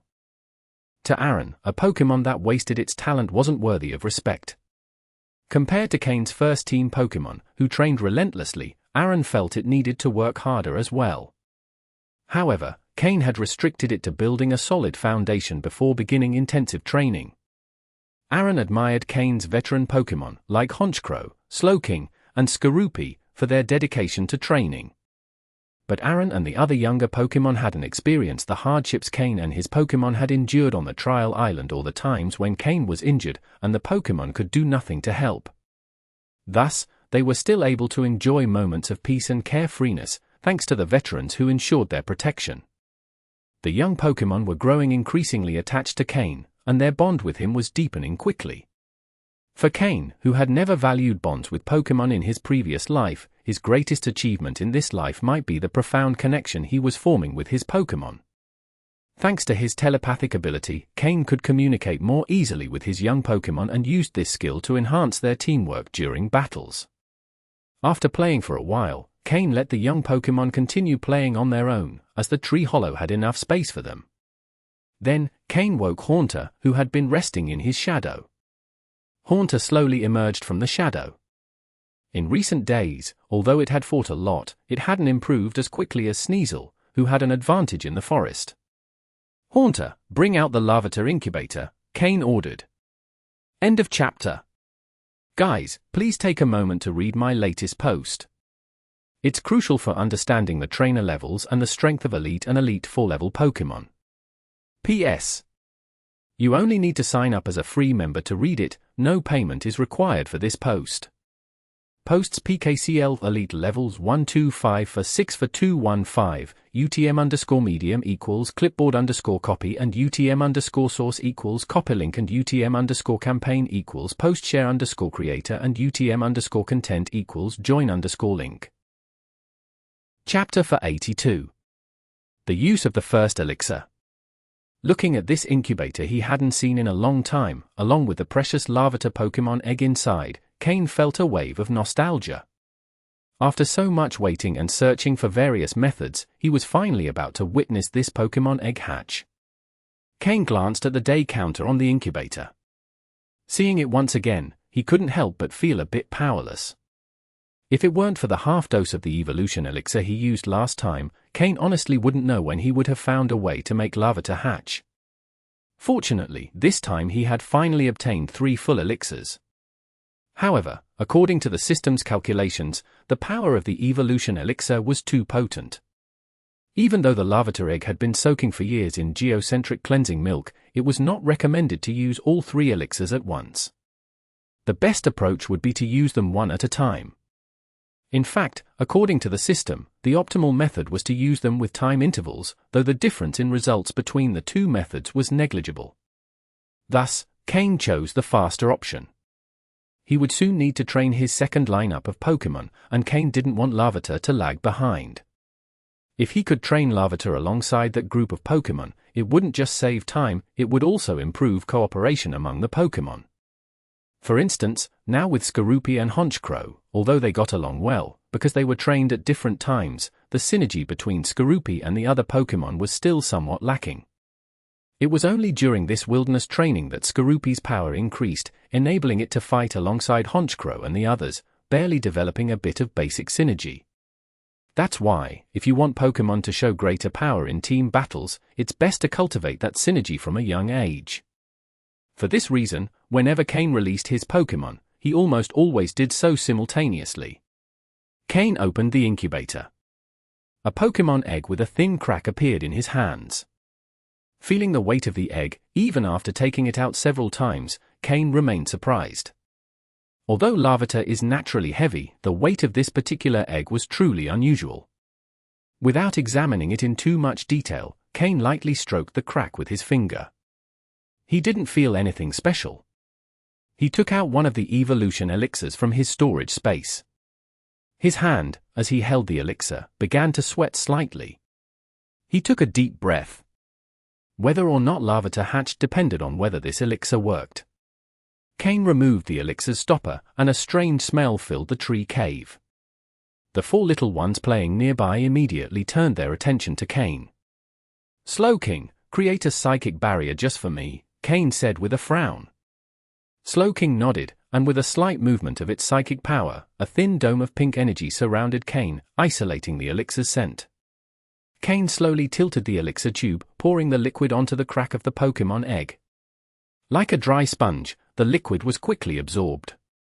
Kane had been prepared to use his psychic power to help the egg absorb the elixir, but he didn't expect the egg to absorb it completely without resistance.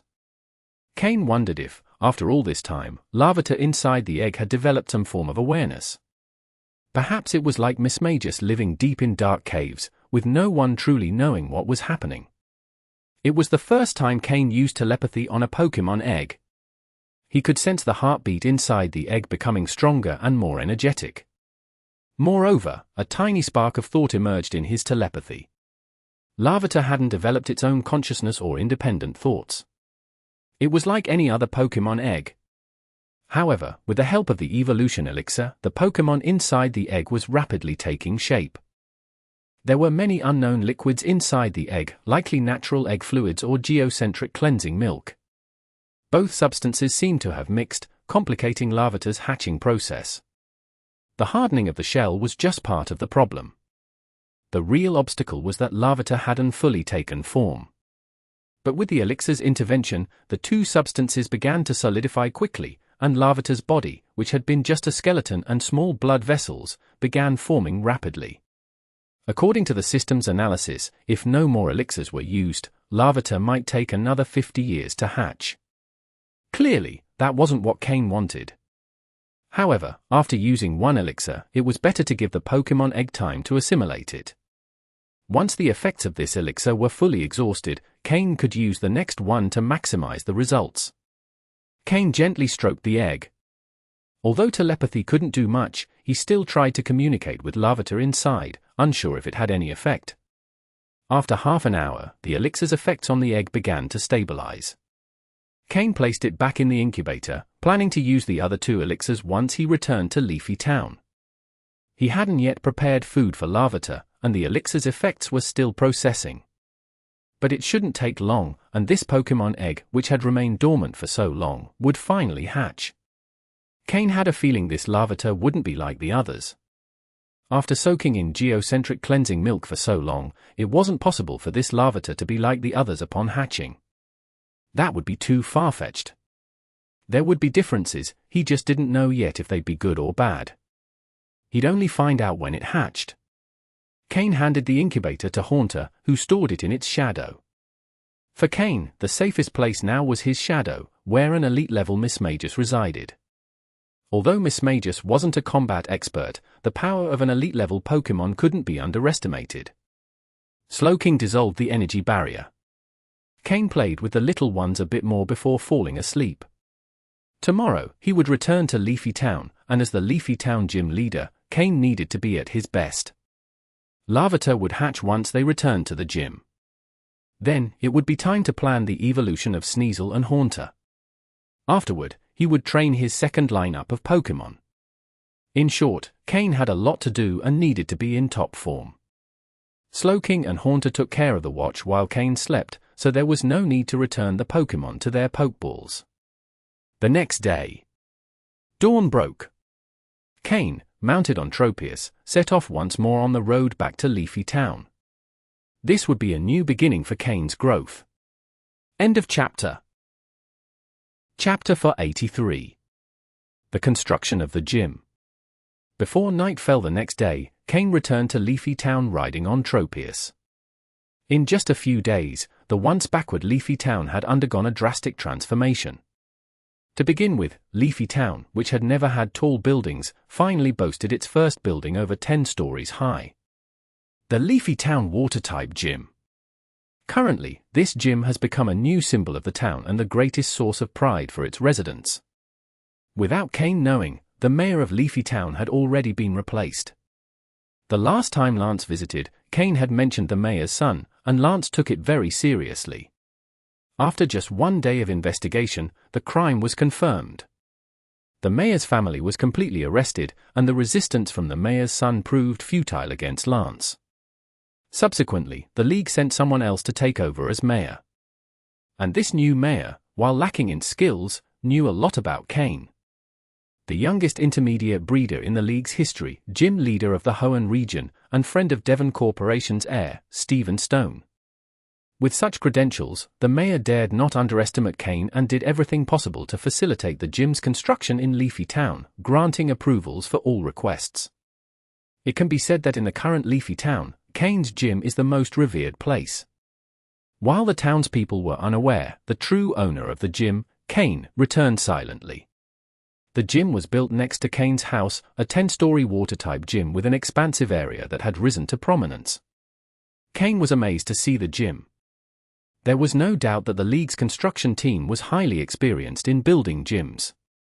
Although this gym wasn't designed to the level of those in major Hoenn cities, it wasn't any smaller than those in small towns either. Kane's generosity, coupled with directives received by the construction team from above, certainly helped. While Kane may not be the league's most influential figure, he was undoubtedly one of its most well-known. A trusted member of the league. With the League Breeders Guild's backing, how could they not put forth their best effort? The building's design was quite modern, and the internal structure was highly suitable for a water-type gym, featuring numerous pools of various sizes.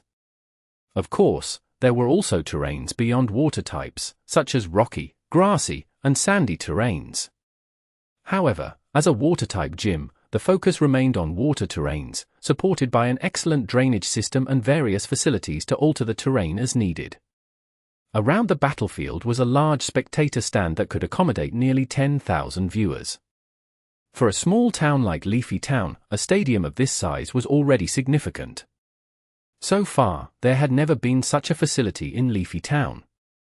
Many residents were already anticipating the gym's opening to witness its first gym battle. Tickets would be sold, but at a very low price, ensuring affordability for most Leafy Town residents. Kane took a walk around the gym's main hall to familiarize himself with its various facilities. In short, satisfied. Kane was very satisfied with this gym. After paying the remaining 2 million Pokédollars to the construction team leader, completing the total payment, the gym officially became Kane's property. However, such a large gym, with Kane as its only occupant for now, felt rather empty. It needed a certain amount of staff, and Kane could hire some town residents to fill those vacancies. This would also help create jobs. Additionally, the gym leader could recruit people as gym apprentices to assist in daily operations when the leader wasn't present.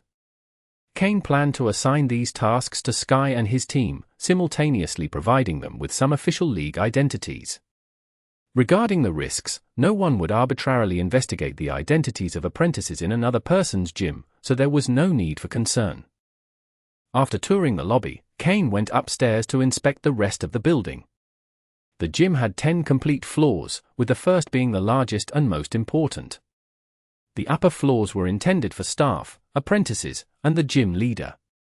The second floor would likely serve as residences for staff and apprentices, along with common facilities. The use of the upper floors would be decided by Kane later. For now, he hadn't given it much thought. Apart from the fully equipped first floor, the other 9 floors were empty, lacking furniture or items, and would need to be furnished gradually. After a brief inspection, Kane left the gym. There was still some time before the gym's opening, and Kane had many preparations to make. Even though Leafy Town's gym was about to open, the town's development couldn't rely solely on a gym. Many key facilities were still missing in Leafy Town. The most important was a Pokémon Center. Kane needed to request this from the league. With his current status as a gym leader, this shouldn't be an issue. He also needed to visit Steven to coordinate economic development in Leafy Town. Currently, Leafy Town already had some economic value, and if Kane requested the Devon Corporation's help, it could drive the town's economy forward, a win-win situation. It wouldn't just be about troubling Steven. Relationships could wear thin with too many favors. Furthermore, if Leafy Town's economy was to thrive, the black market would need to reopen. It was expected that Alec and the others, who had been training, would now have sufficient strength to manage the black market's daily security. As Kane walked back to the backyard, he pondered the more complicated tasks ahead. Fortunately, the backyard was very close to the gym, and before Kane felt overwhelmed, he was quickly interrupted by the Pokémon's matters. The Larvitar egg, after absorbing and digesting for a full day, was ready to use the evolution elixir again. This would be the second dose, and if all went well, the third could be used tomorrow. At the latest, by the day after tomorrow, the pseudo-legendary Pokémon Larvitar should successfully hatch. At that point, it would be a matter of seeing whether this Larvitar, which had consumed so many of Kane's resources, was truly worth it. Kane released all his Pokémon, who quickly found something to do. The 4 small ones started playing, while Honchkrow and the others began training. Kane, holding the incubator, sat directly on the ground. End of chapter. Chapter 84. Changes in the Pokémon egg. Kane poured another dose of the elixir onto the Larvitar egg. All the elixir's liquid was absorbed without a trace by the egg. Holding it, Kane could clearly feel a notable increase in temperature radiating from the egg's surface into his hands. Instinctively, Kane enveloped the egg with his psychic powers. Although he could previously sense the heartbeat of the Pokémon within, it had been faint at the time. Now, Kane could perceive a strong, rhythmic pulse. Not only that, though the Pokémon egg hadn't absorbed anything other than the elixir, Kane noticed its weight was gradually increasing. With the injection of this elixir, Larvitar's developmental speed was changing rapidly. According to the system scan, the Larvitar egg's hatching time, which initially required about 50 years, was decreasing at an astonishing rate, faster than Kane had anticipated. Kane's expression shifted slightly. The changes in the Larvitar egg weren't something either he or the system had predicted. System, quickly analyze what's happening with the Pokémon egg, Kane thought. After a mechanical sound indicated that the task had been initiated, Kane felt a small electric current flow from his hand into the egg. This tiny electrical flow had no adverse effect on the egg. 10 minutes later, Kane received the system's analysis. After reviewing all the data and explanations provided, Kane finally felt reassured. Kane had invested too much time and resources into this Larvitar egg. Any negative change would have been a significant loss for him. Fortunately, according to the system's analysis, the changes in the Larvitar egg were still within normal parameters. It was just that the elixir's absorption rate had accelerated significantly, over 10-fold. The system's analysis suggested that during the first application of the elixir, the Pokémon egg had been in a stabilization phase. Now, both the egg and the Pokémon inside had begun consciously absorbing the special energy from the elixir as a self-defense mechanism. The geocentric cleansing milk had had such a profound impact on the Pokémon egg that the elixir's side effects were now negligible. The fact that the elixir reduced lifespan wasn't an issue for Larvitar, who had been immersed in geocentric cleansing milk for countless years. Perhaps when Kain grows old, Larvitar will still be in its prime. A fully matured Tyranitar at its peak could maintain its strength for a long time. Upon receiving the system's precise response, Kain felt relieved. There was an upside: if Larvitar was absorbing faster, it wouldn't be necessary to wait until the next day to use the elixir again. If all went well, Larvitar might hatch that very night. Even with Kain's typically calm demeanor, his heart filled with a faint sense of excitement. This was a pseudo-legendary Pokémon from the Johto region, the only one deserving the title of Tyrant of the Desert. In the 7 regions discovered by the Pokémon League, nearly all pseudo-legendary Pokémon are dragon types. Except for Tyranitar from Johto and Metagross from Hoenn. However, the Hoenn region has a unique distinction, as it is home to 2 pseudo-legendary Pokémon, Metagross and Salamence. Metagross and Tyranitar are the only Pokémon species that, despite not being dragon types, are considered pseudo-legendary. Both have proven beyond a doubt that they have the potential to be pseudo-legendary. However, all Pokémon of this class share a common trait: slow growth. Pseudo-legendaries only reach their true potential when they achieve their final evolution, as their advantages aren't as evident before then. The challenge lies in the fact that the final evolution of these Pokémon requires a very high level. It takes reaching at least quasi-elite level. The early stages are a significant challenge that trainers must overcome. That's why few people choose a pseudo-legendary as their starter Pokémon, as raising them is notoriously difficult. Of course, individuals like Stephen Stone, with immense resources, don't count as common cases. Even Lance, a member of the Dragon Clan, didn't start with a Dragonite. His first Pokémon was a Fire-type Charizard, one of Kanto's 3 starters. Raising a pseudo-legendary requires a lot of resources and time. However, this Larvitar, which was about to hatch, would have a relatively smoother path. Although the elixir was primarily meant to aid in hatching, some of its effects would remain in its body. This could help Larvitar grow faster. As for its reduced lifespan, it simply didn't apply to this Larvitar. Furthermore, based on the Larvitar egg scan data, this soon-to-be-born Pokémon had exceptional potential. It had already inherited moves like Dragon Dance and Outrage, 2 extreme and powerful moves that would help it overcome its initial phase of weakness in battles. For now, Kain wasn't overly concerned about Larvitar contributing to battles. Kain placed the egg in the incubator and set it aside. He then retrieved materials he had previously prepared to make food for Larvitar after it hatched. The most important ingredient was geocentric cleansing milk. Kain had already incorporated geocentric cleansing milk into the Pokeblocks for both Aron and Larvitar.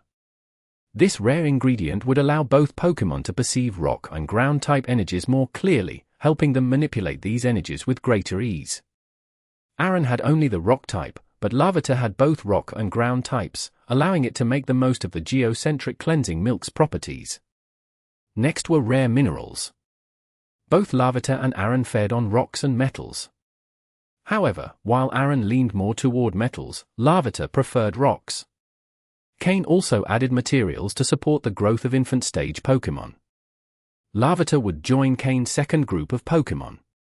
Although it would need time to grow after hatching, Kain hoped that thanks to the elixir, it could catch up with the others. Aron was already at level 16 and Poliwag at level 12. Torchic and Mudkip were also ready to begin their training. End of chapter. Chapter for 85. The egg about to hatch. With great skill, Kain finished preparing the Pokeblocks for Larvitar. The materials he used were undoubtedly the best he had at his disposal at the time. They would be sufficient to feed the Larvitar that was about to hatch. Soon, not only for Larvitar but likely also for Kain's other Pokémon, their Pokeblock formulas would need adjustments. At that point, he would simply have to buy more materials. Being a breeder has its advantages. You can adjust the Pokeblock recipes your Pokémon use at any time, according to their needs. And changing the recipe won't make the effects of the previous Pokeblocks go to waste. For this reason, many trainers desire to have a breeder by their side. Even Professor Oak needs the support of a breeder like his mentor, Master Matsuda Takashi. However, when a trainer grows, the breeder who has provided great assistance becomes someone they must protect. That's why, even though the Breeder Guild isn't very powerful, it remains one of the top 5 organizations within the Alliance. Once again, Kane took the Larvitar egg into his hands. He clearly felt that it had grown considerably heavier. He didn't know why, but the egg seemed to grow heavier out of nowhere. Perhaps it was because Larvitar was nearly fully formed inside. He took out another bottle of evolution elixir, the last one he had left. He had already used one bottle before, and under normal circumstances, this second one should be enough. Even so, Kane let the system monitor the situation in real time to ensure the elixir was working properly. He slowly poured the liquid from the last bottle of elixir onto the Pokémon egg. He felt the egg's temperature rise so much that, even through his pants, it felt hot. Unable to bear it any longer, he used his psychic powers to make the egg float. He feared that, with such a high temperature, the Pokémon egg might end up cooked. If it weren't floating, anyone would think there was a fire burning beneath it. As if there were at least a steaming pot under it. By the way, would the Larvitar egg be particularly nutritious? Suddenly, this thought crossed Kane's mind, but he quickly dismissed it. What madness! If Larvitar couldn't hatch, Kane might consider that option, but after waiting so long, it was finally about to hatch. If the egg ended up cooked, it would be a bad joke. Fortunately, those were just Kane's wild ideas. Under the system's supervision, all of Larvitar's egg parameters were normal. It was only that its rapid growth rate caused an unusually high temperature. Following the system's instructions, Kane stopped pouring more elixir onto the egg. He looked at the remaining half bottle, feeling a bit pained. These elixirs weren't cheap. If anyone knew about the existence of something like this, many would fight to obtain it. Luckily, Team Rocket had not yet revealed the elixir's existence, and the Alliance didn't know that Kane had acquired 6 bottles transported in secret. After all, if anyone investigated, they could only trace it back to Umbra, not to Kane. With everything ready, Kane sat down to wait patiently. During this time, other Pokémon approached to watch, especially the 4 little ones. They were excited about the arrival of a new companion and wanted to stay beside Kane to wait. However, the sensible Honchkrow took them away. When a Pokémon hatches, the first creature it sees naturally becomes the one it feels the most attached to. For trainers, it's important for the Pokémon to see its trainer first, as it makes future training and battle smoother. For example, the first Pokémon Kane raised, Skorupi, now has a bond and synchronization with him that only Honchkrow and Slowking surpass. After half an hour, the surface of the Pokémon egg was covered with droplets of water, emitting a faint steam. When Kane brought his hand close, without touching it, he could already feel the heat. At this temperature, any normal egg would already be completely cooked, wouldn't it? But the system indicated that everything was fine, so Kane held back. Half an hour later, the egg's temperature began to drop. Kane finally breathed a sigh of relief. At least he wouldn't have to eat the egg. Losing 3 bottles of elixir and a pseudo-legendary Pokémon egg would have been devastating. Things started to look up. Using his psychic powers, Kane perceived that the liquid inside the egg was slowly dissipating, revealing a fully formed creature curled up inside. The heart and brain were already developed, only the shell needed breaking. But the shell, so tough, represented one more challenge for the still unhatched Pokémon. Half an hour later, the egg's temperature returned to normal, and Kane felt the creature's heartbeat and a faint vibration of psychic energy. Larvitar was finally fully formed. Relaxing his psychic powers, he placed the egg on the ground. Sensing the peculiarity of the ground, the egg moved slightly. Kane showed a joyful expression. The egg moved, meaning the Pokémon inside was already stirring, the moment of hatching was near. From afar, Aaron, who was playing, sensed something and curiously looked at the Pokémon egg in front of Kane. His eyes reflected 7 parts surprise and 3 parts curiosity. As a ground-type Pokémon, Aaron felt how the energy of the ground around them was frantically gathering. It moved like waves. And the center of those waves was the Pokémon egg in front of Kain.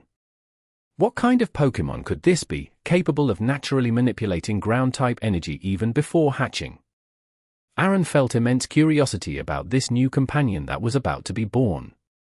Although Kain didn't perceive the changes in ground-type energy, he clearly felt the egg changing. At a strange frequency, the egg began to move. After a while, the movement speed increased. In Aaron's eyes, the ground-type energy beneath the soil suddenly surged, striking directly at the egg's surface. Crack! A loud sound echoed, and a crack appeared on the tough eggshell. It wasn't the same crack as before but a completely new one. Kain's joy was uncontrollable. Larvitar was about to hatch. End of chapter. Chapter 86. Larvitar's weight at birth. Crack! The cracks on the Pokémon egg became increasingly numerous. Small fissures began to appear.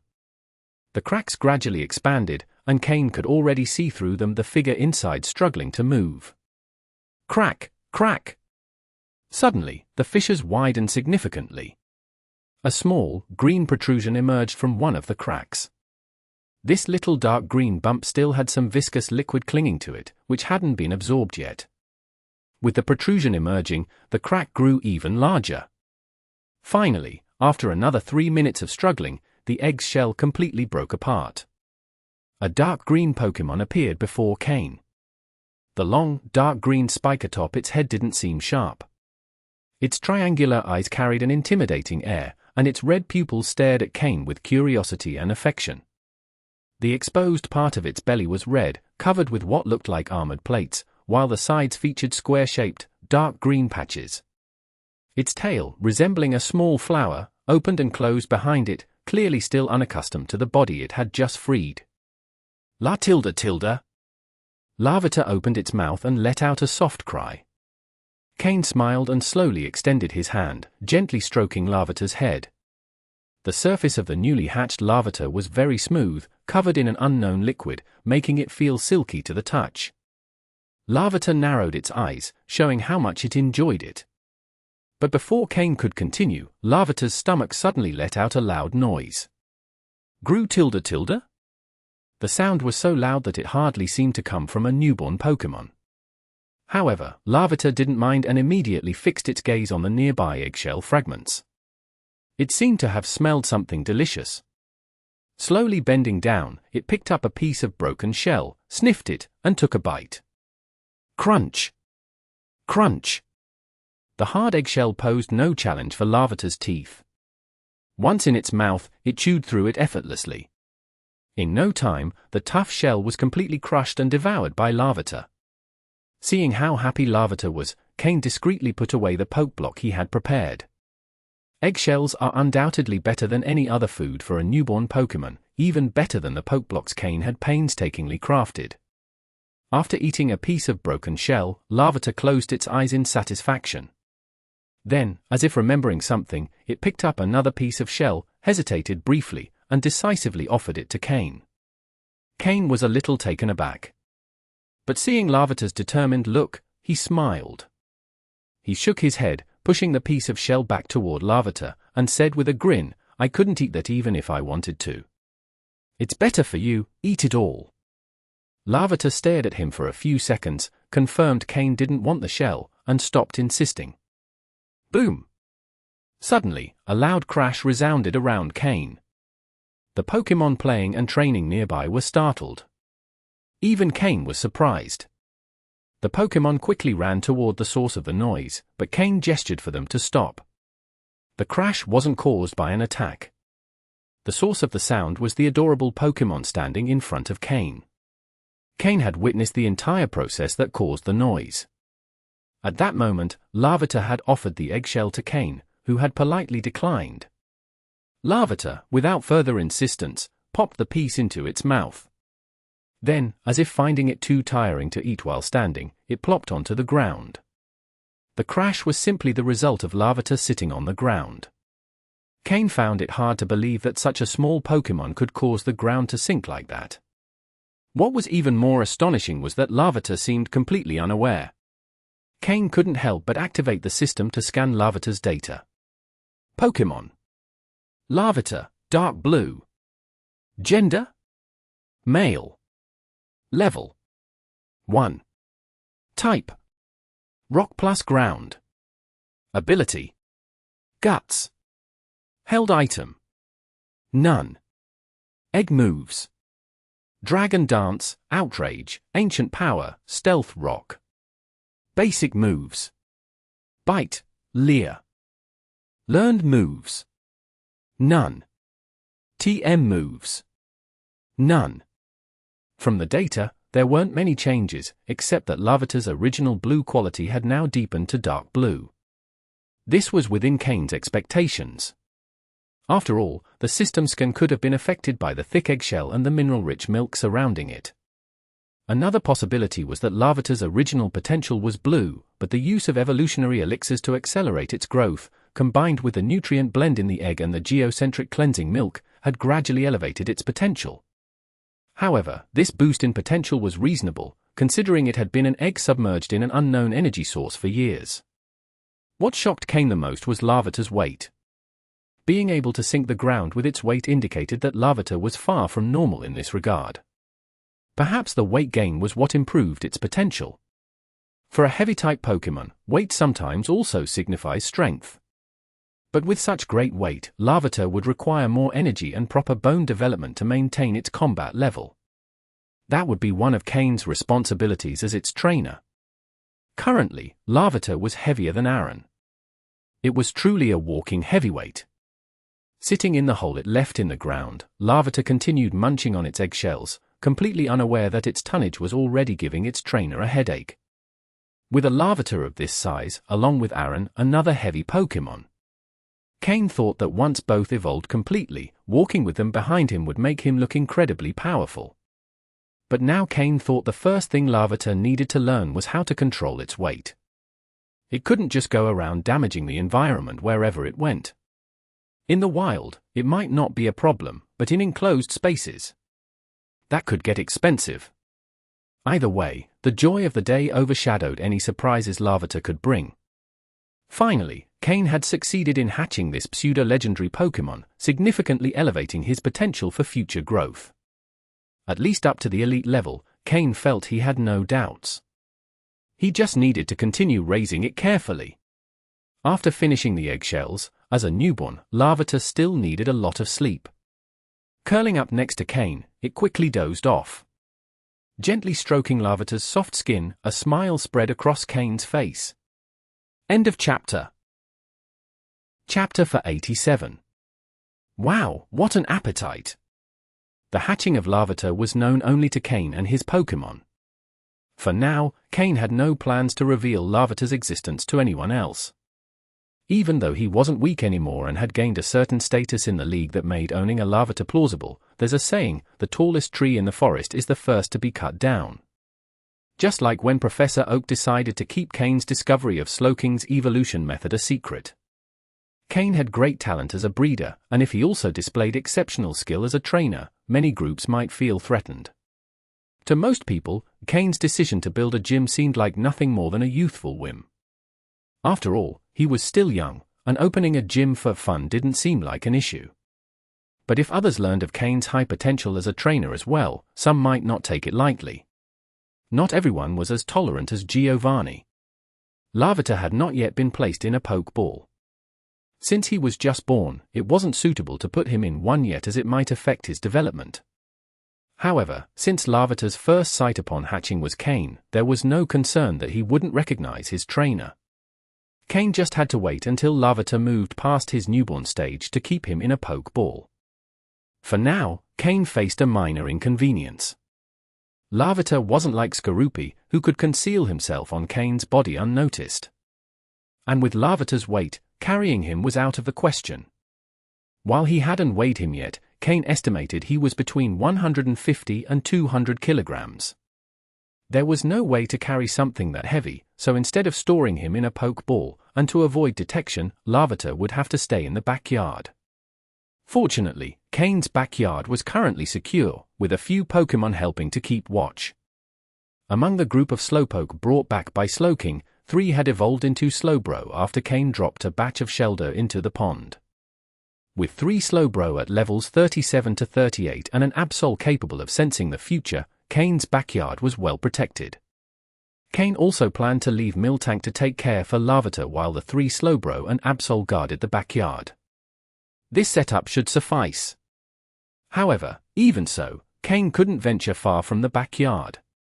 He needed to remain within Slowking's teleport range.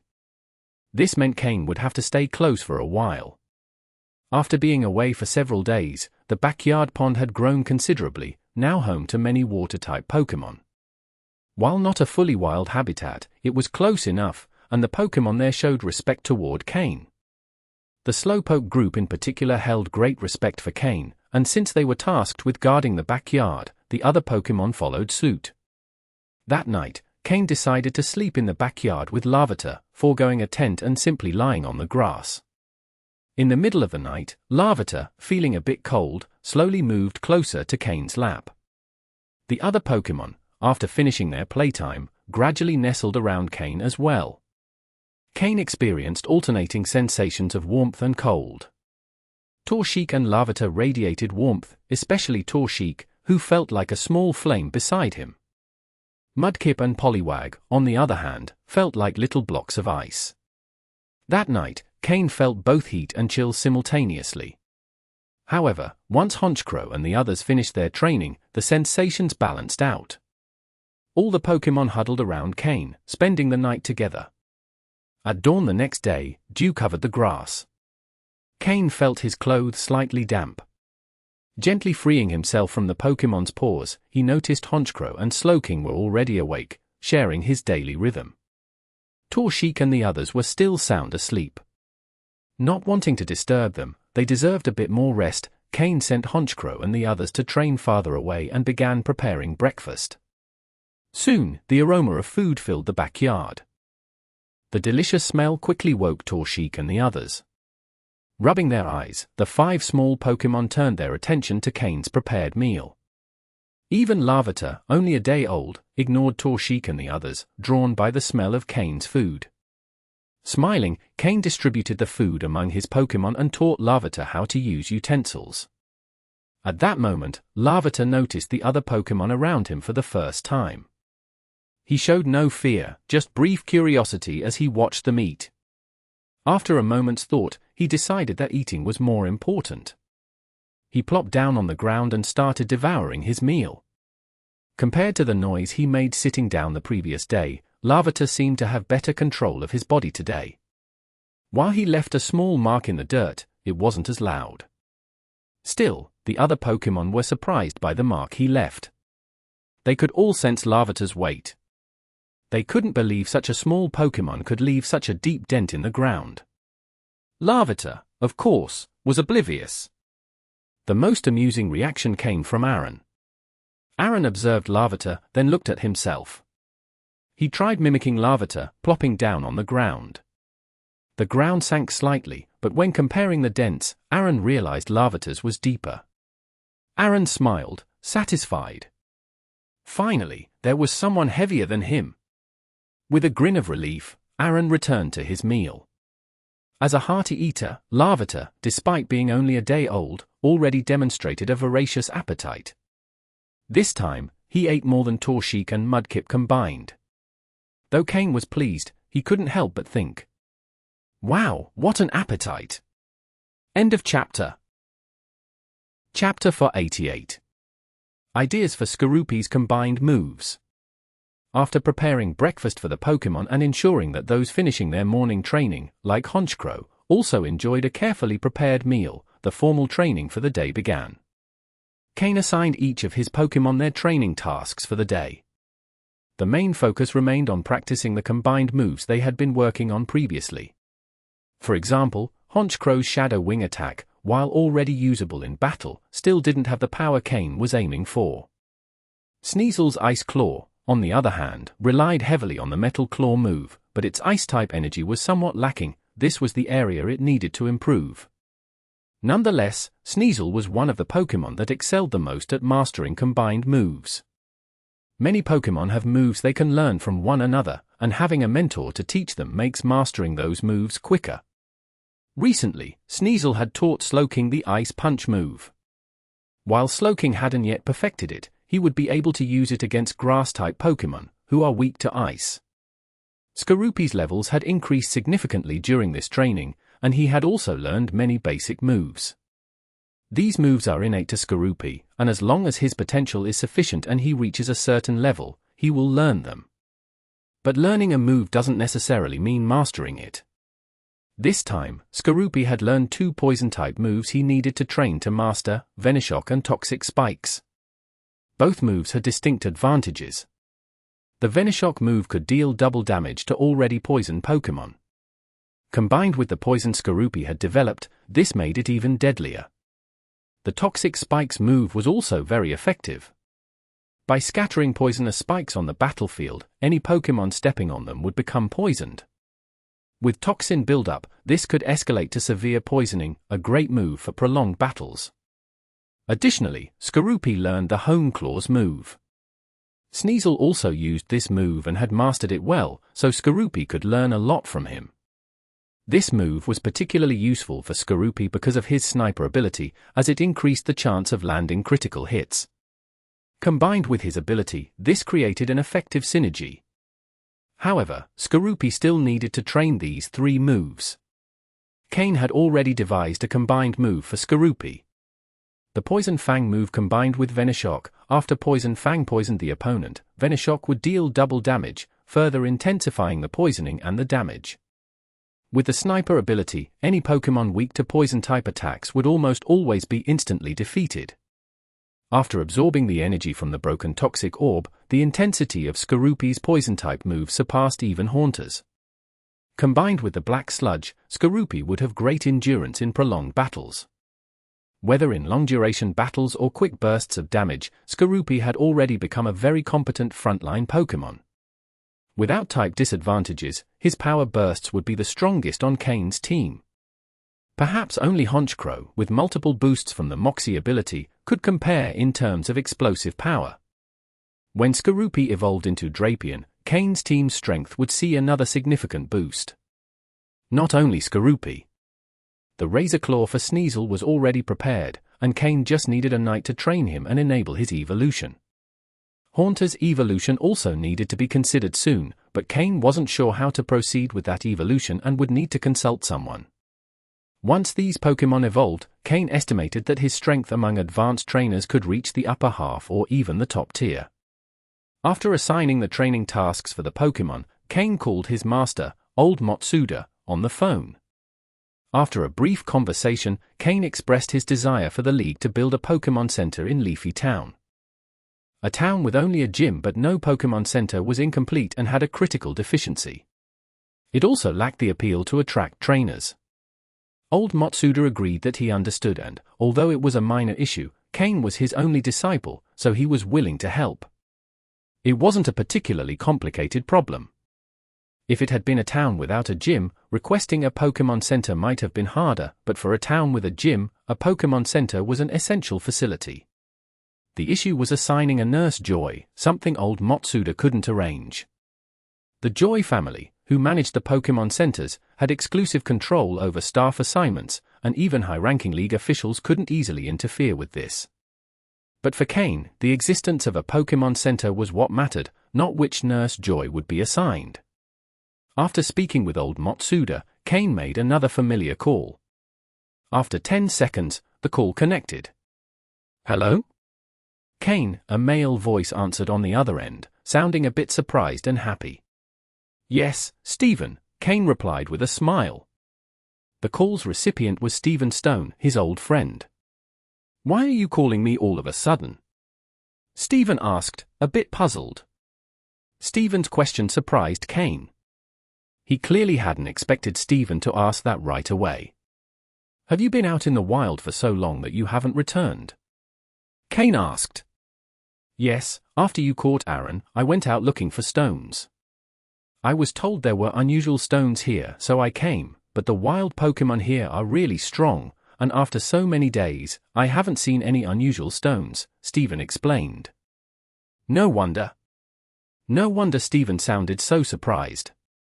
No wonder Stephen hadn't immediately congratulated Kane when the league celebrated him. Kane chuckled and said, "I guess you haven't seen the news in a while, have you? Did you go alone this time? It's been a long time since I had free time.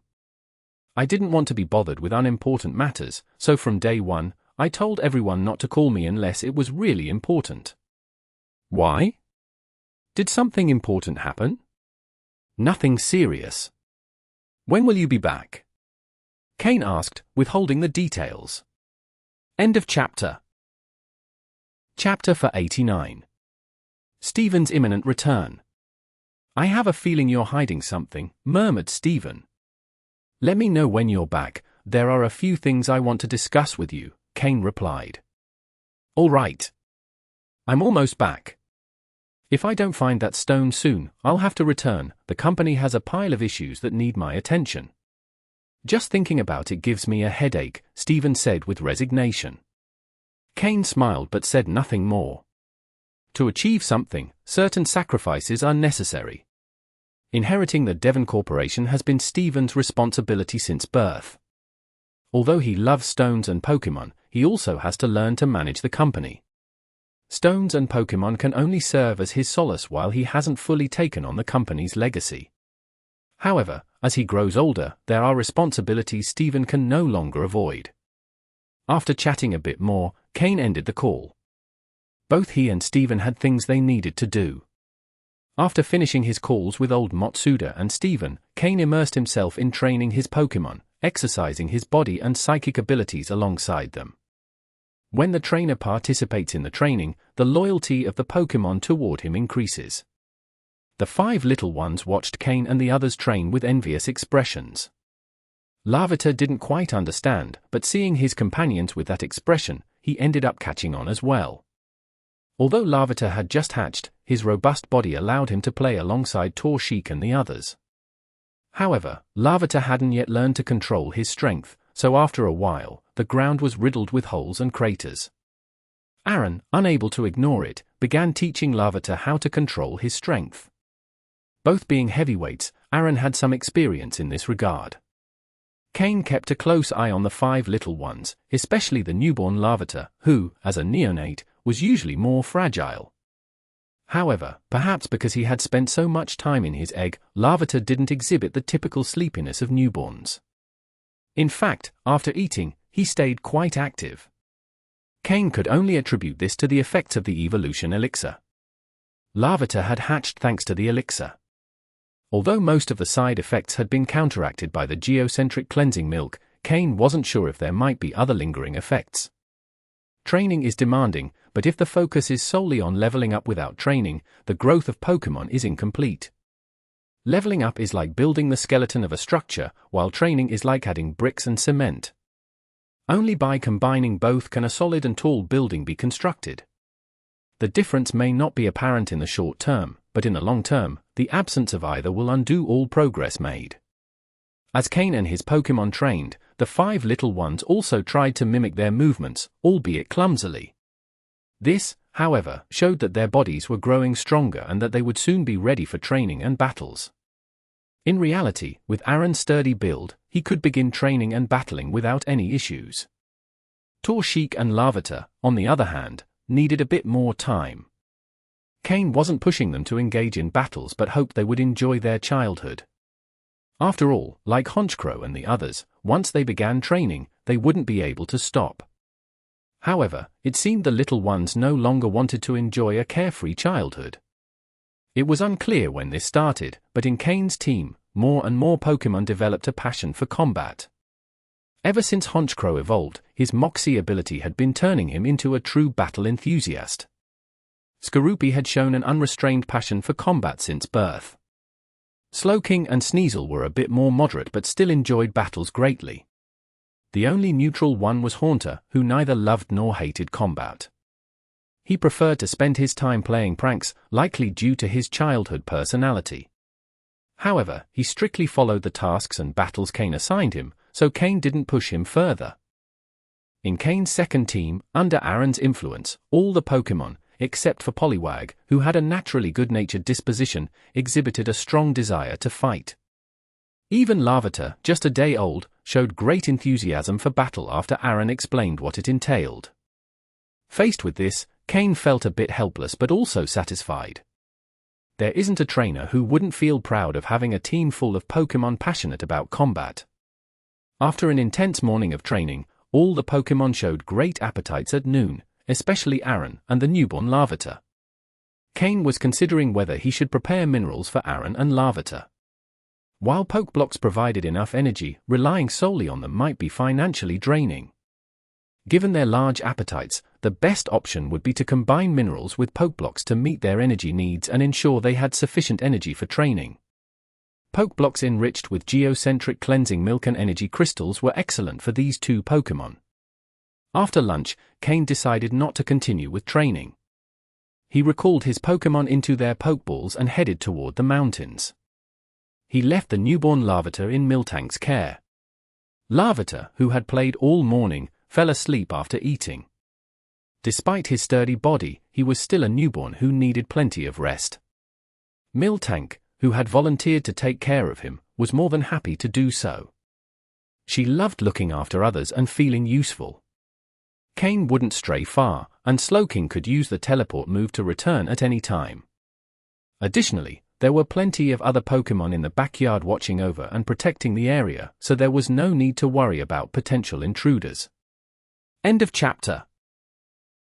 Chapter 490. Intensive Capture. The main purpose of Kane's trip was to capture some water-type Pokémon from the lake where he had previously encountered the Absol Mother. The water-type gym was about to open, and as its leader, Kane currently had only a few water-type Pokémon, none of which were native to Hoenn, which wasn't ideal. His goal was to capture some strong water-type Pokémon from the lake. He wasn't particularly concerned about their growth potential or future capabilities, he only needed immediate battle strength. These water-type Pokémon, with a bit of training, could serve as the gym's Pokémon. After all, in a small town like Leafy Town, the trainers coming to challenge the gym were unlikely to be very strong. Even with Kane's support, along with help from Devon Corporation and the League, it would take at least 6 months for Leafy Town to develop properly and start attracting stronger trainers. However, given how quickly Kane was progressing, his strength would be even greater by then.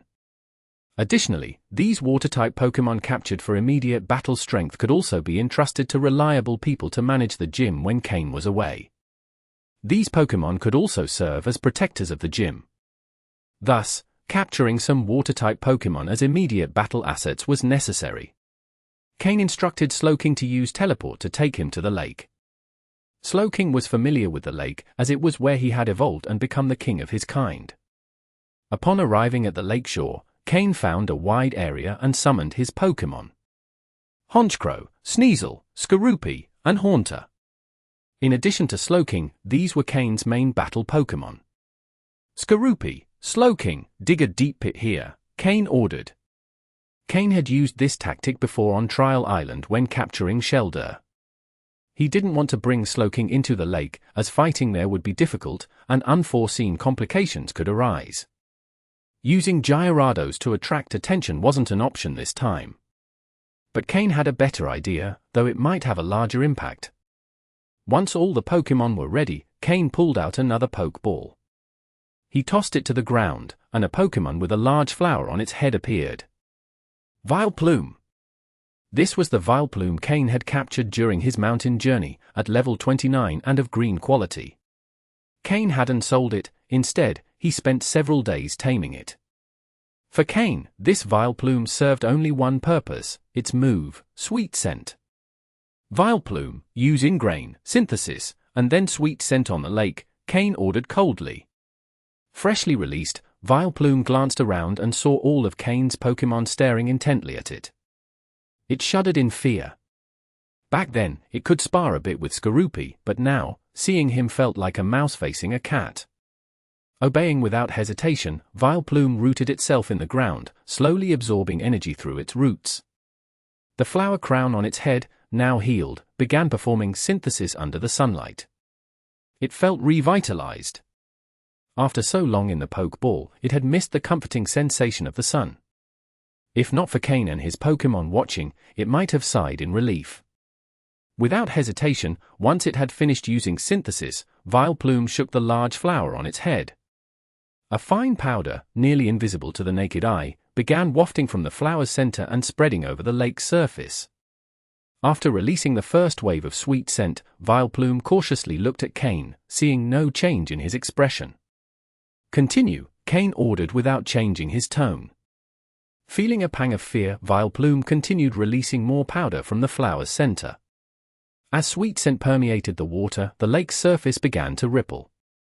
"You can stop," Kane said. Vileplume breathed a sigh of relief and ceased using sweet scent. It felt great fear toward Kane and his Pokémon. The ripples on the lake grew stronger, as if something was about to emerge from the water. "They're coming. Get ready." Honchkrow and the others focused their attention on the water's surface. Sneasel was already gathering Ice-type energy, anticipating Kane's next move. The other Pokémon were also prepared for action. The most impatient was Skorupi. The last time they captured water types using this method, he could only pick up leftovers. Now, he could finally join the battle. After a few seconds, a large number of Pokémon emerged from the water. Most were common species like Magikarp and Goldeen. But there were also several typical Hoenn water types, such as Corphish and Barboach.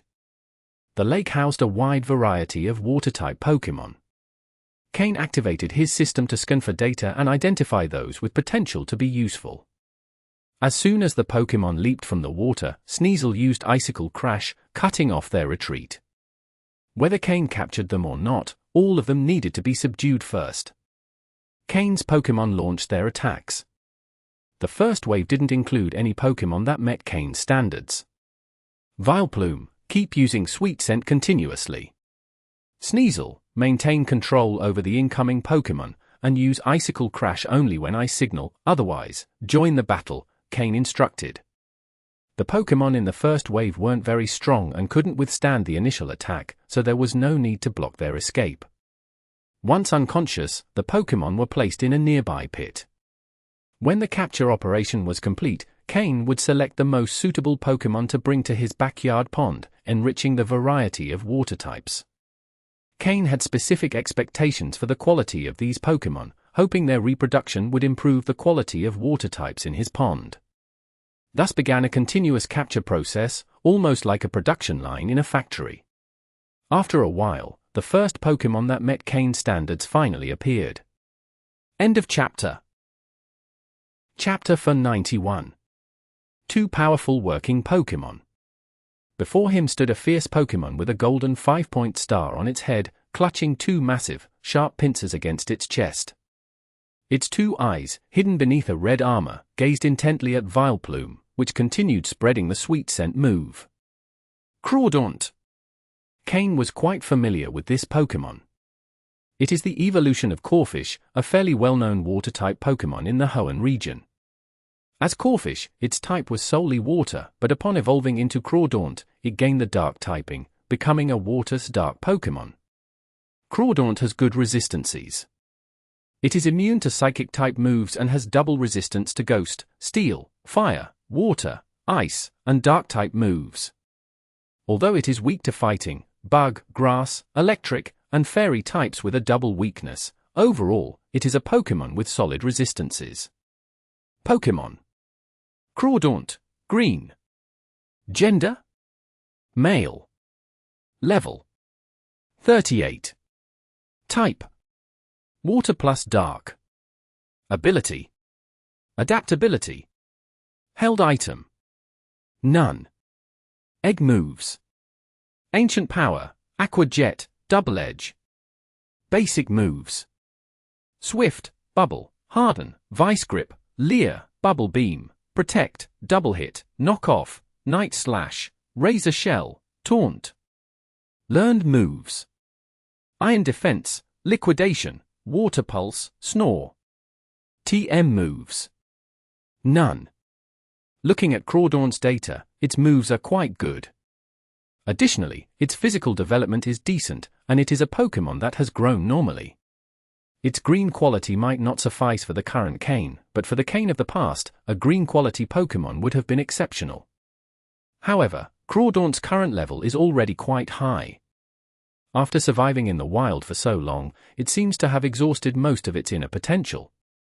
While it could still level up further, whether it reaches a quasi-elite level will depend on its luck. Nevertheless, Cane wasn't concerned with Crawdaunt's future but with its current state. The adaptability ability was the primary reason Cane set his sights on it. The adaptability ability increases the power of moves that match the Pokémon's types. This means a Water or Dark-type Crawdaunt would see a power boost in its Water and Dark-type moves. Normally, moves of the same type as the Pokémon receive a 50% power boost. For example, a Slowking is a Water Psychic Pokémon but can also use Fire-type moves like Flamethrower. However, since it isn't a Fire-type Pokémon, the power of this attack won't be as strong as its Water or Psychic moves. This is because moves matching the Pokémon's type receive a power boost, which is undeniable. The extent of this boost depends on how proficient the Pokémon is with that type of move. Generally, the boost doesn't exceed 50%. But with the adaptability ability, that 50% increases to 100%. In other words, a Crawdaunt with the adaptability ability will see its Water and Dark-type moves doubled in power due to the type match. It's safe to say it's an excellent ability. For this reason, Cane decided to capture Crawdaunt as the first Pokémon to defend his Water-type gym. The battle went smoothly. As a wild Pokémon, and facing so many of Cane's Pokémon, Crawdaunt was quickly defeated by Sneasel, who then caught it in a Pokeball for Cane. Why did Sneasel defeat it? Cane intended to level Sneasel up and evolve it using the Razor Claw. Although it wasn't necessary for Sneasel to evolve just yet, it had already reached the level required for evolution, and delaying it further would be detrimental to its future growth. Not all Pokémon benefit from evolving later, especially those needing special items to evolve. After storing the Pokeball containing Crawdaunt, Vileplume continued spreading the sweet scent move. Water-type Pokémon kept emerging from the lake without end. Their red eyes were fixated on Vileplume.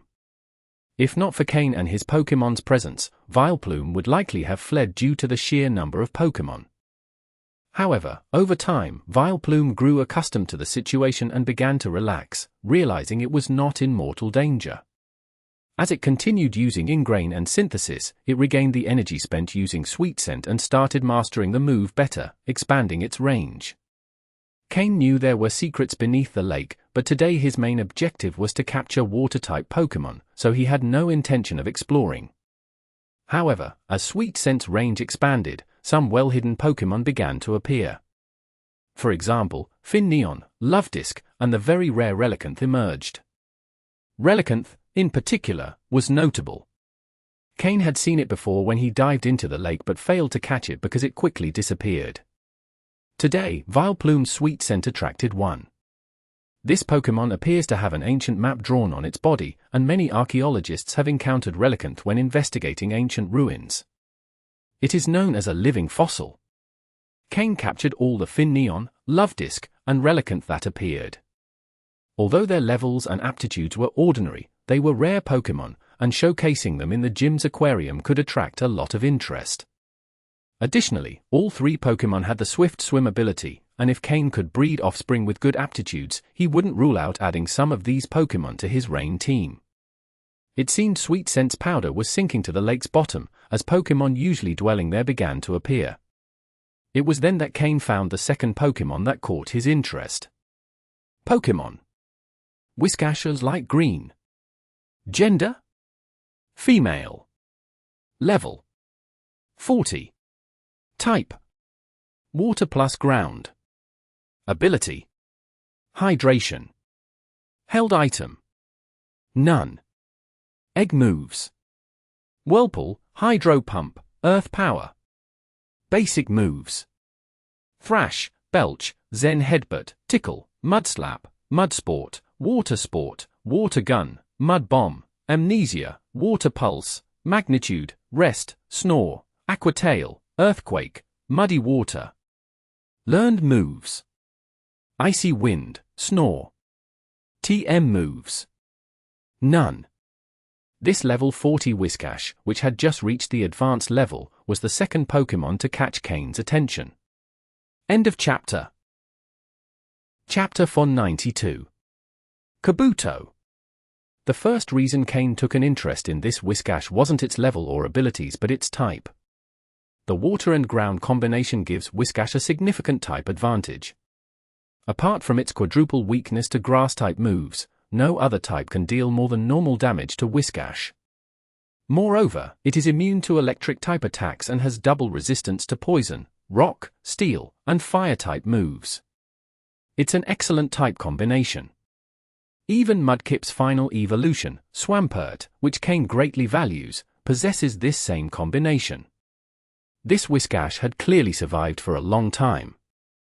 Although whiskers are naturally long for this type of Pokémon, this particular Whiscash's whiskers were twice as long as its body, indicating its age. Although it only had a light green quality, its long life had allowed it to reach level 40, corresponding to the advanced level. It's quite a useful Pokémon. Given Kane's current situation, this Pokémon's utility far exceeds its value as a long-term project. Therefore, for a newly established water-type gym, Whiscash will serve perfectly as one of the key Pokémon. Defeating this Whiscash was somewhat challenging, especially since there was no type advantage. Even so, Slowking, Sneasel, and Skorupi managed to subdue it. Meanwhile, Honchkrow and Haunter took care of the smaller Pokémon that kept swarming from the water. Whiscash's appearance indicated that Vileplume's sweet scent move had reached the lake's depths. Whiscash lives at the bottom, in the mud, and is not picky about food, eating whatever it finds. This also explains why it has survived for so long. After a small struggle, Kane captured Whiscash with a Pokeball. With that, Kane completed his main mission. He already had Slowking and a Gyarados as water mounts, although the latter wasn't particularly strong. Still, for a new gym, it would suffice. In the future, he would also have Mudkip and Poliwag, which would evolve and further enhance his team. With these 6 water-type Pokémon, he'd have what he needed for his gym, regardless of the battle format. That's enough, Vileplume, Kane said. Seeing that water-type Pokémon continued to emerge without stopping, Kane signaled Vileplume to stop using the sweet scent move. Although Vileplume had been replenishing energy through ingrain and synthesis moves, it was already at its limit. Fortunately, Kane stopped it just in time. After returning Vileplume to its Pokeball, Kane began searching among the Pokémon that had emerged from the water for ones he could take to his garden. He discarded low-quality Magikarp and Goldeen but captured Spheal, Corphish, and some other rarer Pokémon. These could be useful for populating his garden pond. In total, Kane captured around 50 Pokémon, practically doubling the variety of species in his garden. Just as he was about to leave, he noticed something strange floating on the lake's surface. It was a kind of yellow shell that resembled a rock, but underneath it, Kane spotted 2 small red spheres that looked like eyes. If he wasn't mistaken, those were the eyes of this strange Pokémon. However, since Vileplume had already stopped using the sweet scent move, the Pokémon that had barely surfaced quickly dove back into the water. Even so, Kane managed to see it, and a name immediately came to mind: Kabuto. This lake seemed to hold more secrets than he'd thought, as it contained not only Relicanth but also Kabuto. However, considering that Relicanth was also present, Kabuto's presence didn't seem so out of place. With thoughts racing, Kane pulled out all his Pokeballs, recalling Honchkrow and the others. Then, using his telepathy, he communicated with Slowking. "Slowking, did you see that Pokémon with the yellow helmet-like shell? Follow it." At the command, Slowking's eyes glowed red, and it teleported with Kane to the spot where Kabuto had disappeared. Quickly, Slowking created a psychic barrier to envelop Kane, and they dove into the water together. Initially, Kane hadn't intended to dive again, but upon seeing Kabuto, a rare Pokémon from ancient times, he couldn't miss the chance to investigate it. Underwater, the previously turbulent lake began to calm. However, beneath the surface, things were changing. Kane and Slowking followed Kabuto to a great depth. The lake, which initially seemed shallow, began to show fissures, some small and others quite large. Kabuto slipped into one of the larger fissures. Slowking looked at Kane, awaiting instructions. After a moment of hesitation, Kane said, "Follow it, but be careful and keep your psychic abilities fully activated." With a slight nod, Slowking and Kane continued. The crevice was narrow, and they had to shrink the psychic barrier to pass through. Carefully, they crossed a long underwater canyon. As they descended, the light gradually faded until the surroundings became completely dark, like a moonless night. Fortunately, both Kane and Slowking could use their psychic abilities to perceive their surroundings. After crossing the canyon, the space widened. Suddenly, a light appeared in the distance, shining like a star in the darkness. Cautiously, they approached and discovered that the light came from a lantern living in the depths. Scanning it with his system, Kane discovered it was a level 30 lantern with light green quality. Kane ordered Slowking to weaken it, captured it with a Pokeball, and convinced it through telepathy and promises of food and freedom to help illuminate their path.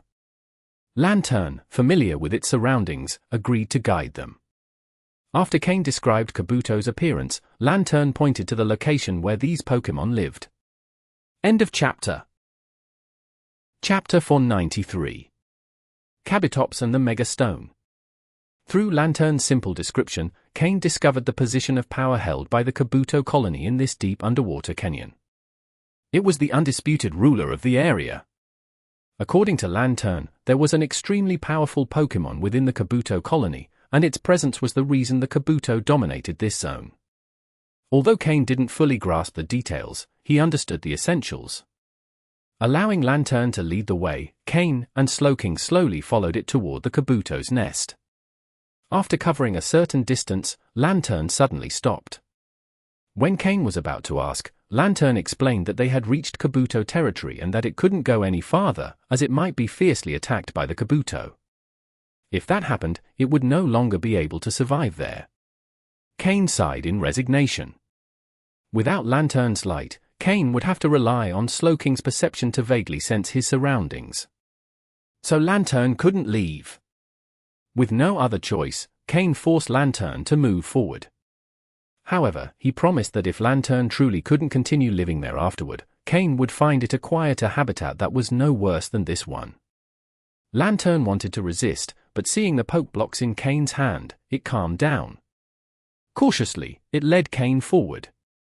It was evident that in such a dark place, a Pokémon like Lantern would be highly visible, no matter how much it tried to hide. After advancing a bit more, Kane began to see small red dots in the water. They were Kabuto's eyes. However, the Kabuto didn't attack. They simply watched silently as Lantern and Kane entered their territory. Suddenly, a massive rocky wall appeared in front of Kane. In the rock, there was a cave. Following Kane's instructions, Lantern, though very reluctantly, entered the cave.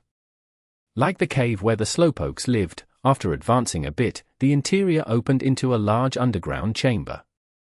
Kane and Slowking surfaced from the water. Lantern was quickly returned to its Pokeball.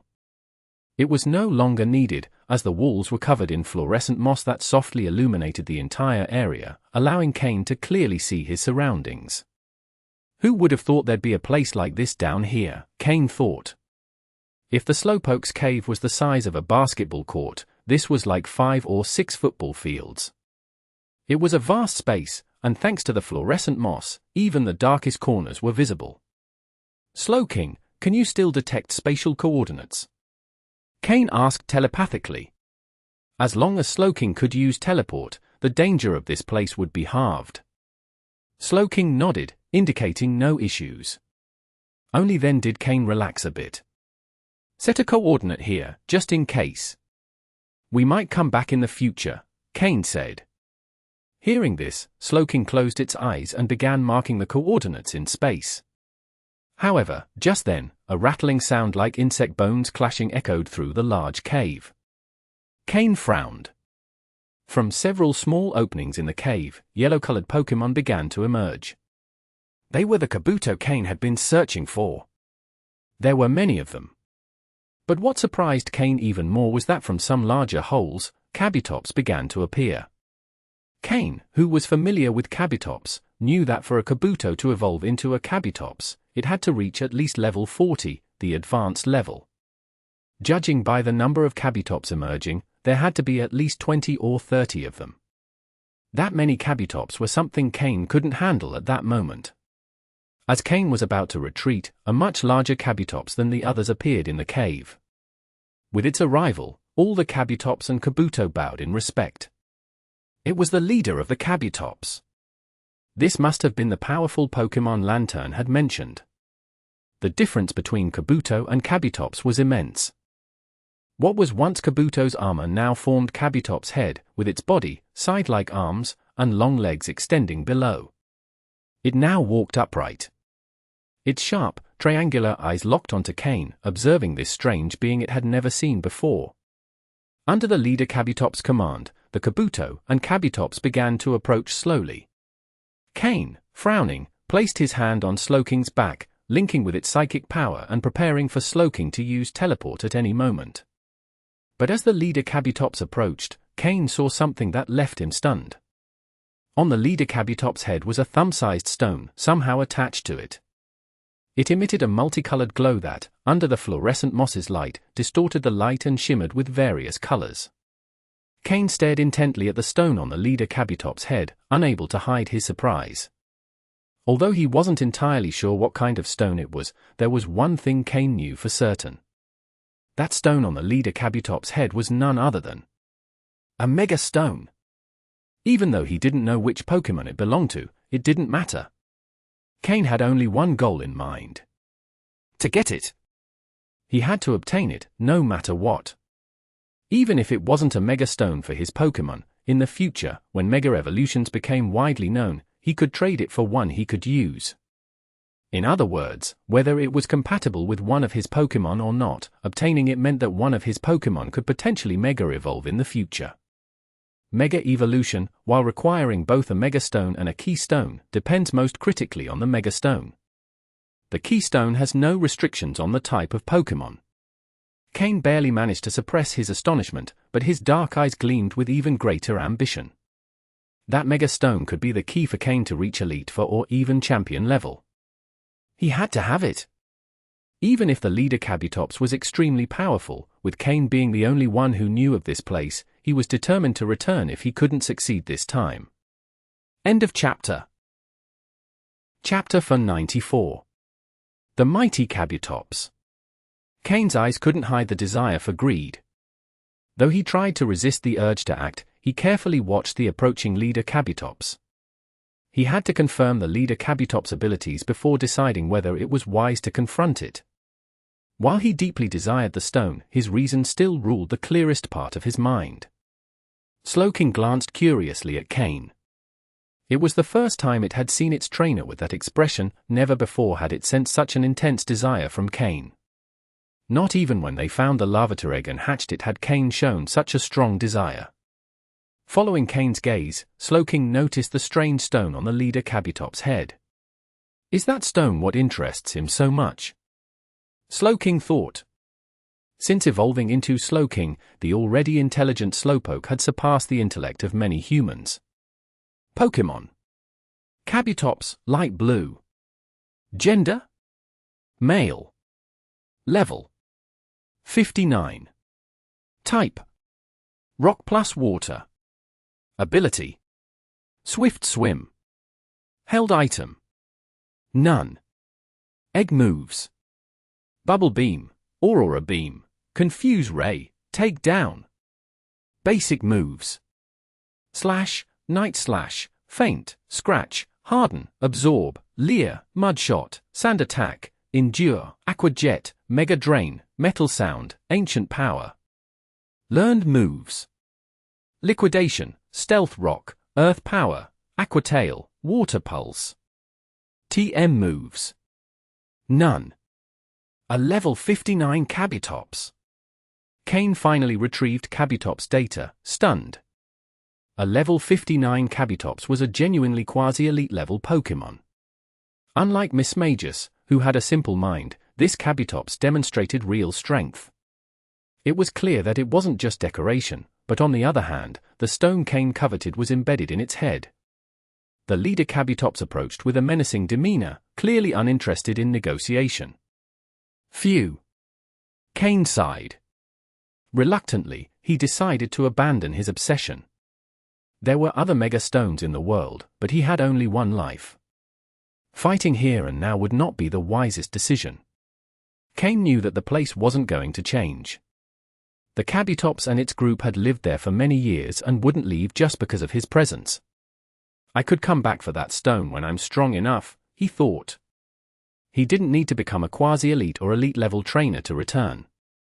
Perhaps, when Miss Magus reached her full potential, it would be enough. Suddenly, an idea popped into Kane's mind. What if Miss Magus uses her stealth ability to steal the stone? Miss Magus had remained hidden in Kane's shadow this whole time. So far, only Professor Oak's Dragonite had detected her presence, not even the two powerful Pokémon of his master Matsuda Takashi had discovered Miss Magus. With the leader Kabutop's strength, it likely wouldn't detect her either. Since Miss Magus began using the Soothe bell, the bond between her and Kane had strengthened significantly. With their closeness and training, Miss Magus trusted him completely. Miss Magus? Kane murmured. Me, yes? At Kane's call, a small head with a hat emerged from his shadow. Her bright red eyes curiously observed Kane. The soft silver chime of the bell on her chest was almost imperceptible, but Kane knew it could emit a harmonious sound. Kane gently stroked Miss Magus and pointed toward the leader Kabutops. Look at that big guy. Do you see the shiny stone on his head? Miss Magus observed the fiercely approaching Kabutops with a wary expression, appearing slightly frightened. Though she was an elite-level Pokémon, Miss Magus lacked much experience in serious battles. Don't worry, Miss Magus, Kane said softly. That big guy can't hurt you. I just want you to take the stone from his head. Can you do it? Miss Magus' eyes lit up when she saw the Mega Stone. Despite her initial fear, the promise of a new stone excited her. Noticing her hesitation, Kane offered further incentives. If you bring me that stone, I promise to give you new and better treats, and I'll get you more of those shiny toys you love so much. Kane grew increasingly anxious.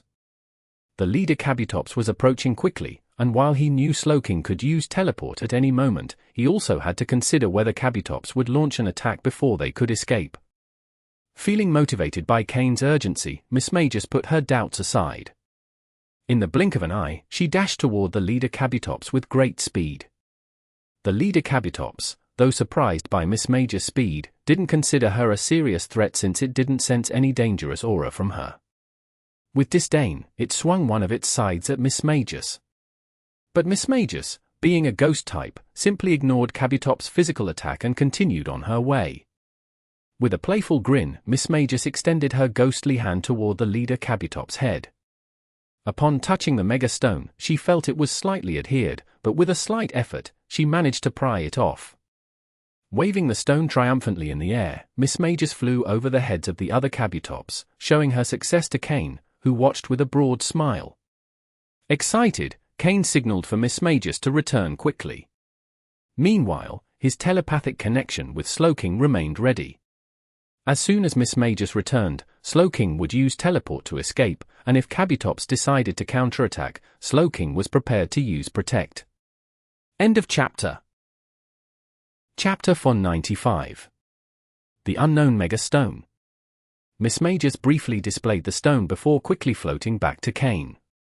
At that moment, the leader Kabutops also realized that Miss Magus wasn't a weak opponent. However, seeing the object it cherished most and was most proud of being stolen by Miss Magus, the leader Kabutops was consumed with rage. Its eyes burned with fury. With a powerful push from its legs, it began sprinting after Miss Magus, heading straight for Kane. It had deduced that Kane was the one commanding Miss Magus, the Pokémon that had stolen its stone. And though Miss Magus was faster than him, Kabutops decided to change targets, directing its fury at Kane.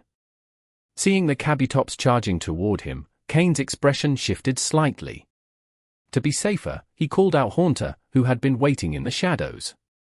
Haunter, when Kabutops attacks, use Protect first, then Slowking will follow with his Protect just in case, Kane communicated telepathically. As soon as he finished speaking, Miss Magus flew back quickly and hid in Kane's shadow. There was no time to examine the Mega Stone Mismagius was holding. Kain shouted, "Slowking, let's go!" The moment he spoke, Slowking, who had been ready, unleashed its psychic power, enveloping them all. Seeing the glow of psychic energy, Kabutops pushed its speed even further. One of its sides, surrounded by red energy, was launched directly at Kain. Slash! The more critical the situation, the clearer Kain's mind became. He watched the approaching scythe. It didn't seem to move as fast as he'd imagined. Just then, Haunter placed itself in front of Kain. Although Haunter, being a ghost type, was immune to normal type moves like Slash, it didn't want to take any risk since Kain was right behind it. Acting as Kain's guardian, Haunter immediately used the move Protect. The green energy shield blocked Kabutops' attack. Kabutops, surprised that its attack had been neutralized, didn't lose its battle instinct and swung its other scythe toward Kain. But its second attack also failed, as Slowking activated Protect just in time. As the green energy shield faded, Slowking used the move Teleport. Kabutops' third attack sliced through empty air. The entire process took no more than 2 breaths, but it felt like an eternity. Roar! Seeing the people who had stolen its stone vanish before its eyes, Kabutops let out a furious roar that echoed throughout the cave. The other Kabutops behind the leader dropped to the ground, not daring to move. As ancient Pokémon, they deeply respected the hierarchy within their group. However, the leader Kabutops didn't have time to worry about them. Though it valued the stone highly, it wasn't actually of any use to it. Losing it wasn't a significant problem. What truly enraged it was how it had been taken, it had been robbed, and that wounded its pride the most. Meanwhile, by the shore, Kain and the others reappeared thanks to Slowking's teleport. Mismagius observed their surroundings, and once she understood they were safe, she patted her chest, showing she was still frightened. Kain also sighed in relief. Finally, he could feel joy filling his heart. He had obtained a Mega Stone. Although he didn't yet know which Pokémon it belonged to, having it was much better than not having it. Kain pulled out a Pokeblock, Mismagius' favorite treat, and as she smiled happily, he offered them to her one by one. Discreetly, he took the Mega Stone from Mismagius' hands, filling hers with Pokeblocks instead. Afterward, he sent Mismagius back into the shadows, happy and satisfied. The Soothe bell was definitely working well. Kain knew that with more time, he could fully control Mismagius. Holding the cold Mega Stone, Kain felt like everything was a dream. In his past life, he had put a lot of effort into searching for a Mega Stone, relying on vague memories from the anime. And he really had found one. However, back then, Kain didn't have enough strength, and as a result, he had to sell the Mega Stone and use the money to obtain several high-quality Pokémon.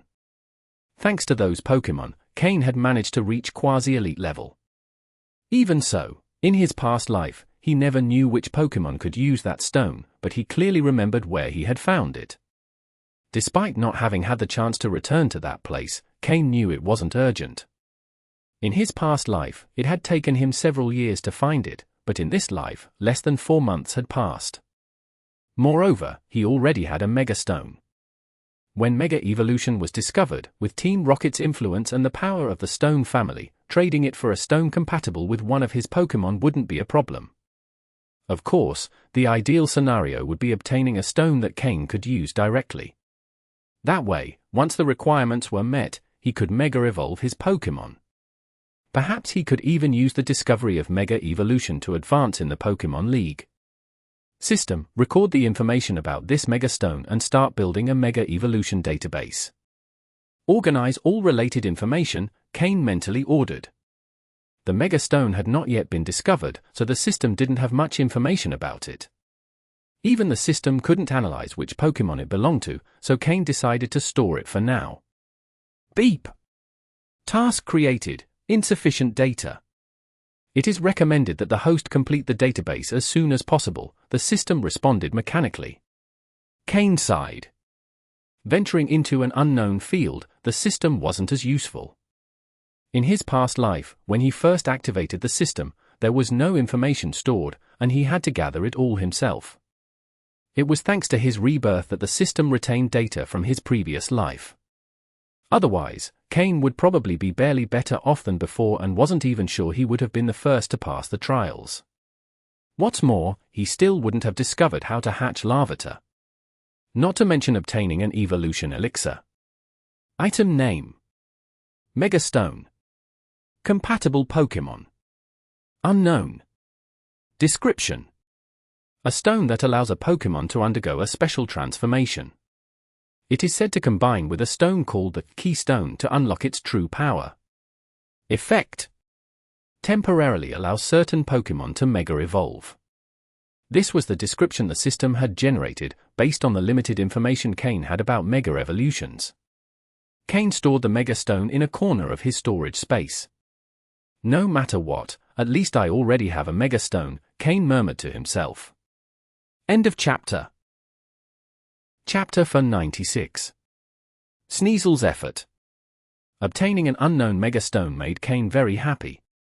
At the moment, he didn't have any Pokémon capable of Mega Evolving, but he knew that once his Pokémon grew, several would be able to do so. The closest to achieving it would be Haunter, once it evolved into Gengar, making it Kane's first Pokémon to meet the minimum requirements for Mega Evolution.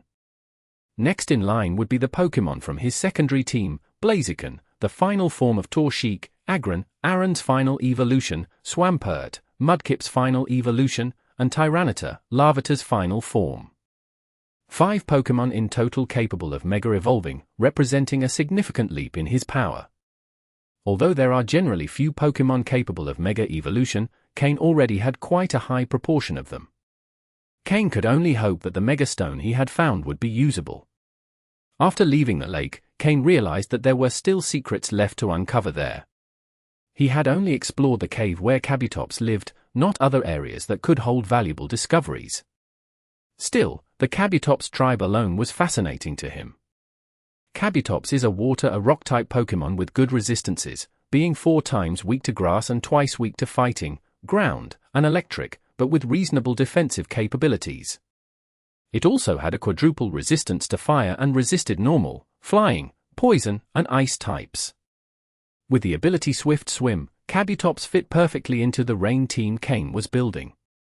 With a physical attack stat of 115 and a speed stat of 80, Kabutops could serve as the perfect physical attacker, a kind of spearhead for his team. For this reason, if he ever returned to Kabutops territory, whether to continue exploring or capture one, it would undoubtedly be worth it. As he moved away from the lake, the day began to darken, but Kane had no intention of returning. Slowking, what's the farthest coordinate you can sense with your psychic powers? Kane asked. After a moment of concentration, Slowking indicated to Kane that it could sense a distant point. The two then vanished from their current location, reappearing deep in the forest. As night fell, the daytime Pokémon retreated to their dens, and the forest grew more dangerous. However, Kane was here for a reason: Sneasel. Sneasel's evolution only occurs at night, and Kane wanted to take advantage of this opportunity. During the day, Kane had made Sneasel participate in numerous battles, acting as the main attacker against Crawdaunt and Whiscash. Additionally, he had given Sneasel a Razor Claw some time ago, so now it only needed to battle and gain enough experience to evolve. Sneasel understood that its trainer was doing all this for its benefit, though it didn't entirely grasp the reason. However, it had an intuition that it was related to its evolution, something that puzzled it, as it had always believed its species couldn't evolve. During its life in the mountains, it had heard others of its kind say they were born and died without changing. Despite this, Kane hadn't said anything, and Sneasel didn't ask. Both maintained a mutual silence of understanding. Kane trusted that Sneasel wouldn't disappoint him, while Sneasel had unwavering faith in its trainer. Kane remembered how Sneasel had been at first, a proud Pokémon that resisted with all its might. If it hadn't been for the Miltank milk, he might not have captured it so easily. Although Sneasel didn't have a strong presence within the team, with its reserved and cold personality, it had earned the trust of Slowking and other Pokémon like Honchkrow, who helped maintain harmony in the group. Over time, Sneasel had opened its heart to the others. In every training task assigned by Kane, Sneasel always fulfilled its duties, but recently it had started increasing its workload on its own. Kane noticed but didn't say anything. Despite being one of the Pokémon with the highest potential on the team, Sneasel felt it was no longer as important as before and therefore trained harder to prove its worth. Sneasel, who thought it couldn't evolve, had been working intensely on mastering Ice-type energy. During breaks or while Kane prepared meals, Sneasel practiced creating small ice spheres, manipulating them to change their shape and control them with precision. This type of training required absolute mastery of ice energy, demanding efficient energy charge and recovery. Despite its rapid level growth, Sneasel remained the best on the team in terms of body and energy control. Though it couldn't grow physically, Sneasel focused on maximizing its body's development, determined to contribute in the best way possible. In fact, besides Slowking, Sneasel was the first Pokémon to master a combination move. While Honchkrow, Haunter, and Skorupi had yet to achieve this, Sneasel was the first to combine the moves Metal Claw and Ice Punch to create a powerful combined technique. End of chapter. Chapter 97. The Furious Breloom. Kane gently stroked Sneasel's head, feeling its soft fur. His expression was complex. Everything Sneasel had done, Kane had noticed, it was so similar to how Murkrow had been before. Kane felt fortunate, every Pokémon on his team was highly competitive. Despite this, there was no dissatisfaction or complaints among them, they simply worked harder, learned to grow stronger, and put in immense effort. Perhaps this had much to do with Honchkrow's presence. Although Murkrow had always been the team leader, in terms of aptitude, it wasn't one of the most talented. But its hard work hadn't gone unnoticed by the other Pokémon. Now that Sneasel was one of the less apt Pokémon on the team, the first thing it did was increase its effort, learning from the former Murkrow. "I see everything you've done," Kane said, kneeling down and looking into Sneasel's eyes. Sneasel stared at him for a moment before turning its head with a slight hint of embarrassment. This little one was a bit stubborn. Kane smiled as he patted its head again. "So from now on, I'll try to understand you better, help you more, and together we'll keep growing." Sneasel, which had seemed a bit shy earlier, now looked at him intently. Its eyes revealed determination and fervor, something it couldn't hide. Kane smiled, satisfied. In this life, he'd been lucky to have a team of Pokémon that never disappointed him. As their trainer, he wouldn't let them down either. "Are you ready to evolve, Sneasel?" Kane led Sneasel straight into the dangerous nighttime forest. Sneasel stayed alert, fully aware of the lurking dangers. Entering the forest at night as Kane and Sneasel did would likely be seen as a provocation by the wild Pokémon. It wasn't long before a Persian attacked them. It was a nocturnal hunter Persian of the forest. As soon as it appeared, Kane used his system to gather its data. A light green-grade Persian, level 36, considered a formidable hunter in this forest. Many Pokémon had already fallen prey to this Persian. Kane didn't appear nervous or attempt to dodge the attack. Using telepathy, he connected with Sneasel and gave the order. "Sneasel, use Hone Claws," followed by Ice Claw, Ice Punch plus Metal Claw. Sneasel was equipped with a Razor Claw, increasing its critical hit chance. Combined with Hone Claws, its power was significantly boosted. Sneasel stared coldly at Persian while quickly sharpening its claws. In an instant, a metallic layer covered its claws, followed by a thick layer of ice that formed over them, creating something akin to large gauntlets. Boom! Sneasel delivered a direct punch to the charging Persian. The blow landed squarely on its face. Persian was sent flying, a visible wound on its face.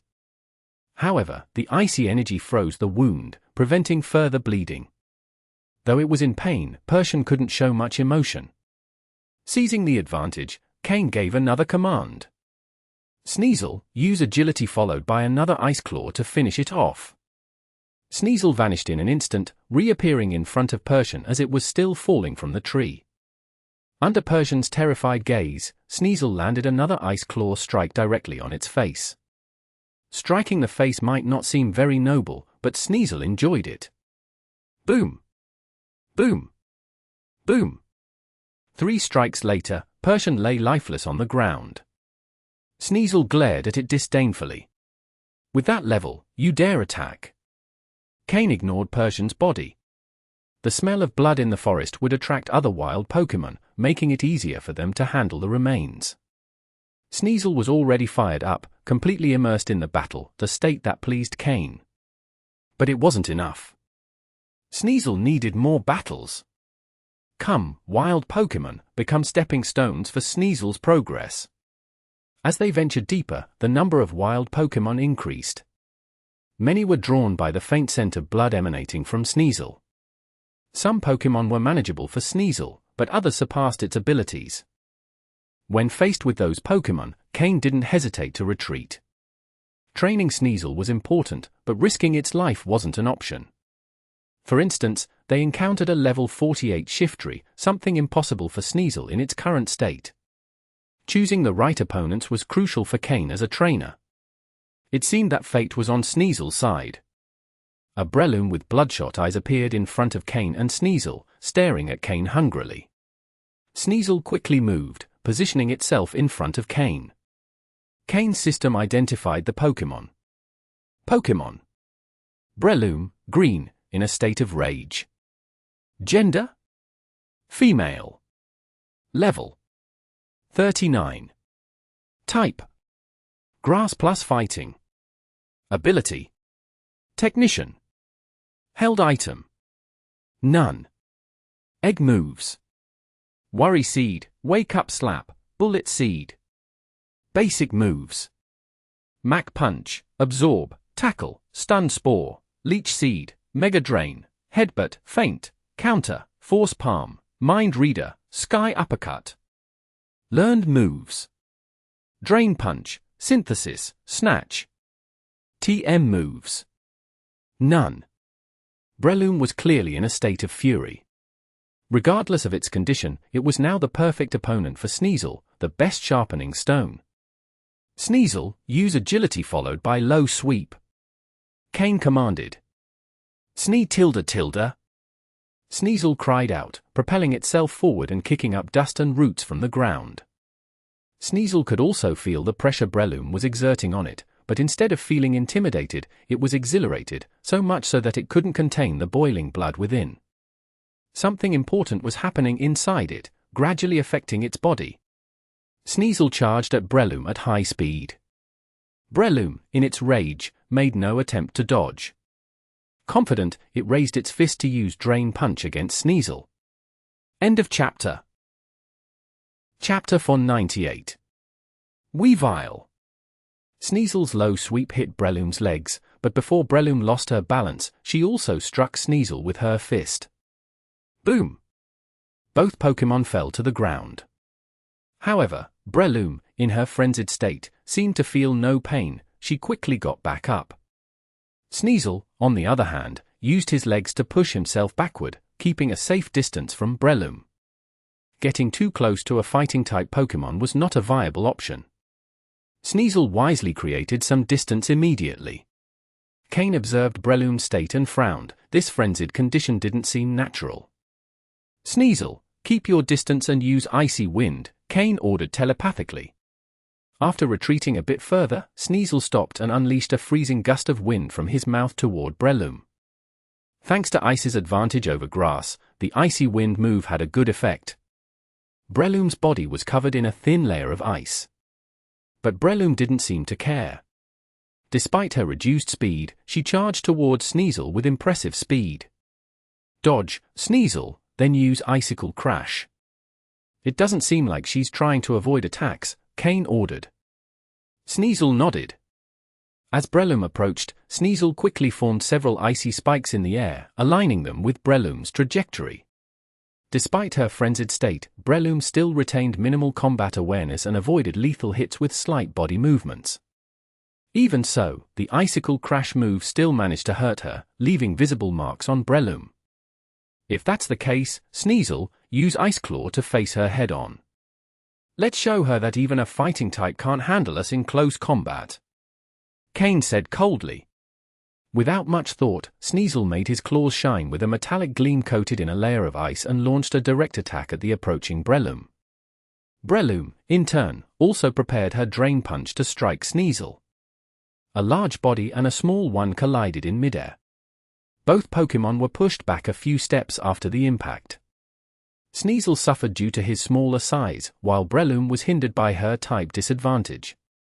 However, this was only a brief pause in the fight. After regaining their footing, both Pokémon clashed again. Sneasel's icy claws left deep marks on Breloom's body, while Breloom's punches left visible bruises on Sneasel. However, thanks to his superior speed, Sneasel managed to dodge many of Breloom's stronger attacks, landing precise counterattacks in return. Over time, Sneasel's advantage became increasingly apparent. Sneasel's face reflected a growing emotion, excitement and joy. It had been a long time since he enjoyed a battle this much. "Sneasel, she's a great opponent. Finish her now," Kain exclaimed with a smile, seeing how much Sneasel was enjoying himself. Sneasel nodded with determination and launched himself at Breloom once more, who was now covered in wounds. This time, Breloom didn't have enough energy to resist the final attack. Breloom's frenzy had faded, and now she looked confused, with a lost expression in her eyes, as if she couldn't understand how she had ended up in this state, why her body hurt so much, or why a Pokémon was about to attack her. However, her body was so exhausted that she couldn't react. Sneasel didn't stop. One final lethal attack struck Breloom. She had been a fierce rival, but the outcome was inevitable. Breloom slowly collapsed to the ground, completely defeated. At the moment Breloom fell, a white light began to envelop Sneasel. It was as if it wanted to compete with the moonlight. After defeating a level 39 Breloom, Sneasel had reached a new level, and the accumulation of experience erupted within him. Then, what was destined to happen occurred. Sneasel, equipped with a razor claw, began to evolve under the night sky. The light surrounding Sneasel grew brighter and brighter. Kain quickly threw several Pokeballs. Slowking, Honchkrow, Skorupi, and Haunter emerged and gathered around Sneasel. They all noticed what was happening. Sneasel was evolving. Each Pokémon took a strategic position around Sneasel and Kain. They wanted to protect their companion during this important moment, preventing any wild Pokémon from interrupting the evolution.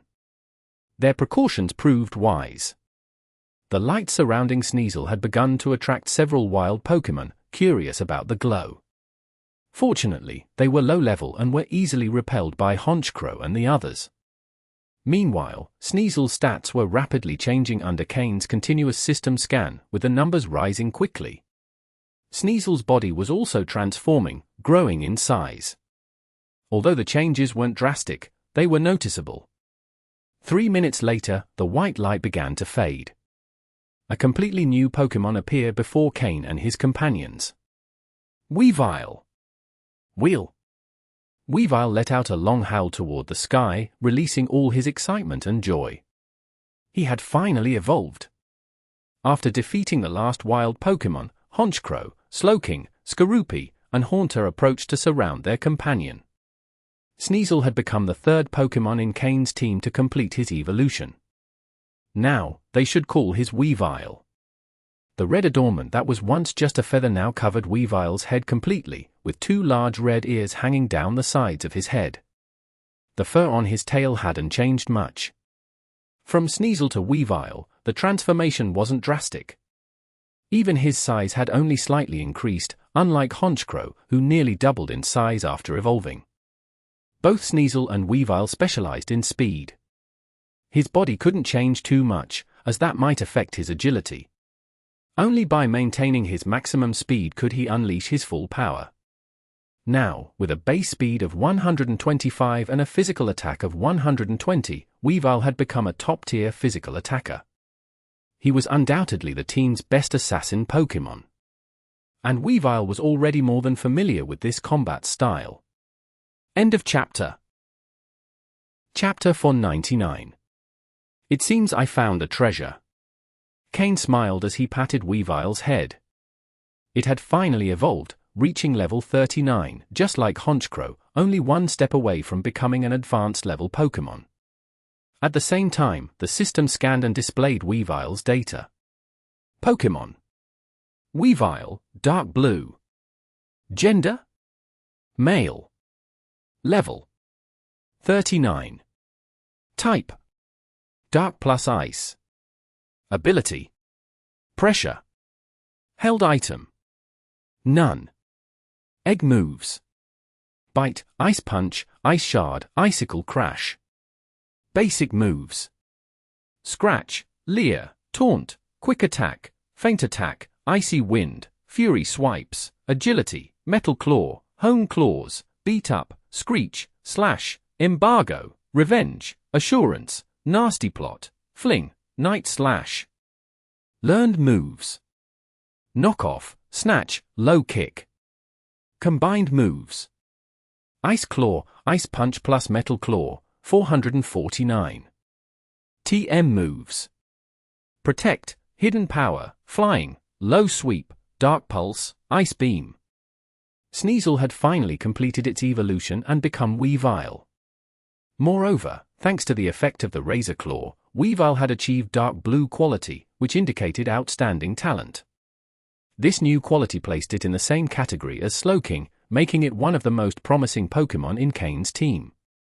Kane hadn't expected Sneasel to progress so much. Although the Razor Claw played a crucial role, Sneasel's efforts and determination to improve couldn't be ignored. This quality was more than enough for Weavile to develop in the future.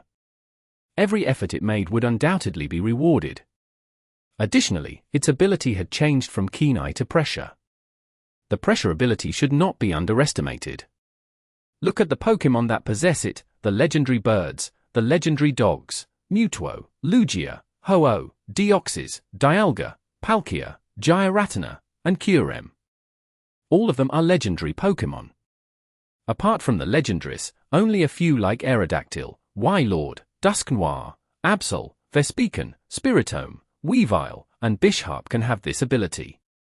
In battle, Pressure could increase the energy cost of opponents' moves, and in the wild, it could intimidate other Pokémon.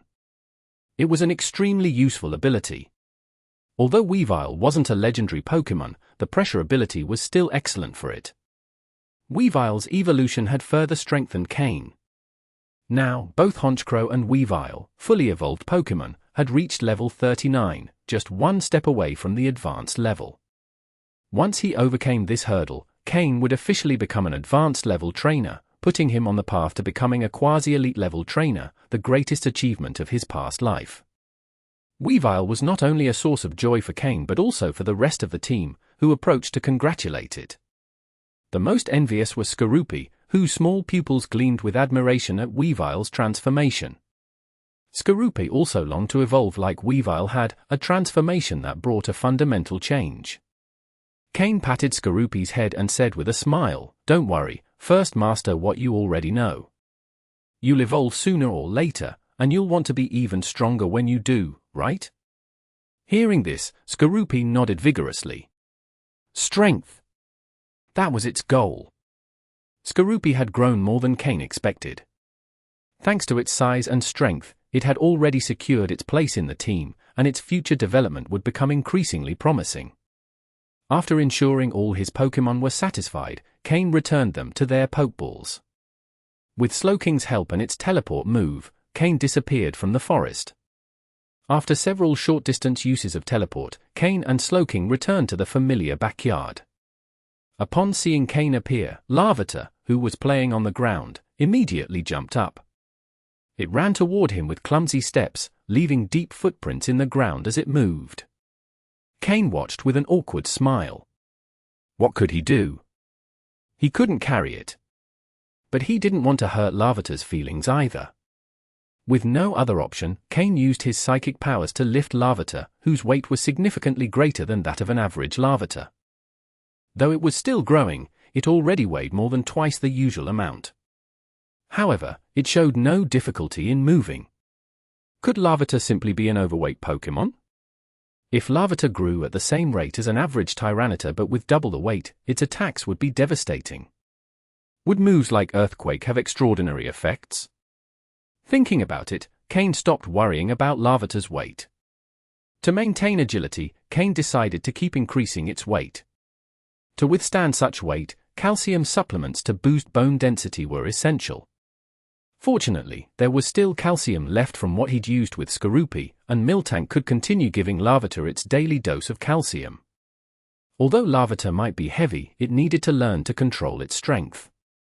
Every step it took left footprints, entirely depending on the ground's resistance. Kain, through telepathy, began teaching Larvitar how to control its strength. Although Larvitar didn't fully understand, with explanations and demonstrations, it started to get the hang of it. The first goal was simple: walk without leaving deep footprints. That was its first challenge, something it needed to focus on daily. Meanwhile, the other Pokémon watched Weavile with envy. It was their first time witnessing an evolution. Although Aaron had seen its kind evolve into Lyron or Agron, it was already used to it. But the smaller ones, seeing another Pokémon evolve for the first time, had their curiosity piqued. Like children admiring adults, not yet understanding the responsibilities adults must bear, that was the innocence and beauty of youth. Kain let Larvitar play with Aaron and the others. However, something on the ground caught Kain's attention. In the spot where Larvitar had been playing with mud, there was a sculpture made of dirt. A figure of Miltank. An impressive display of control over ground-type energy. Despite its young age, Larvitar already showed remarkable mastery of ground-type energy. Kain looked at the Miltank sculpture, detailed and vivid, and was amazed. This Larvitar had more talent than he had imagined. It seemed that he had found a true treasure. End of chapter. Chapter 500. Summary and Departure. Before going to sleep, Kain had a habit of recalling what he had done during the day and reviewing the gains he had achieved. In the morning, he had assigned systematic and extended training tasks to his Pokémon. In the afternoon, he had captured 2 valuable water-type Pokémon that could become permanent residents in his gym. Adding the lantern he caught later, he now had 3. Then, in the Kabutops cave at the mysterious underground lake, he stole a valuable Mega Stone from the head of the quasi-elite level Kabutops leader. This was one of the day's most significant accomplishments. Finally, deep in the forest, his Sneasel, after careful preparation, completed its evolution, reaching level 39 and achieving dark blue quality. That was the summary of his day, and Kain was very satisfied. That night, he decided not to sleep in the backyard. All his Pokémon followed him to his room, including Larvitar, who, although still not fully controlling its strength, no longer damaged the ground. While walking, Larvitar had to carefully control its steps. Its ability to handle ground-type energy was impressive, though Kain still didn't know how it controlled rock-type energy. Thus, the night passed in a peaceful atmosphere. The next day, Leafy Town was bustling again, as the League's construction team had arrived once more. This time, they weren't here for the gym but for the Pokémon Center. Kain welcomed the construction team leader, but this time he wouldn't need to spend money, as the League and the Joy family would cover the costs. Once the Pokémon Center was completed, a Nurse Joy would reside permanently in the town. While the center primarily focused on Pokémon, it also had areas to care for humans. Although the medical equipment for humans wasn't as advanced as for Pokémon, for the town's residents, it was a blessing, as they had never had a proper hospital, and any serious illness had to be treated in Mauville City. Now, the Pokémon Center would meet those needs. The person responsible for bringing this progress to the town was Kain, the future gym leader, who was enthusiastically welcomed by the residents. If not for the presence of security, Kain might have been surrounded by a crowd of admirers. The town's new mayor, although not very competent, was sharp enough to quickly organize town employees to help with security. The town's police station had also recently been taken over by the Jenny family, and soon an officer Jenny would be sent to take charge. Kain couldn't control these aspects, as the gym's construction drew more attention from the League. Given his status, it was inevitable that the Jenny and Joy families would be involved. However, this wouldn't significantly affect Kain's control over the town. Kain's popularity among the residents solidified him as a central figure. Even the mayor followed his lead. When the gym officially opened and Kain attracted investments from major companies and families, his reputation would grow even further. This was something other Team Rocket members, like Sabrina, Koga, or Lieutenant Surge, hadn't achieved. Perhaps Giovanni, once considered the League's greatest genius, had earned such respect in Viridian City. However, after being exposed by the League, his reputation fell under Lancer's control, the league's current protégé. Kane's thoughts wandered for a moment but soon refocused. Leafy Town's development was progressing as planned, and Kane was ready to call Alec and the others back. After all this time training with the hunting team's help, Kane hoped that both Alec and the new recruits had grown significantly. He expected them to meet his standards. Otherwise, they would fall behind and eventually lose their momentum. The hunting team was on a mission that day, but Kane had already contacted Miyamoto, asking them to rest after their current task and return to the town, as he had important matters to discuss with them. Miyamoto, of course, wouldn't dare disobey Kane, and after consulting with the team, they decided to speed up their mission to avoid keeping Kane waiting. Kane, meanwhile, simply gave orders and didn't concern himself with how his subordinates carried them out. After calming the residents and speaking with the construction team, Kane left the town without returning to the gym or his residence. Riding his Tropius, he enjoyed the warm breeze. Despite having a car assigned to him by Steven as an advisor, Kane preferred flying on his Pokémon, as driving was a hassle. No matter how expensive the car was, flying was far more comfortable. This time, his destination was Rustboro City, with two main objectives. The first was to wait for Steven, who had informed Kane that after failing to find the stones he was seeking in his last expedition, he had decided to return. The second objective was to sell several valuable Pokémon he had captured, including those belonging to the Void Organization trio. Additionally, he planned to spend the Pokédollars he had earned from Team Rocket on TMs that his Pokémon could learn to improve their move sets. The weather was mild, with some clouds slowing Tropius's flight. Kane considered releasing Yanmega, captured during a previous mission, to speed up the journey but decided to enjoy the ride. Yanmega would become a flying tool in the future or an ally for his subordinates once his team grew strong enough. End of chapter.